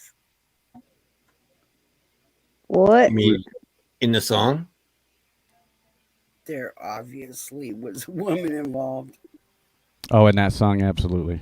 There's No. always a woman involved. When is there not a woman involved? That's right. There's always a woman involved when he's straight. The problem with this thing with that song is there's no woman at home. That's the problem. Oh, Because there That's was. that's when you're stuck with Pornhub then. He's and, got elastic bands Oh, keeping God. his shoes on. I mean, he's got a silver spoon on a chain. Mouse in one hand and friggin' in the other. a burrito in the other. Okay, I'll play one more backing track, but then I'm going to put the guitar down for the minute. God, I'm so bad. Okay. So what do this you is got for us? A melodic buckethead backing track in E minor. Mm-hmm. All right, here we go.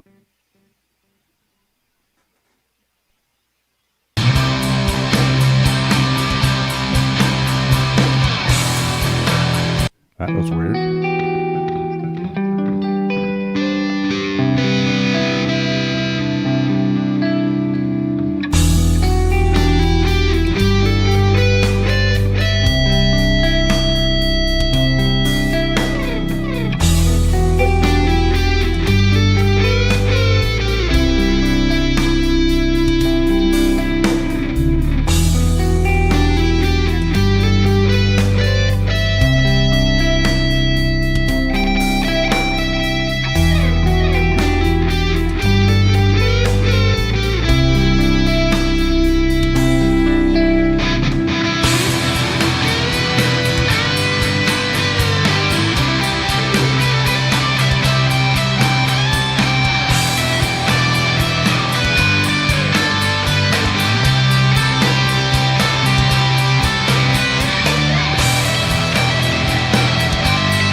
Yes, yes.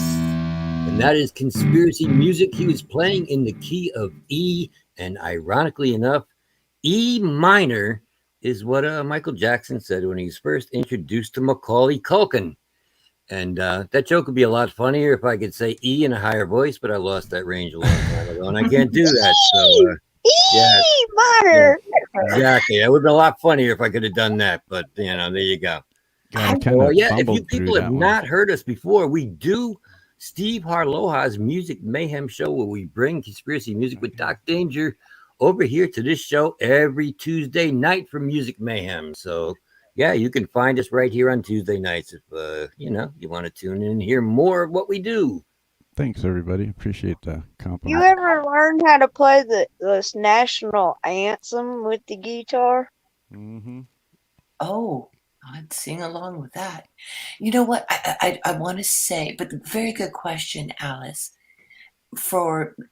I feel so privileged to be able to just say that I felt amazing when you were playing that. I've heard it in the past, and it is such an honor that you share your music. Oh, thank you. Conspiracy music. So, Clay, yeah, man, you're awesome. Thanks. Thank you. You put the all in song. And the chat that would have that feeling like, gosh. Yeah, Chad always says that listening to him takes them to another place in their mind. Yeah. That seems to be the general consensus when he plays. He takes us to Earth 3. I think we're on Earth 3 right now. I'll tell you guys how it is for me. So now I should spend more time creating my own backing tracks, but I don't because we're pretty busy during the week. But anyway, lately we have been anyway. Shit. Yeah, we sure have. So I've been using these YouTube backing tracks, but everything that you guys hear, everything that I've played tonight on the guitar, other than that Pink Floyd song, is all just pretty much made up. I can just pick out any backing track in any key and just make something up to it. I've even had it to where I played the exact same backing track 2 times in a row and played them completely different each time. Yeah. So that's always fun. It really depends on however that backing track makes me feel. That's what I project out to you guys. And my whole goal would be, I would hope that you guys kind of get the sense of how I feel on the inside, and that maybe it takes your guys' brain or imagination on a journey to a better place. That's my goal. So Doc plays by ear and you play by feel. Yes, I play by feel. You feel the music. Yes, indeed. Yeah, see, yeah. I learned that a long time ago. There's a difference from listening and hearing the music than feeling the music. When you feel the music, it's like you close your eyes and it's like you just travel into another galaxy and you got this smile on your heart. It's just you go there, man. I mean, Doc, were you a hippie? No. A lot of people have thought that in my lifetime. They assume because I have long hair that I'm a hippie. No, I'm the farthest thing from a hippie. If you get in my face, I will punch you in the fucking throat. So no, I am not. I'm not a hippie. So the hippies back in the day were like just peace and love around, right? Yeah. So you're not the type to just like be peace, love, and chicken grease. You're like peace, love, as long as you get out my face. Yeah. Now, as long as nobody fucks with me, I'll be fine. And I'm not like that. I appreciate Conspiracy coming up here and saving me from myself. Because who knows, if he wasn't up here and we didn't start doing this music thing, who knows what we'd be talking about right now? And chat would be going, "Shut the fuck up, Doc. You don't know what you're talking about, man. Shut up." So, he saved me from that. I had enough of that tonight. Oh, that's good. Yeah, I think so. This is more my wheelhouse than talking about politics and law enforcement, because I don't know shit about that. I really don't. But when we get into this is my wheelhouse. This is what I do. This is what I know. So, Has conspiracy? Have you helped Ronnie Raw Dog with his Raw Dog song? Like give him a rocker Raw Dog song? Oh, that would be so awesome. Oh my God, I could Ronnie's a trip Yeah, we've now. been trying to work on that for a minute. What do you all you gotta do is tell me like what you need. Well, no, he's Well, been working I'll on email making you. his own Okay, I'll song. email you, Him and Clay, Steve. because there's there's a lot more to it. So I'll email you. Okay, yeah, that's cool. There you go. I actually have Raw dogging. Come on, like a bunch of lyrics written for it already. So all right, well, Yeah, he could do I a can blues version and a middle version. I'll fight on that one. Absolutely. and just for everyone else, like Doc was just saying, every Tuesday it's Music Mayhem, and this Tuesday coming up is going to be Music Mayhem 5. So, Number 5. If you guys like this, come back on Tuesday. Yeah, make sure you're here on Tuesday. You get to see all of the videos from the music community. Talented artists. You will not hear one person that sucks. They are all extremely talented. And Cindy Loon says feeling the music is better than getting feeled. I don't know. Yeah, it depends, right? I don't know. Yeah, that would depend on who the feeler is. Yeah. But yeah, Tuesday shows. The Music Mayhem is definitely a different show, though. So you won't hear a lot of, if any type of politics. I mean, it's a lot more music and a lot less politics. Yeah. We don't discuss anything like that when we do our music show. No. Yeah, music should be separate. And it's not. It's only open panel for musicians. So if you're gonna come up and play, I mean, of course, besides my co-host Ronnie York is Ronnie Cash, but unless you're gonna come up and play music or sing or whatever, then it's not open panel. Yeah. Well, I just wanted to ask him some questions. About his No, guitar. today's open panel, Yeah. so it's open panel. You can ask me anything about music. Sure. At least about what I know. Like, have you ever tried to play what was it? They got those ukuleles, or have you ever tried to play the banjo? No. You ever tried the banjo? I'm not. I a have banjo not either. guy. No. What I'm not a man? banjo Y'all guy. ain't never seen what they can do with a banjo? Oh yeah, I've seen. Roy Clark banjo can players do are with the amazing. banjo. Yeah. I mean, Yeah, I was watching I like some of finger them. picking. Yeah, I can do just finger not my picking on style. the guitar, but I've never played banjo. Now, Mr. Back from Doing Time, that's what I'm talking about. I'm more of a mandolin than a banjo guy. I'm definitely more a mandolin guy than a banjo guy. Yeah. Okay. Yeah, man. The banjo. But banjo players are freaking awesome. I seen a Banjo group. and your guitar. Yeah, they Love the had way a she talks. cello. There was this group. They had a cello, and then they had the bass, like the big bass. The big Then they stand-up had bass, the yeah. spoons. They had the spoons and everything, and then they did Thunderstruck, and they were out there in their coveralls in the country. And I was like, yeah. Like, it's so cool how they can use so many like instruments and make like rock music. Have you ever looked at any of that? Like the country bands that play with like spoons and everything else? I have seen that. Yes. Yeah. The spoon players. Oh, Yeah. they're amazing, man. Yeah. I went to a couple of coffee houses when I was younger and saw some cats doing that stuff. Yeah. Yeah, that's amazing. So like you're just gonna do, you're not a bit like, you don't like put anything on CDs or anything like that? Well, CDs aren't really a thing no more, right? It's all digital. No, Yeah. there's anymore. I mean, you can still make CDs, but it's really all going digital. It's Apple, it's iTunes, Spotify, Bandcamp, SoundCloud. Yes. Yeah. Yeah, that's pretty much the way to go now. And I currently have nothing on SoundCloud, just because I'm fucking lazy.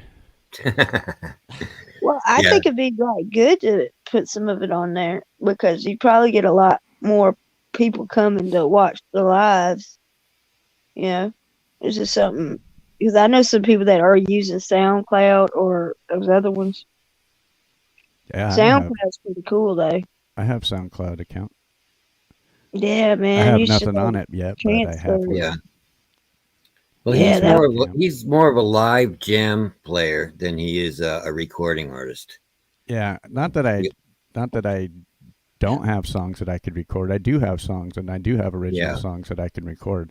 But I just really suck at using digital audio workstations, so I just would rather play them live. Yeah. See, I'm going to be the opposite. Fair enough.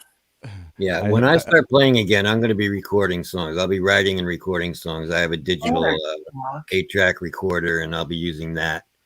So they got a lot of programs you can download. Old school. Yeah, so there is a lot. Bass, Doc, or guitar?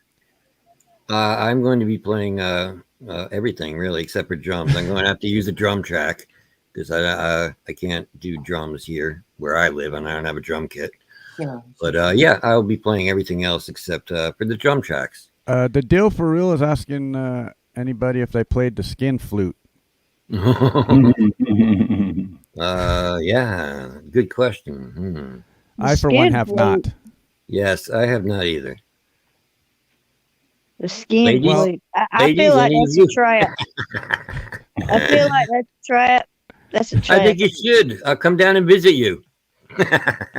That's a trap. We got a bogey. We got a bogey. Okay, I'm all in. Holy shit. Poor Alice. She doesn't know what's going on. Damn it. Yeah, it's because I'm so short, man. Let me pop the trunk. I'll get my step ladder. I get on y'all's level.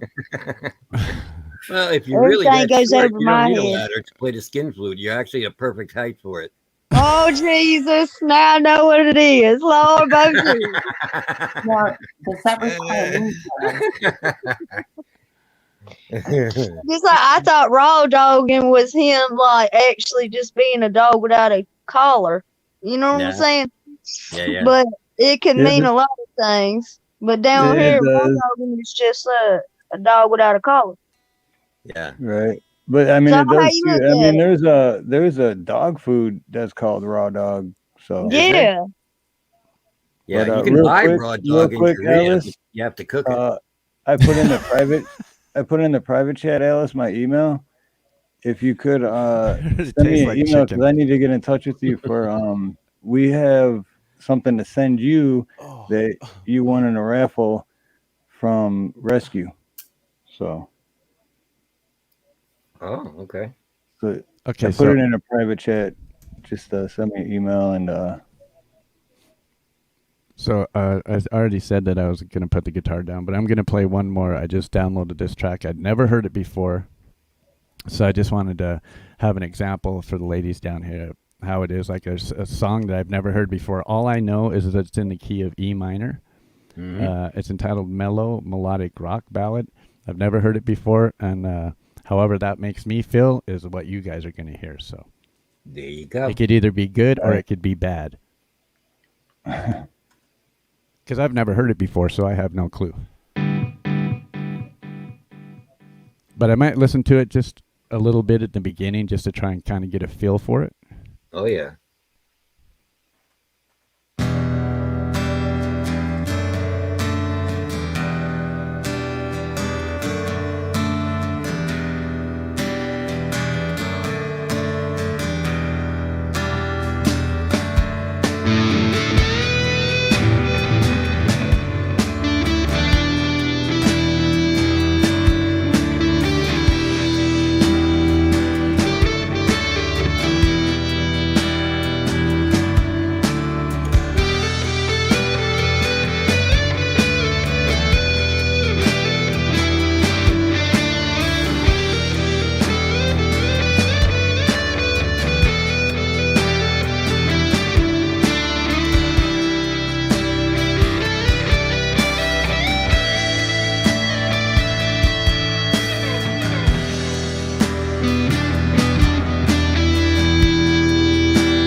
There it is. That is conspiracy music playing to a backing track he has not heard Something before. like that. Yeah, so everything you heard was just him improvising. That is how he feels. That is what came out to that song, and I liked it. That was very cool, man. Thank you so much. Aaron, Mr. Back from doing time. Yeah. Later, brother. I have to go back to prison tonight. Yes. Come early tomorrow. Or no, wait, tomorrow. Yeah, tomorrow for Ironton Auditor. Ironton Auditor tomorrow night. Yes. I'm not going live tomorrow, but I'll be at Ironton Auditors tomorrow. Yeah. Yeah, I'll. What is that? I'll A post music link on the thing? community page. It is not a music channel, but what we do is we take our show on the road and we go over to other channels who would like to have us on, and we do our show on their platform in their community. That way, we're not just doing, because we do our show in the music community, but it's a lot of fun for us to come over here to Steve's community and do this. And we're going over to Ironton Auditors tomorrow, which is going to be a really large community. And so, if you have a channel, or somebody has a channel and they want to do like a music stream, a special thing, yeah, you they can email book me and Doc Danger. Yeah, you email either one of us and let us know, and we'll work something out with you. Yeah, we'll let you know a schedule. We've been getting pretty full lately, so yeah, we're busy guys. We really are. Yeah. I got 2 emails from Robin Cheyenne. I can't wait to read them. I wonder if I talk about Robin Cheyenne a lot. I say how she's my YouTube crush, but I did mention in the emails that I hope it doesn't make her feel creepy that I say it all the time. But it's actually good promotion. It's kind of a good way to promote her, because when we did her show the other day, we Conspiracy and I were on Robin Cheyenne's show. I co-hosted, and then Conspiracy showed up and played some songs and stuff. And we actually had people show up in the chat that said they were coming over because they were curious to see who Doc Danger's crush was. So it's actually a good promotional angle, really. But if you would It's like, all about the advertising, man. yeah. Well, how would you, I would like you guys to see and hear who I'm talking about. So if you could pull up who am I for these, and we could play it for the ladies here and the people in chat. This is Robin Cheyenne, and once you see her and you hear her, you will see why I have a crush. But I have always had a type, and she's kind of my type. And then you add on to that the fact that she's such a talented guitarist, and add on to the fact that she's a really good songwriter and a vocalist. And there you go. That that makes me have my crush. So we really would like you to hear her. So we're gonna play you a song by her that's it's one we play all the time. It's called Who Am I? It is a very, very catchy tune. I love it. It goes through my head all day a lot of the times. And so this is going to be Robin Cheyenne. Now, just to let you know, the song that we're going to share with you, she's from Quebec, and this song made it to the, it started out as one of the top, she was one of the top 100 artists of Quebec. Yeah. And she ended up making it to the top 10 artists in Quebec. And what she won was this video and the promotion that went along with it. Can't wait to hear it.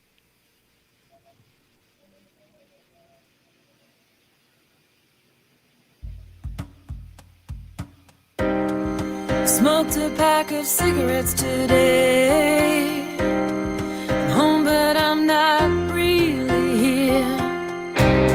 The sexy side of things is clouding my true feelings.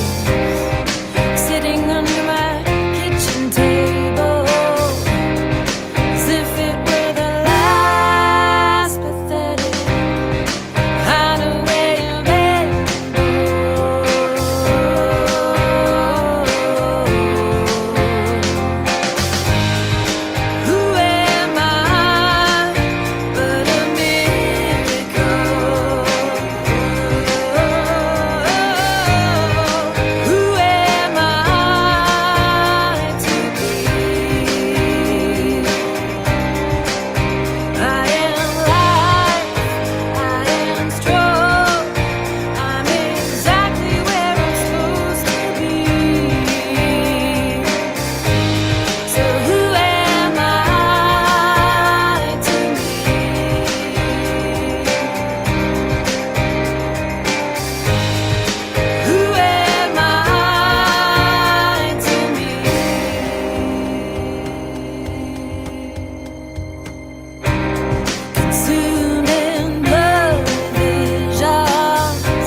has tricked my mind, misleading my heart. It's all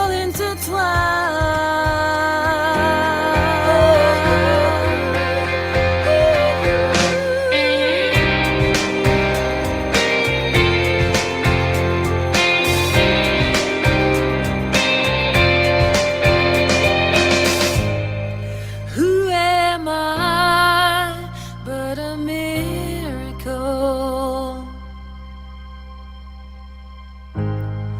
Who am I to be? I am light, I am strong, I'm exactly where I'm supposed to be. Who am I to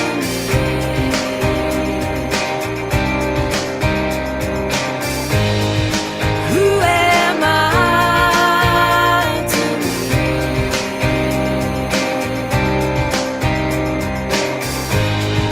Who am I to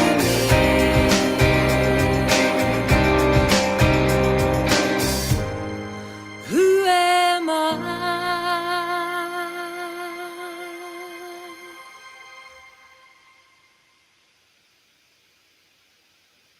Oh, yes. And that is Robin Cheyenne. Who Am I? That is an original song. And she's just fantastic when she plays live, too. She plays acoustic guitar and sings, and she's really, really good. When I was co-hosting with her the other day, we were discussing Hurricane Ian and how it was affecting the people in Florida and the Carolinas.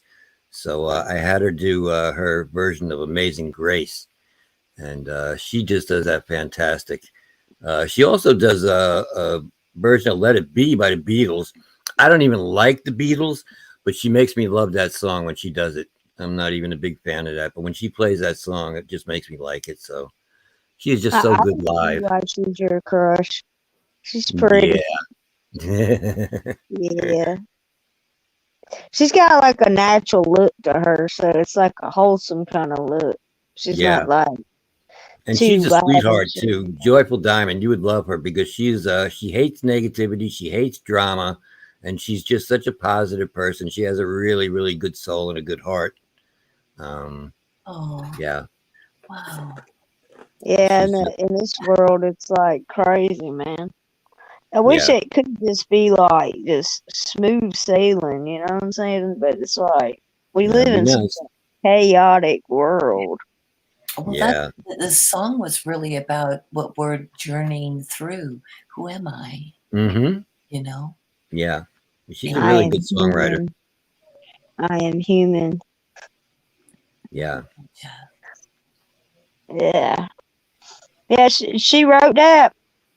She did, yes. She wrote that. She writes most of her stuff. Well, she does cover songs too, but she writes a lot of originals. Yeah. She's a I very can good dig it, songwriter. man. Yeah. That is so cool. I mean, she's our neighbor. She's in Quebec, isn't that Canada? Yes, it is. Yeah, she's our neighbor. Yes, she is. Yeah. That's awesome.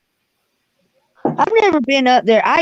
Not until the what was it? They had the what is it? The freedom thing where they had the with The the convoy? protest. Yeah, the freedom convoy. Okay, Yeah. I always thought there was just mooses up there. Okay, and then I see cowboys. I said, "There's cowboys in Canada." Lord Jesus, Yeah. look And at them go. they knew how to do a freedom convoy right in Canada as well. They actually had trucks show up. They blocked roads. It was a convoy that actually accomplished something, as opposed to the American convoy, which did nothing. It was like one truck driving down the road by himself, going, "Yeah, I'm part of the freedom convoy." You're not a convoy if you're only one truck, dude. No, they had a good bit riding through, right? They rode through because there was a lot of them like posting on TikTok. But the problem was the wrong one was leading it, and I guess a lot of them got ripped off by one guy. They were talking about like the person that was supposed to run it didn't do it properly, and that pissed off a lot of people because they went through, I think, California, Arizona. Yeah. No. They The American they one was drove weak. across, but I think a lot of people thought it would have been a setup if they went to DC and all that. They was talking about that because of what Hopefully, that was the point. Yeah, they wanted them to have a reason to take the truckers' trucks. Because that's what they did in Canada, man. Like, they seized a lot of people's bank accounts and everything. It was crazy. Canada did it awesomely. I mean, look at the temperatures alone and the freezing weather. Okay, these people meant something. And I'm just so, I watched it and it filled my heart so much. The Canadians really stepped up. They did. But I'm not too sure about the one that we had here. But like, that's what they were talking about. It was like, very weak. Predicted it would kind of fizzle out, but I'll tell you, what I mean by predicted is the energy in America would be different, and how we would process this. It's like they only get excited for rallies, basically here. Beautiful. Oh my gosh. Bravo, Canada. Yeah, I was like, get it, Canada. Like these last couple years of seeing what people have been going through across the globe and seeing people take a stand, man, it was amazing. I cried. Like, it was amazing. Well, here we got one real quick, guys. But this is because I got it on the screen. So, Mr. Back from Doing Time sent this to me. Mr. Back from Doing Time. And who's it from, Conspiracy? Mr. Back from Doing Time. It's actually him. But, yes. Right on. From Doing Time. Yes. He's just saying, I thought he was saying she's so hot, like the person in the video or something. But. Oh, yeah. He was saying, yeah, Robin Cheyenne. I'm going to go ahead and get off, Steve. I'm going to go ahead and get off. The disclaimer, that's the word on the street. There was a problem with the one here. So if people think I'm trying to spread, I'm not. I'm just saying that's what they were saying. No, I but heard I'm about gonna go ahead and drop down. I sent you the email. I gotta get ready for these chickens, man. I gotta deal with these chickens. And thanks for coming up, Alex. It's awesome. Thanks for having me, man. Y'all keep rocking out, man. Nice to meet you. Well, it was a Nice to pleasure meet meeting you, Alice. Yeah. You too, Doc. Amazing.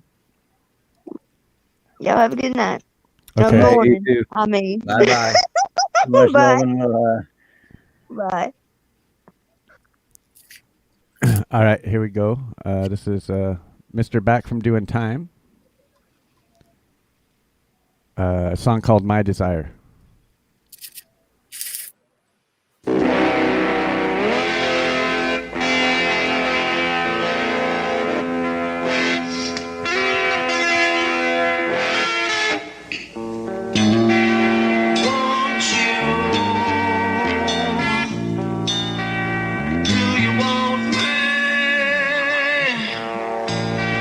Does it mean to want? Do you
Nice. Mr. Back from doing time. Hey, while you got my share screen up, I wanted to show you something on because you guys were talking about protests and stuff. I want to show you what happened at our protest down here in Salt Lake City. Ah. That's an overturned police car right there. And the man is taking a dump on top of it. It's a woman. That's the A woman. Woman protester poops on an overturned police car in the middle of the riots in America. I was there. I was just off to the left there, out in front of the police car. When she got done with that, they lit the car on fire. There you go. Look, I mean, once you flip a police car over, what else is there to do except climb on top of it and take a dump on it and then set it on fire? You know, it's just a natural progression of things, and that's how it goes. Oh, shit. So there's that. Yeah. Well, I'm glad you shared that. That was fun. So shit you'd only see in right in Seattle. Yeah, I didn't think I'd see something like that in downtown Salt Lake City, Utah. Right? Or no, Salt Lake. Yeah, I said Seattle. Sorry, Salt Yeah. Lake. But Mr. Back from doing time, that was awesome. Yeah, because after I wasn't looking at chat, and then I looked up again, and I just seen she's hot, so hot, and I was like, I thought that was like something to do with the video. I didn't realize that was you. So that was Yeah, I good was shit. talking about I Robin like that video. Yeah. I added it to the playlist as soon as I heard it. While you guys were talking, I was listening to it.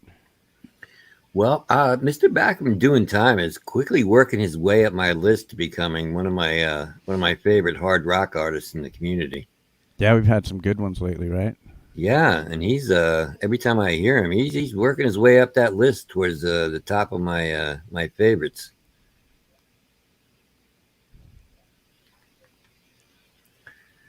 But yeah, so what should we do now?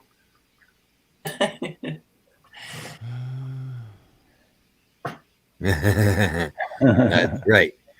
You push that like button. And if you do go to any of these guys' channels, you listen to their videos, make sure you push the like button on that video as well. Because a lot of times people forget. I know I am guilty of that as well. So you can forget to push the like button, but it's helpful, an algorithm and all that bullshit. But never mind that. It just makes the artist feel like you appreciated what they did. So if you do appreciate it, push that like button, let them know, and leave a comment, Right. with their video as well. I'm not good at explaining what to do with the whole like button and everything, so I just say this. Do it! Just do it! Do it! What are you waiting for? Do it! Just do it! Just do it!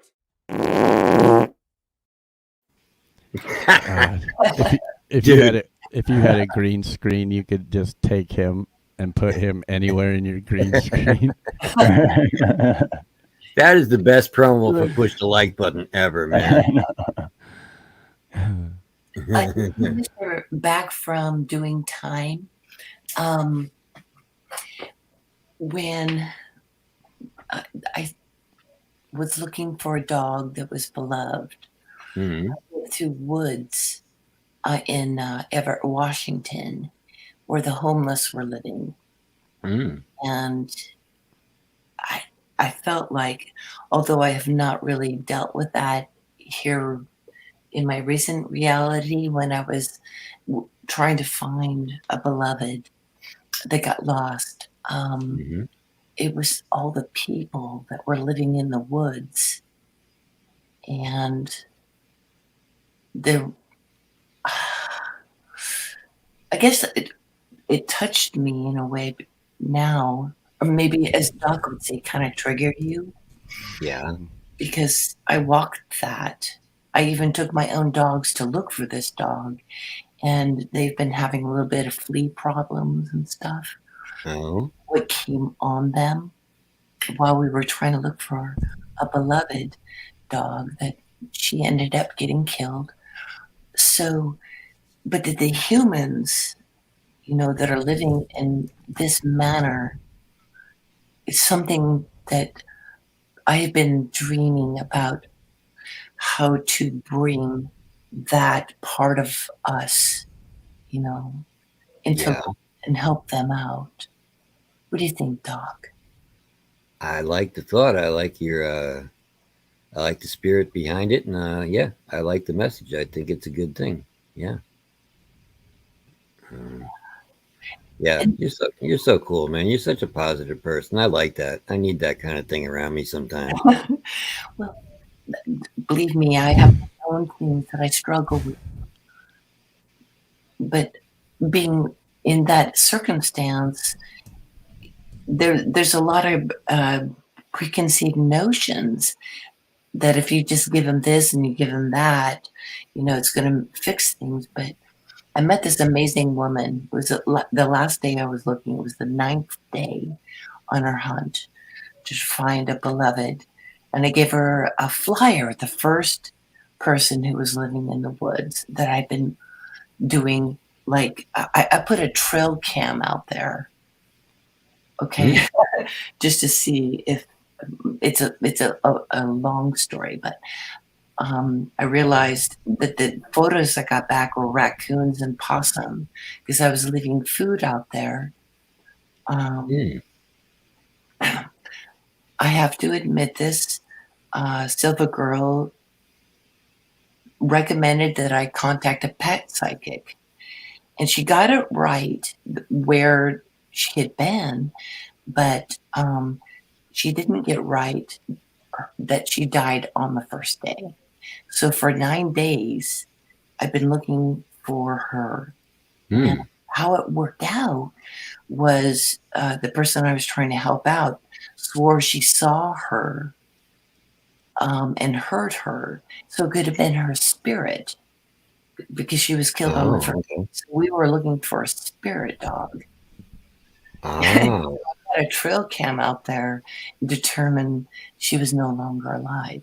But through that whole journey, in a portion of Washington State, people have been living in, you know, homelessness. Yeah. And so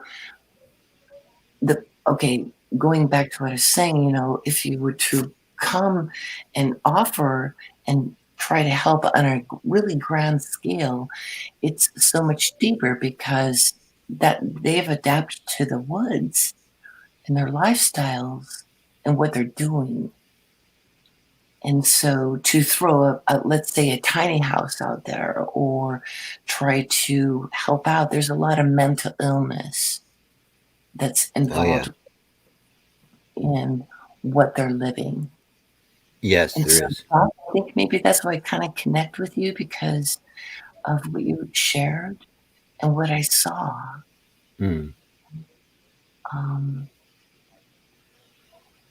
Yeah.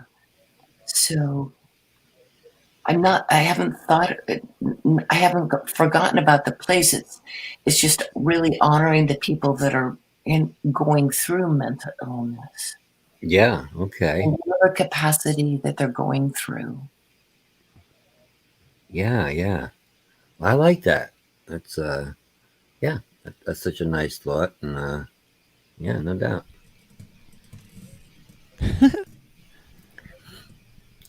I'm not laughing at you.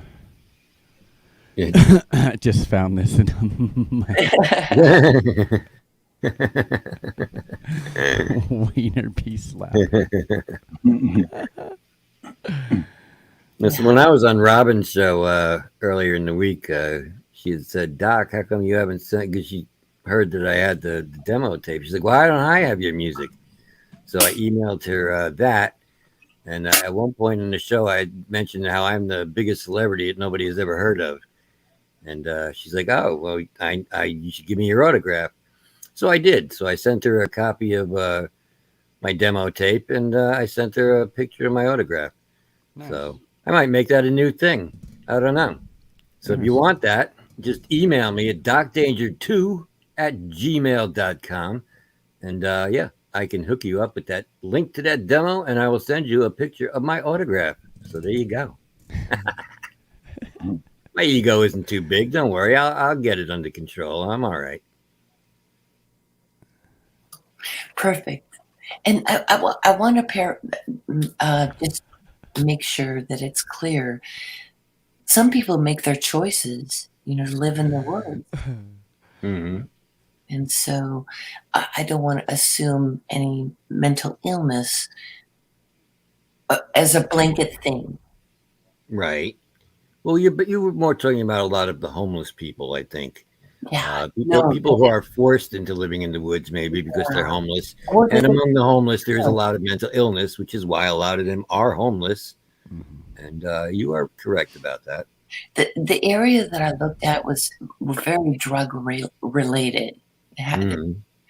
And a I lot mean, of I know homeless people that have a part-time job or somewhat of a full-time job, but just are still homeless. So they're Yeah, still there's- homeless, but they're still and they're busting their ass every day.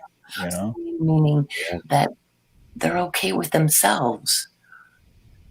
Just in the area that I worked looking for a little dog, I could feel the ghosts and stuff like that.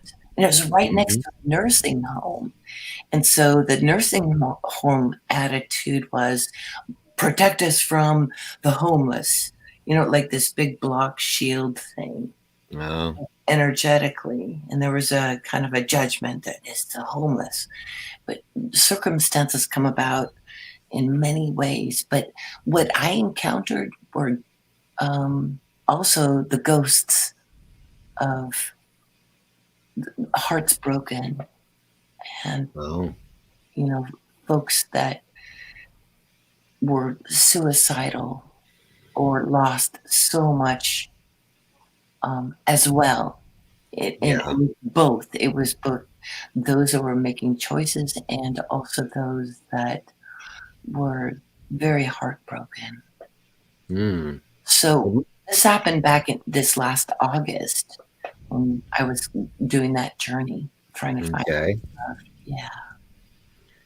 Well, that must be difficult to have to pick up on that kind of energy, from people who are heartbroken and people who are gone. Yeah, if you're picking up on that kind of energy, that must be rather difficult, I would think, for you emotionally. Hey, Bacon, how's it going, man? Yo, Bacon. And as part of what we're here for is to uplift one another step by step. Mm-hmm. The work that you do and Steve and Conspiracy and Cindy, everyone in chat. Yeah. Just come together and be there for one another. Yeah, I guess that is kind of what we do. I hadn't looked at it from such a spiritual point, but yeah, I mean, what we do, the whole point of our show is to help musicians who are not getting a lot of views and deserve it. So, our show is about promoting them and, trying to lift them up. Yeah. So, yeah. Yeah. I have never seen anything like it in my life. And a little dog who could get me out in the woods because I wasn't rock hounding, looking for stones and having a really blissful experience. I was looking for a lost one.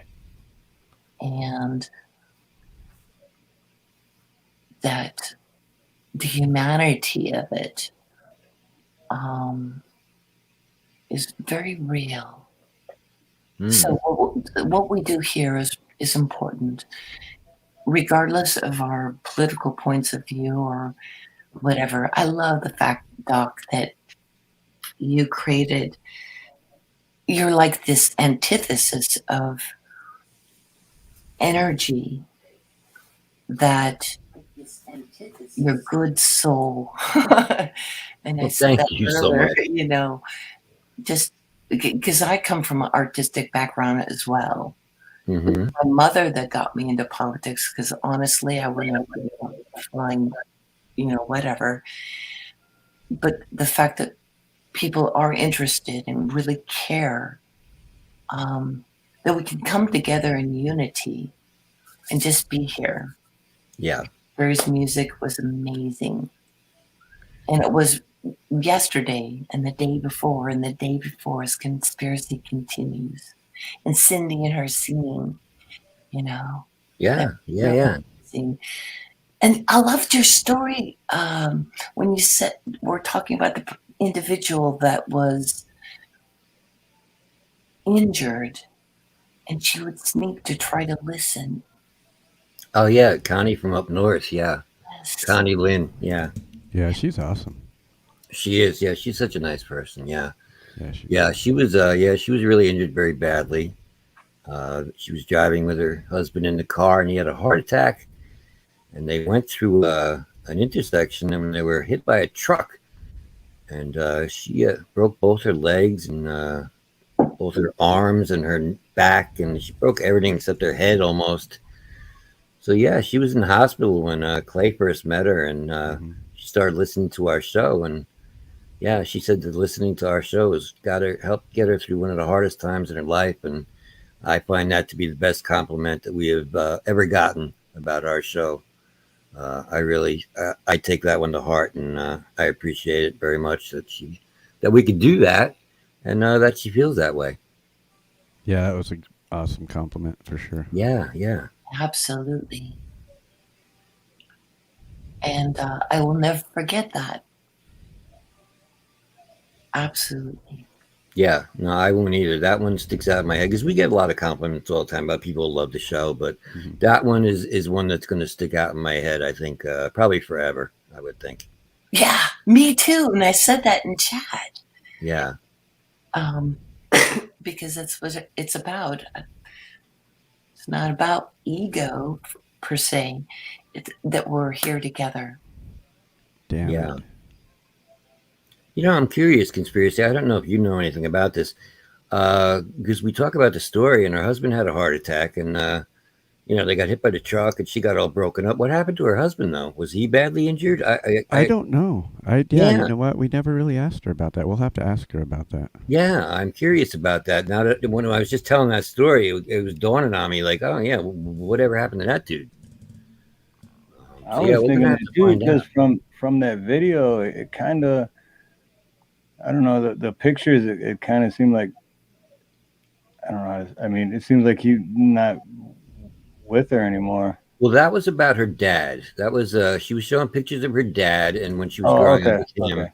Yeah, because he passed away and she did that song in honor of hospice, who helped her get through that time. And that's got to be a hard job too. I can't imagine doing hospice work. I would have way too many emotional problems. I would not be able to handle Yeah, me too. like that.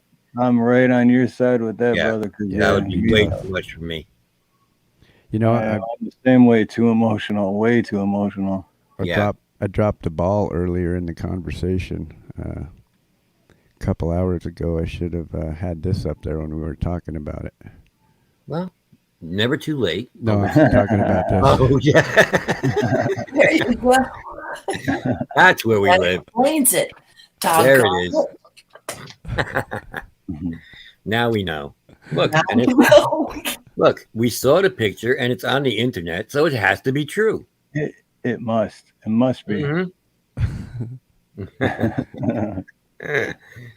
But it's truly an honor to be able to share that, because I haven't talked to anybody about what I witnessed, the homelessness in the woods. And the nursing home, who was creating a Fort Knox to protect of course, the residents. Yep. Yeah. The human beings that are out there. Yeah. So that's what I think that she didn't make it, our little girl, Sophia. But I learned something even more profound. And so I'm just kind of letting that sink in. And so Connie's story really inspired me. You know what I mean? You never know how you're going to touch someone. Yeah. We have quite a few artists that are rather inspiring. We have a guy who's missing his left hand, and he still plays guitar anyway without his left hand. And that dude is really inspiring, because if you think you can't do something, you watch this guy and you're like, oh shit, man, what am I complaining about? I should be able to do whatever I put my mind to. Yeah. And then we have another cat named Mike Shaner who has multiple sclerosis. Mm-hmm. And he does fantastic music too. And he writes songs about his struggle going through MS in his life. And I just, all of those guys are really inspiring, you know, along with Connie. So, yeah. Well, bravo to you, gentlemen, you know, for all that you do. Well, we enjoy it, you know. A lot of people say, how do you guys do so many shows? How do you work so much? We do it because we like it. Mm-hmm. Yeah, it's something that we enjoy doing. I love doing the show. I'm so glad that I left the auditing community to get back into music because I am so much happier over here doing this show than I was when I was over there doing whatever crap I was doing over there. And yeah, that was just stressful and it was drama. And I don't know, this is just, it's drama free, it's stress free, and it's music. I love music and I love promoting stuff. So yeah, it's just fun for us. And you are an excellent promoter. I am good at promotion. Yes. That is one of my strengths. I know. Yeah. Absolutely. Okay. Speaking of which, what you got? What are you doing?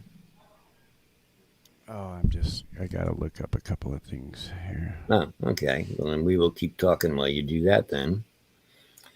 Hey, Renk 2000, what's up? Hey, Renk always shows up at the end.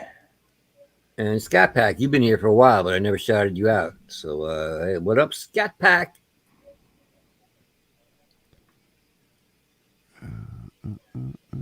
Yeah, hard to figure out where everyone I didn't shout out. I apologize because this whole thing's been going. It's just like I missed like 90% of the chat. But, well, sometimes when you get into conversations, yeah, you're gonna miss stuff. I mean, you can't read chat and conversate at the same time. That's the same with me. Like guitar, someone will say, "Did you see my message?" I'm like, no, no. Like, I see it once in a while, and people will be like, "Scroll up, scroll up, scroll." I'm like, I'm still live. I'm still having conversation. I can't scroll up and like go through 50 comments to find the one that you want me to scroll up to find, and then they just keep making a big deal about it, and it's like, just come on already, like. Well, that's what's good about Conspiracy and I doing a show together, because when he is pulling up a song or he is tuning his guitar or whatever he's doing. I am reading chat constantly. I see everything that everybody reads. So I am able to sort of, pick up the slack on that for him because he's not able to do that because he's handling all the technical difficulties of the show and all of that. Yeah. So, having the two of us makes that a lot easier. Yeah. That's why me and Ronnie York is Ronnie Cash are so good together because he'll keep it going and then I can kind of like not pay attention to the conversation a little bit and pay attention to the chat, but then still kind of listen. You know what I mean? Like, And he's got this voice that's so like low and silky. I just love that. He'll step right up like a gentleman. He's always a gentleman. Oh yeah, he is. When I actually went back to listen to his rant because I was cooking and then eating, I caught it late, and it wasn't even a rant at all. Right? To Ronnie, it was. He was just expressing some thoughts, and he's just getting some shit off his chest. For me, if I have one that's called rant, it's gonna be me, and I'm gonna be like yelling and just, can you believe this fucking shit? Like these son of a bitch, you piece of shit. You know. Yeah. But Ronnie's just like he's a gentleman, like you said. He is. Good people. He is good people. Yeah. When I started out and I was doing Banana Anna's Banana Lounge show, that was really what I did over there. I was just I would do rants about stuff. People would just give me topics and I would just rant about it.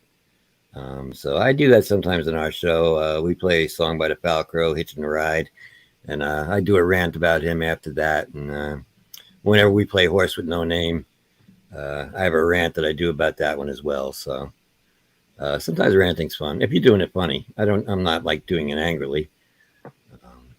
Yeah, right. Yeah, We're that's just why I don't roasting rant them. that much, because I'd rather I like comedy more than I like anger. Yeah, I hear you. I know. I would much rather rant about something funny than when I get pissed off. I kind of ranted about the First Amendment auditors the other day in your show, and DMA popped in, and I was ranting a little angrily that day, but normally I don't do that. I try not to anyway. I tell you how Did you much I have something for fucking us, hate Conspiracy? Instagram. What? I was saying, did you have something for us here? Just a link, but okay. I was trying to get it from Instagram. I fucking hate Instagram. I know nothing about Instagram. I'm on YouTube, and I'm slowly getting into Discord, and that's about it for me. I think I had Instagram at one time, a long time ago, but I haven't been on it in years. Yeah, Okay. I never even got a computer, the internet, or YouTube until like December of last year. So I am new to all of this stuff. Yeah, just being on YouTube and doing this stuff, and even watching YouTube. But yeah, that's all I do is YouTube now. I don't even watch. I don't watch television anymore. I don't listen to the radio anymore. Everything is strictly YouTube for me at this point. I have to admit that's kind of true too for me. Pretty much the same for me too. Yeah, but I have people that I feel trustworthy. Alrighty. Just giving up television, Netflix, the whole thing, no cable, just want to be with real people. I like your trick or treat, happy Halloween background there. That's cool. Yeah, that's pretty cool indeed. Is the season. I'm It is. I'm gonna be getting some Thanksgiving ones and some Christmas ones together too. Oh, cool. Okay.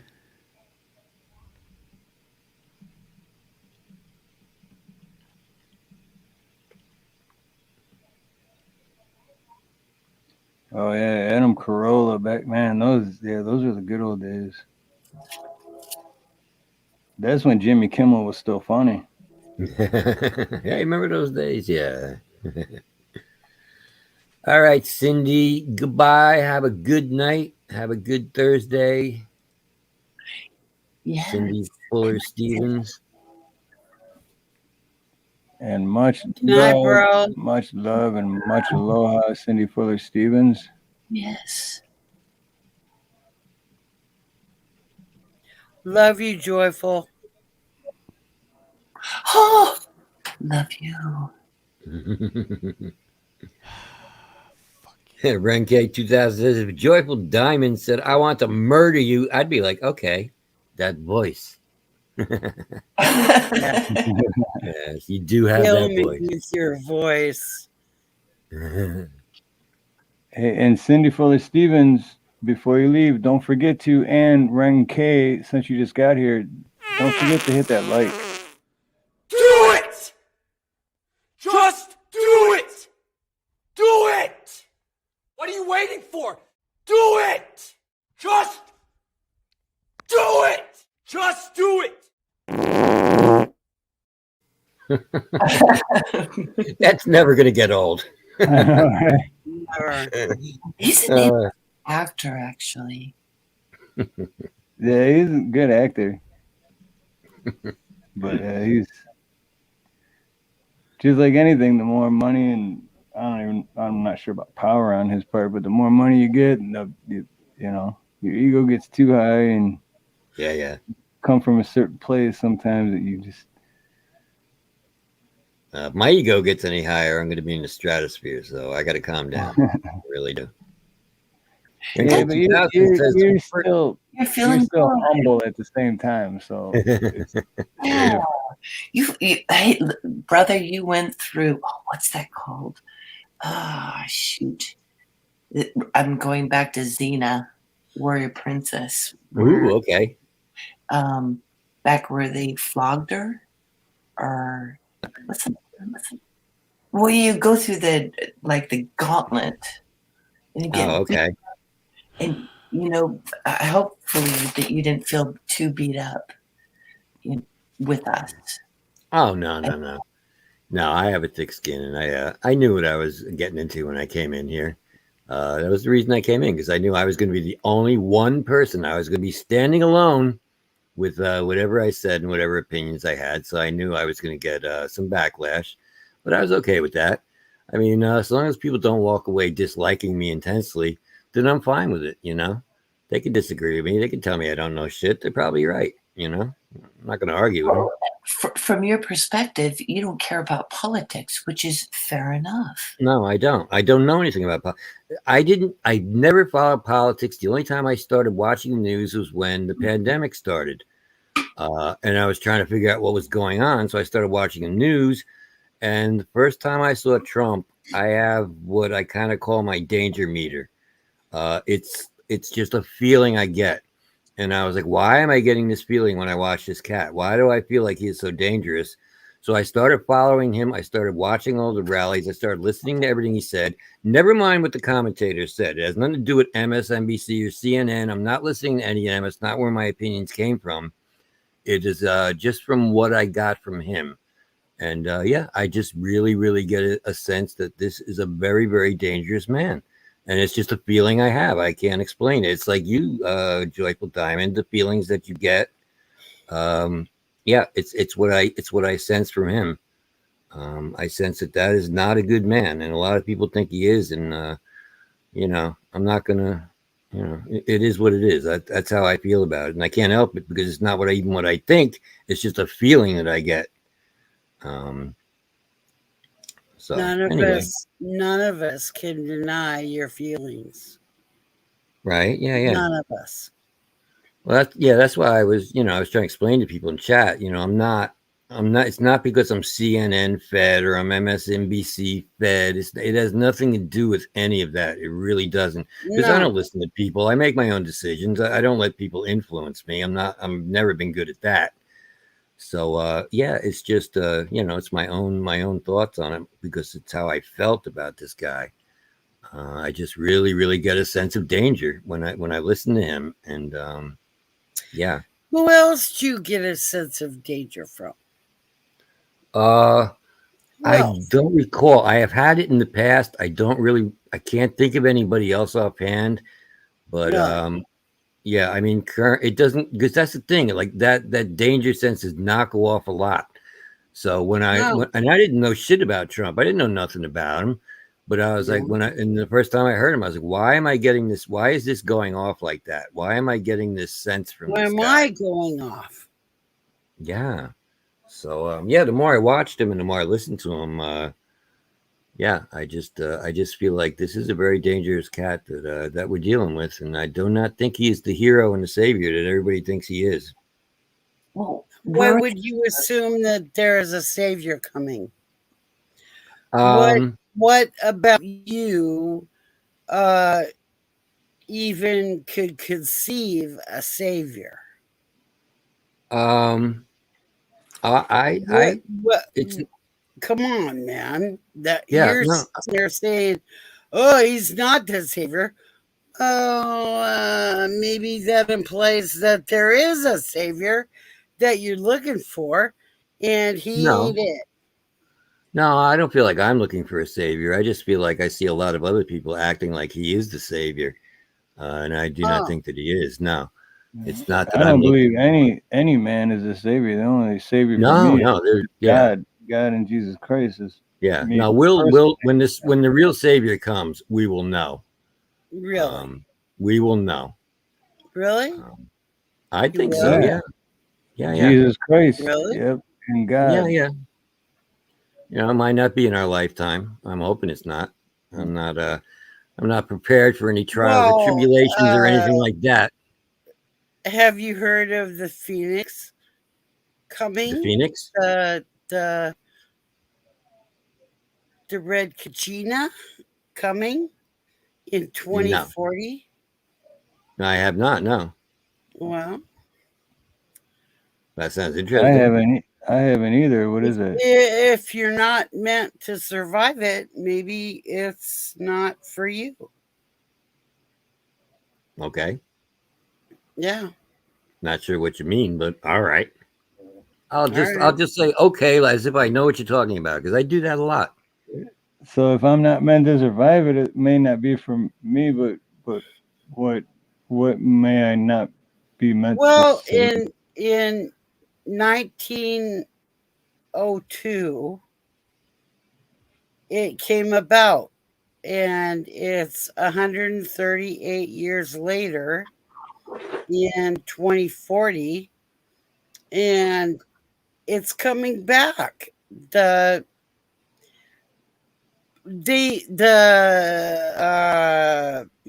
right, the Jewish Haggadah or whatever they call it. I do not, and I'm Well, fairly familiar with the Jewish, but not that. They knew about this, and even the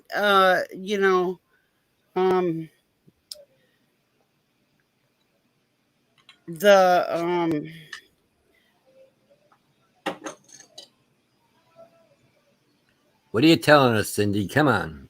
Oh You got my it. You God. got it. Oh my God. You got All it. right. Albert Pike wrote a book, Mhm. and he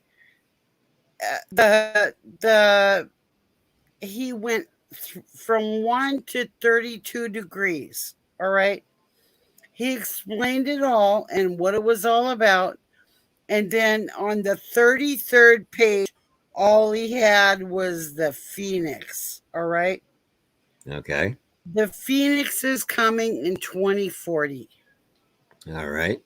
So that May means 15th. rise from the May ashes. 15th, 2040. Oh, we have an exact date, May 15th, 2040. Exact date. Exact date. Yeah, I don't know. I'm 157 at this Yeah, point, but I might still be around. Who knows? I know. Everybody goes, oh my God, no, not another motherfucking crazy motherfucker. All right? No, I was laughing because he said I'm at 157 at this point. So I don't know. I might still be there. I don't know. I think I might be immortal. Well, in Who knows? 1902, you look it up. Look it up. Okay. How many Fortune 500 companies and umbrella companies became ultra uber rich? All right? Mhm. Because they realized that the Phoenix has passed over them, and they went, now we're going to unleash our wealth, and we're going to fucking take everything we can from these dumbasses. And guess what? We're the dumbasses. We're the cattle. We're the sheep.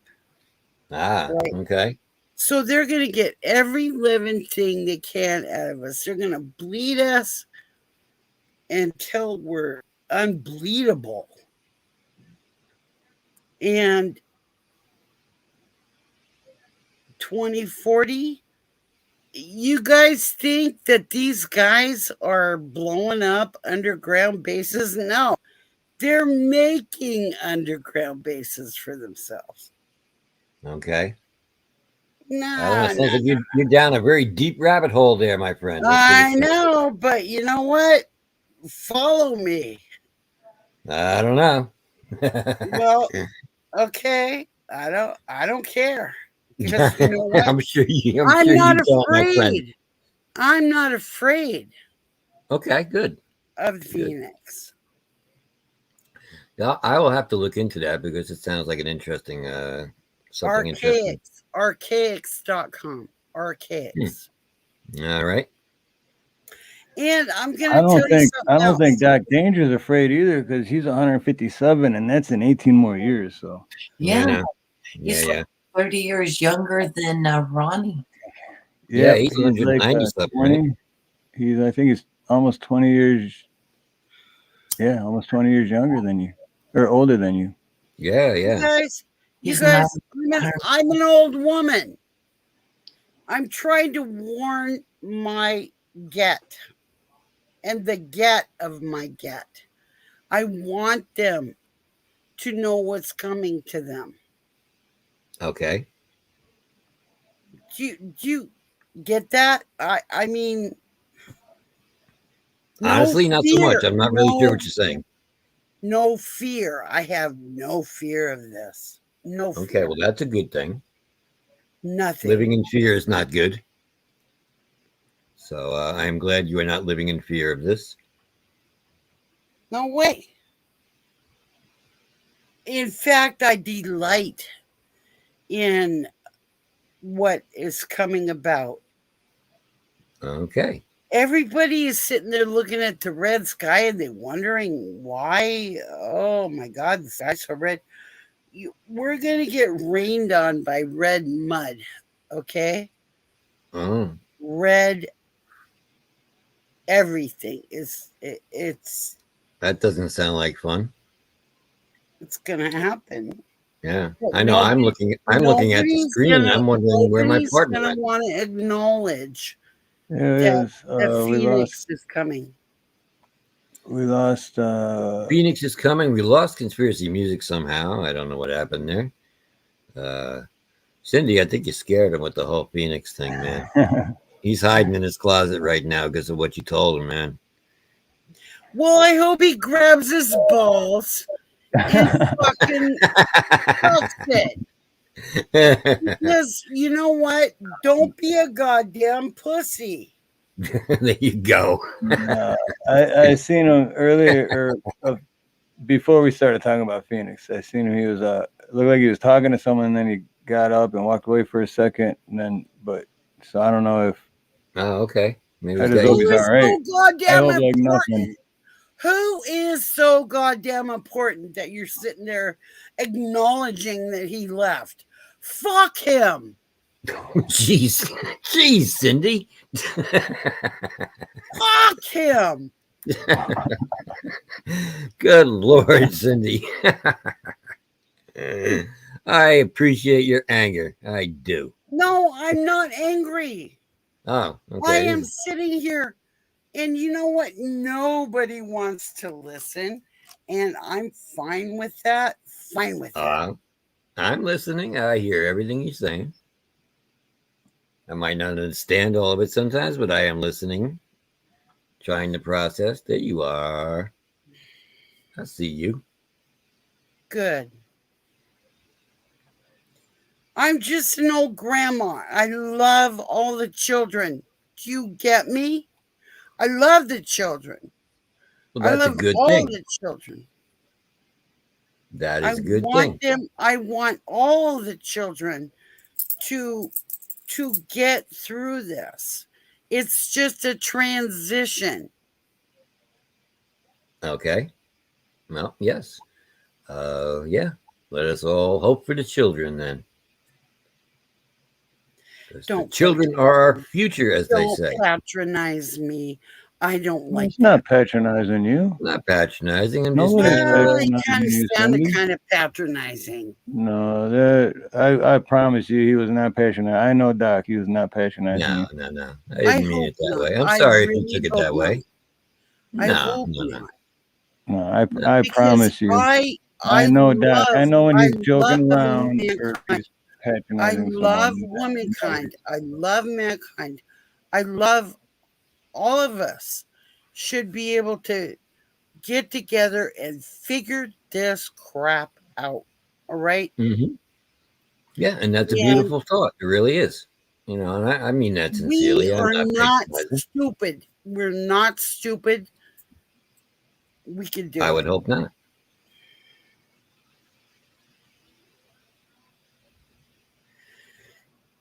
We aren't, but there is a lot of people on this planet that I don't know. I'd say aren't the brightest crayon in the box.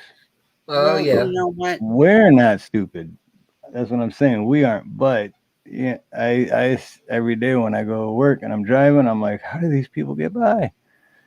So, Reach out your hand. Give them your hand. Give them a leg up on their horse, man. I've They want to tried. leap up on their horse. Yeah, I try to help people when I can. I can't. I don't. Not really in a position where I can do it physically in my life, but that's why I like doing it on YouTube.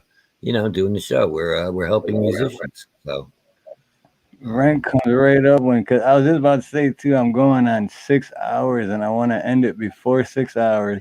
Yeah. Oh yeah. Yeah. Right. And the rank Like comes that's up. gonna happen, Steve. So we got what do we got? 8 minutes.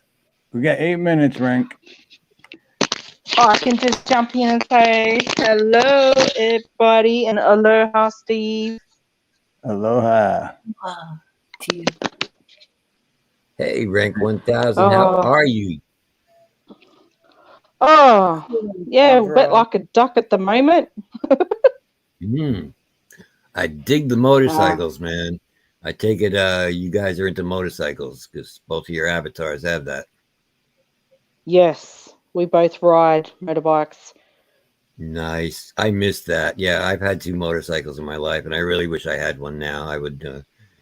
Right now, I was always I was into more dirt bikes, and I was into faster bikes. At this point in my life, I would like a Harley to just cruise around on, to just sit back and cruise. I'm not looking to go fast anymore like I used to, or fly through the woods jumps. Yeah, I would just want to cruise around. I don't know.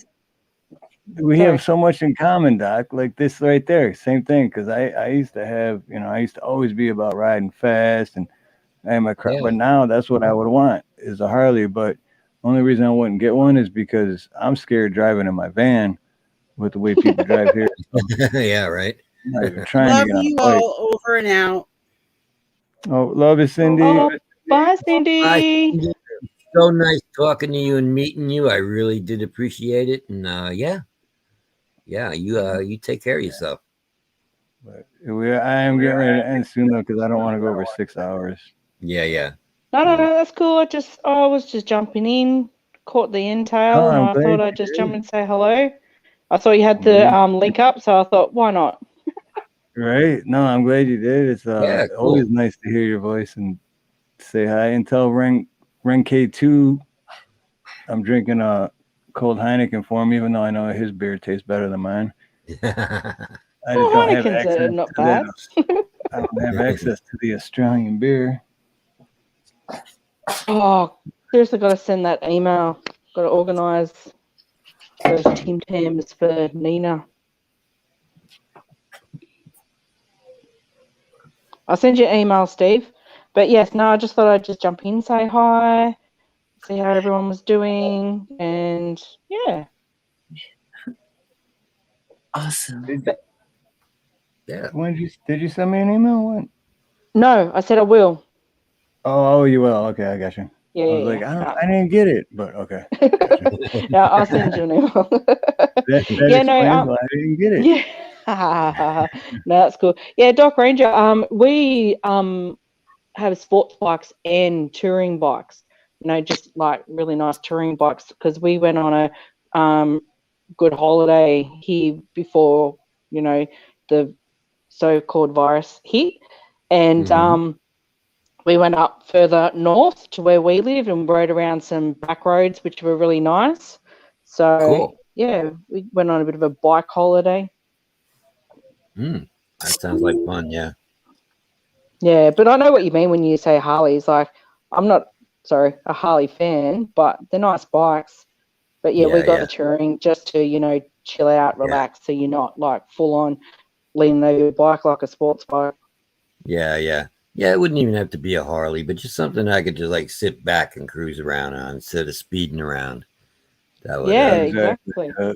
Yeah. I'm more into that at this point in my life now. Which is funny because when I was in my 20s and early 30s, I was like, I'll never ride a Harley. I need a cross track. I need something fast. Oh, yeah.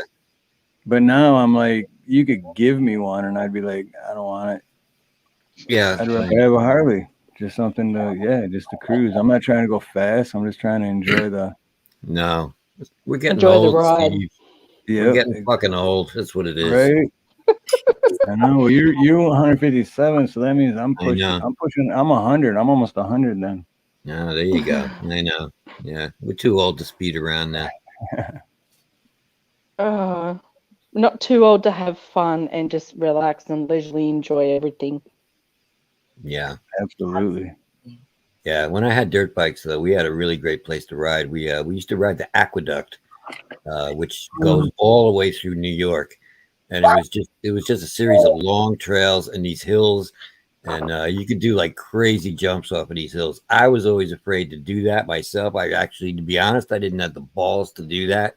Smart. But yeah, at the top of these giant hills, you would have the pump house for the aqueduct, and yeah, these cats used to come flying up that hill, and they would try to jump past the pump house, and they'd be like 15 feet in the air just sailing. And I was like, oh shit, that it looks cool as hell, but be honest, I'm afraid to fucking even try that. Oh, that's crazy. Yeah, That is I'll end scary. up like Connie from up north, you know, all broken up and stuff. I don't want that. Right? Yeah. Because it's gonna happen. I mean, even those guys that were doing that, you know, it had to have, because you just don't like anything. Yeah, you don't do it perfect the first time. No. Right. Yeah. There had to be a lot of falling. Yeah. No, That's why I never got I into started out skateboarding. on dirt bike. Yeah. I remember this cat that used to do that. He had a bike he called the Hansky. He had put it together himself, and it was a mix between a Honda and a Kawasaki. Yeah, and he called it the Hansky. I remember that, dude. That was a long time ago too. It's funny, I even remember that. Yeah. Wow. Yeah, I learnt on a dirt bike before I went to road bikes. Yeah, yeah. I think I can't say that sand is any softer than the road, but I haven't met the road, thankfully, touch wood. But yeah, sand, I've lost the back end of the bike in the sand, and next minute, boom, there I'm on the sand. I'm like, yeah, great. Yeah. Yeah. Well, sand is not really conducive to riding a motorcycle, really. No, I know. But no, it was just having fun, you know, get and learn how the bike feels and everything like that. Like, it's good to learn before you go on the road, because I've had to save myself sometimes. Yeah, yeah. You got to keep your eyes open. You really have to watch everybody else on the road when you're on a bike. Oh, yeah, and weather plays an important part as well, that too. Yeah. It heightens your senses to like another level. Yeah. Oh. You need that when you're on the road, definitely. Yeah, when I went on the road, I was so scared because I realized that, you know, when you're in a car, you've got something around you. When you're on a motorbike, you don't. And wow, just everything is so different. Like, because people mentally, when they're in a vehicle, a car, an SUV, whatever, they literally do not see motorcycles because they've never ridden a motorcycle before.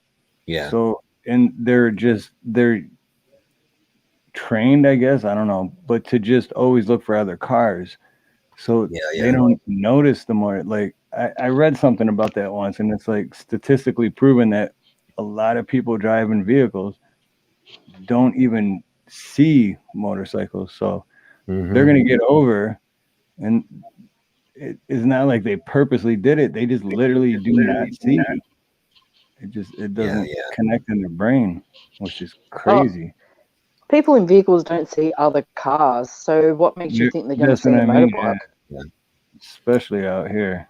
Yeah. And if you're on a motorcycle too, a lot of times people in cars, they assume because you're on a bike and it's much smaller than a car that you don't need as much room on the road.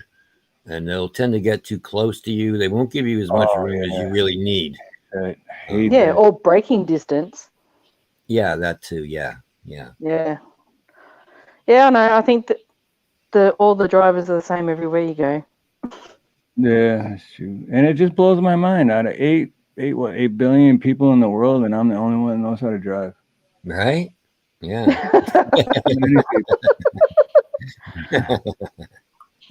Oh, funny. Well, you know what? I'm going to go You're live nearly by 6 hours, Steve, and I know you like to say your long goodbyes, so they'll take the next probably 5 to 9 minutes out of your 6 hours. So I'm going to say goodbye all. It was lovely to jump in and chat and say hello. Hello. And till next time, God bless, and hope everyone has a good rest of the week and the weekend. Yeah, it was so nice to talk to you. You too. And much love and aloha to you and Renk 2000, and God bless both of you, and thank you for coming up. That's awesome. Yeah. No worries. Well, I might catch, if you're on at all near the weekend, I might catch you anyway, maybe in chat. But anyway, take care, and glad I caught you all, and speak to you all later. It's been all right. Awesome. Bye-bye. Bye. All right, bye. I wanted to say that after I got done riding, and I put my my motorcycle up, and just had the feeling like, oh man, I got so fortunate, and I'm not a daredevil at all. Yeah. Point A, point B. I, as a driver now, am so much more conscientious of motorcycle drivers. Yeah, well, yeah. Once you ride a bike, you definitely become more conscious of that when you're driving a car. Yeah. Yeah. And just people in general, that are on the road on I-5, the big, mainstream bloodstream of Washington State. I give them their distance. I was surprised while I took a trip to California how motorcyclists would go through traffic and break a lot of rules of what is known. And I just have a huge appreciation for people who are on two wheels. Yeah. Well, you got like 5 minutes left, so I guess I'm going to jump down as well. It was good seeing you again, my friend. Joyful Diamond, it was a pleasure talking to you. It really was. An honor. Well, thank you so much. I really do. I want to say, well, Doc Danger is still on here with me. I want to thank Doc Danger for coming up here. Yes. And I had respect for Doc Danger. I said Don. My apologies. For Doc Danger yesterday, and I have more respect for him today. I He's a appreciate good that, man, and everyone's allowed to have different beliefs, and there's nothing wrong with that because we all have something in common. And me and Doc Danger have a lot in common. So, we do actually, yeah. The more we talk, the more we find out that we do have things in common. Yeah. And if nobody had differences, the world would be a much worse place. It would be boring. That's why I find some of these auditors that they surround themselves with people who are just like-minded and think exactly the way they do. That's so boring, man. I would not want to be around. In fact, AFA said that to me too. That's one of the reasons that he liked being friends with me, because he's surrounded by a lot of acolytes who just kiss his ass constantly. He's even said like he could kill a baby, and the people in his chat will be like, yeah, well, that baby deserved it. You did the right thing, whereas meanwhile, I'll tell him, fuck you, man, you're an asshole. So he appreciates that. He kind of likes that I'll do that. Yeah, absolutely. So yeah, being surrounded by everybody that thinks exactly like you do is it would make life very boring, I think. It is, lame. Literally lame. Yeah. Well, anyway, Steve, it was good seeing you again, my friend. And Joyful Diamond, it was so nice to talk to you. And both of you have a good night, a day, morning, or whatever it is that you're doing. And I will see you all soon. Yep, I'll see you Thursday night on Ironton Auditor's channel. Yes, tomorrow night, 6 p.m., Ironton Auditor. We're bringing conspiracy music with Doc Danger over there. We're going to play all of the great videos that we usually play. We're going to have some new artists. I got a new cat that I'm bringing in that he's not part of the music community yet, but I found him and he's really talented. So we're probably going to showcase him tomorrow. And we'll be playing Toxic a bit, and Clay will be playing live, and I'll be ranting about Chili De Castro and DMA, and it should be a good time. So yeah, Ironton Auditor, 6 p.m. tomorrow. Conspiracy music with Doc Danger. Awesome. We will definitely see you there. Yeah. Bye-bye, Joyful Diamond. All right. See you guys around. All right, brother. Take care. Much love and aloha, brother. Same to you, my friend. Yep. All right, Joyful. I have 2 minutes left to end this. So How are you doing? good. But I literally have 2 minutes to end this stream, so I'm just going to say goodbye to everyone in chat and everyone that came by and everyone that hit the like button. And me and Nina will be back this weekend. So until then, well, I also want to say to Joyful that how beautiful and awesome and how caring and kind and positive you are, and how much me and Nina love you. And always appreciate you coming up and spreading the positivity. Oh, wow. Well, I'm just simply a reflection of you, my friend. Right. And you and Nina. You are the one that have created this opportunity for people to come together. So I'm humbled and always honored to be in the presence. Appreciate that. Okay, so I have 30 seconds or I'm going to go over the mark. And if I go over the mark, it can mess up a lot of stuff. So I love you, Joyful.